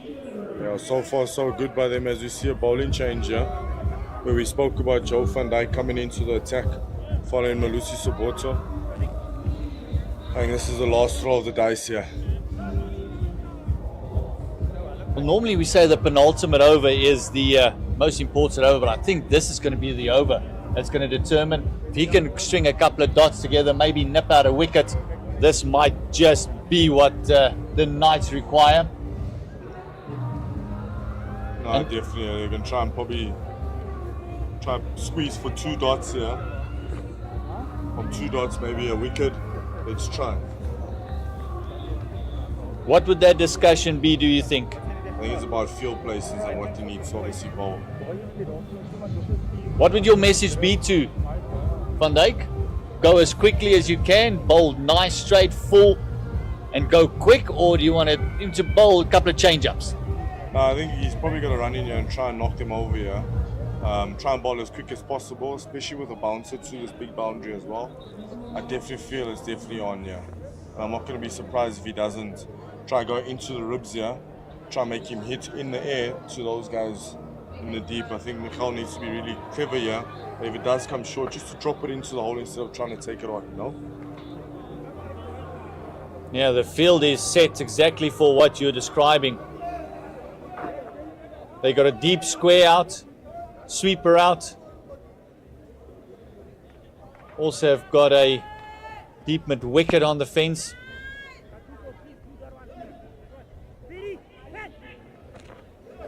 Looks like they're just going to have a bit of a personnel change.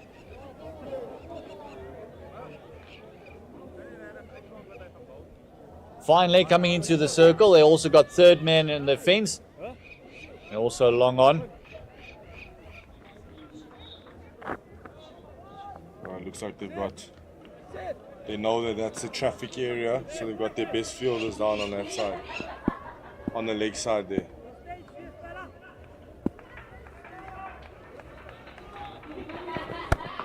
Beautifully played back, punch into cover on the boundary. And Sweeper just picking it up. The one, very important now for the Dragons also to make sure there's no dots in between. Even if they don't get the boundary, make sure that scoreboard keeps ticking. 16 of 17. Ruan de Swart has actually timed the ball to perfection ever since he's came in. Yeah, he's timed it really, really well since he's come in. He's found the middle of the bat, and that's why I was very confident in saying that the NWU Dragons will get over the line here.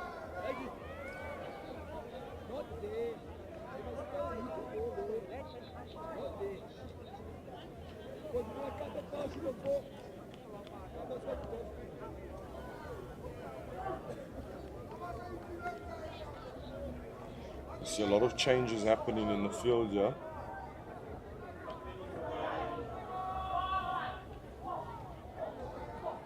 For the left-hander, it's deep square, deep mid-wicket.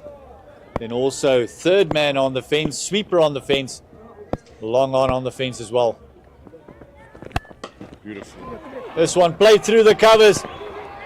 Didn't pick the gap, but they're coming back for a second. Phenomenal running once again. Great placement by de Swart. Brilliant running by these two.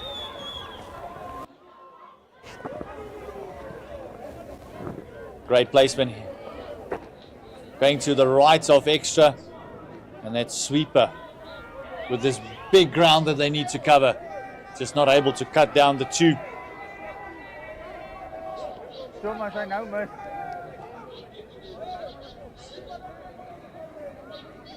I really think that I don't think they're being very smart here with the fields that they're obviously setting here.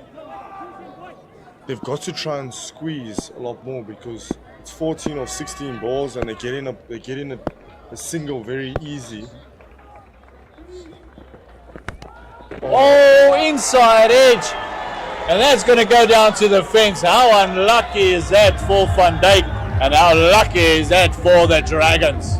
That's a really, really healthy inside edge and a really good inside edge for the NWU Dragons. Yeah, as we have a look at it, throws the kitchen sink at that and it's gone through. I'll bet you if you actually ask Ruan de Swart, you'll say that was placement. He probably would. And that's almost clinched it now for the Northwest University Dragons. 10 of 15 required.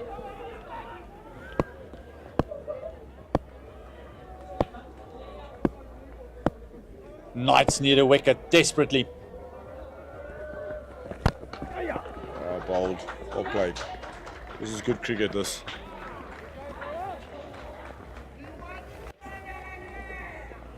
Now down to single digits. Only the 9 to win. It's a 250 up for the Northwest University Dragons. Lost 6 wickets in this journey. And the crowd is really getting into it. They're loving it. Ian Potch? They're really loving this, and the faithful have obviously stayed out here with the whole stop-starts the whole time.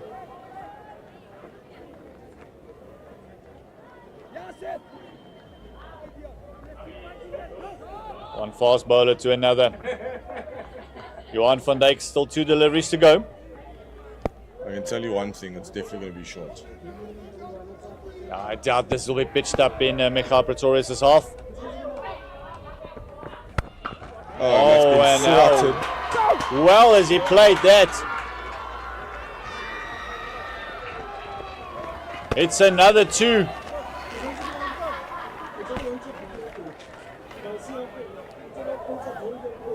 Oh, Brady, how short does that ball have to be to actually get over the head of Michael Pretorius? Yeah, Michael is quite a big boy as well. So you really got to dig it in short in order for you to get it above his head.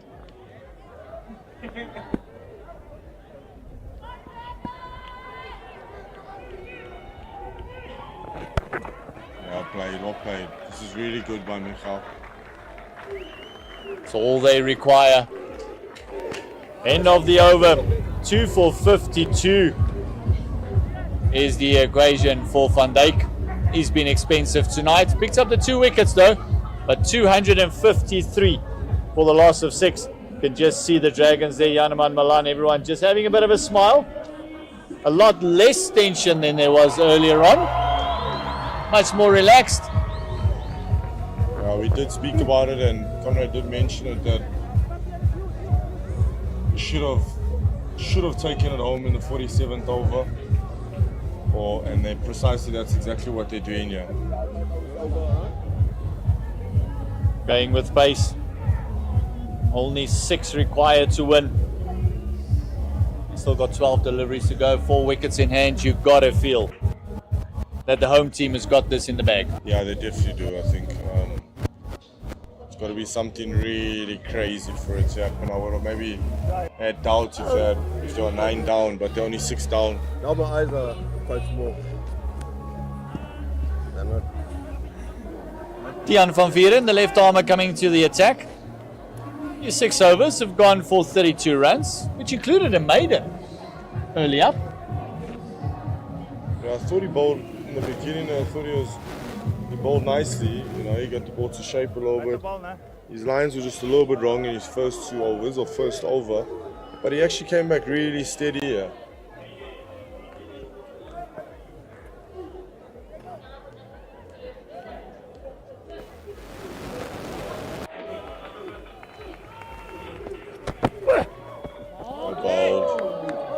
Lovely first up delivery to Michael Pretorius. All the pressure is on the Knights at the moment.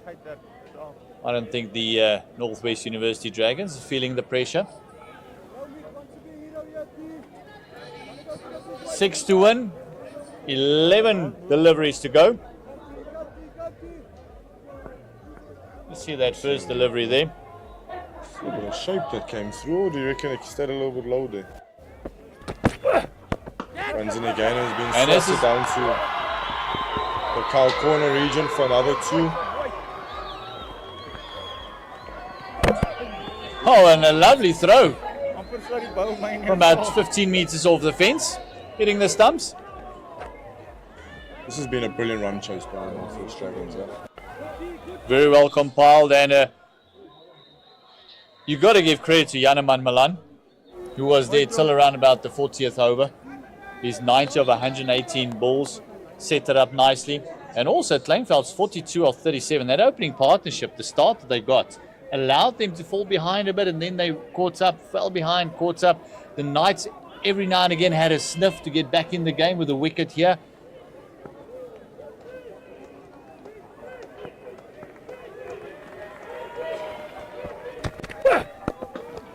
Bowled or played. Just really, playing really that matured. One off the hip. You can actually hear the people asking for a 6 there, Brady. Yeah. I think they want this game to be over and done with now. Only 3 to go. Don't you think it's time that they just bring everyone on off the fence in? So. Maybe create some false pressure. I also think so, you know. And there's just a little bit too many guys out on the boundary right now as we speak. This game's already gone. Add another 2 or 3 wickets onto that with this field up, you just never know. But I think the Dragons are gonna... A hat-trick could change it.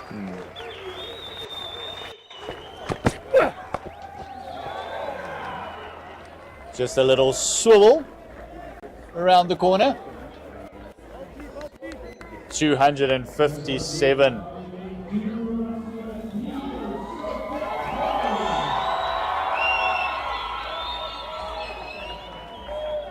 I'm afraid to say, but this game will be finished in this ball. I also think it's time 2 deliveries to go. I think it'll definitely be finished in this over. Michael Pretorius. What does he have up his sleeve? Oh, going through mid-wicket. They will double up. Is this going to trickle to the fence? Does not matter. It is the Northwest University Dragons pulling out the victory with a fantastic run chase and still 7 deliveries to go and only losing 6 wickets on the way. Yeah, beautiful run chase by the Northwest Dragons. I felt they broke this chase down in the power play with Yanaman Malan playing an absolutely beautiful knock of 90 and unluckily getting strangled down leg side, but this was a matured run chase by the NWU Dragons. Fantastic run chase and a nice little partnership there in the end. That 39 of 28 came in quick time as well. Just a summary of the match. It is the Northwest University Dragons who won the toss and they elected to field first. And it's Jock Snyman who batted beautifully for his 85 of 77. Patrick Boerts also batted pretty well for his 40 of 45. And then everyone chipped in with a bit of contributions there. Dominic Hendricks 29 of 35 and Dean Forrester's 21 of 23. And then the bowling went pretty well for the Northwest University Dragons with Rwanda Swart picking up 3. Kerwin Mangaroo 2 for 35. Kleinveld 2 for 39 and then Seleka. Pick of the bowlers for me is 1 for 48. And then the reply from the Northwest Dragons. Yeah, Northwest Dragons obviously getting 259 in 6 over. In 46.5 overs with Yanaman Malan top scoring with 90 of 118 balls. Matthew Kleinveld 42 of 37, which is a beautiful partnership that they start off this run chase with. Ruben Herman 30 of 40 balls. The Siba Ngwepe 24 of 33 and going into the bowling where Aaron Pangiso 2 for 42, Jan van Dijk 2 for 53, Jacques Snyman 1 for 28, Malusi Soboto 1 for 47. Yeah, it was a bit of an expensive when it came to the seam bowlers. Soboto and Aaron Pangiso nearly bowled them back into the game. So very well done. Brady Barrenson, thank you very much. It has been an absolute pleasure to be with you once again. It is victory for the Northwest University Dragons here in Potchefstroom. You can see the disappointment on the faces of the Knights. They came so close. It is going to be a crackerjack season. We can't wait to spend more time with you. Thanks to everyone that supported us in Potchefstroom. Thanks to the production. It's been fantastic once again. Thanks for Potch for having us. And we'll see you next time. Winners, Northwest University Dragons by 4 wickets.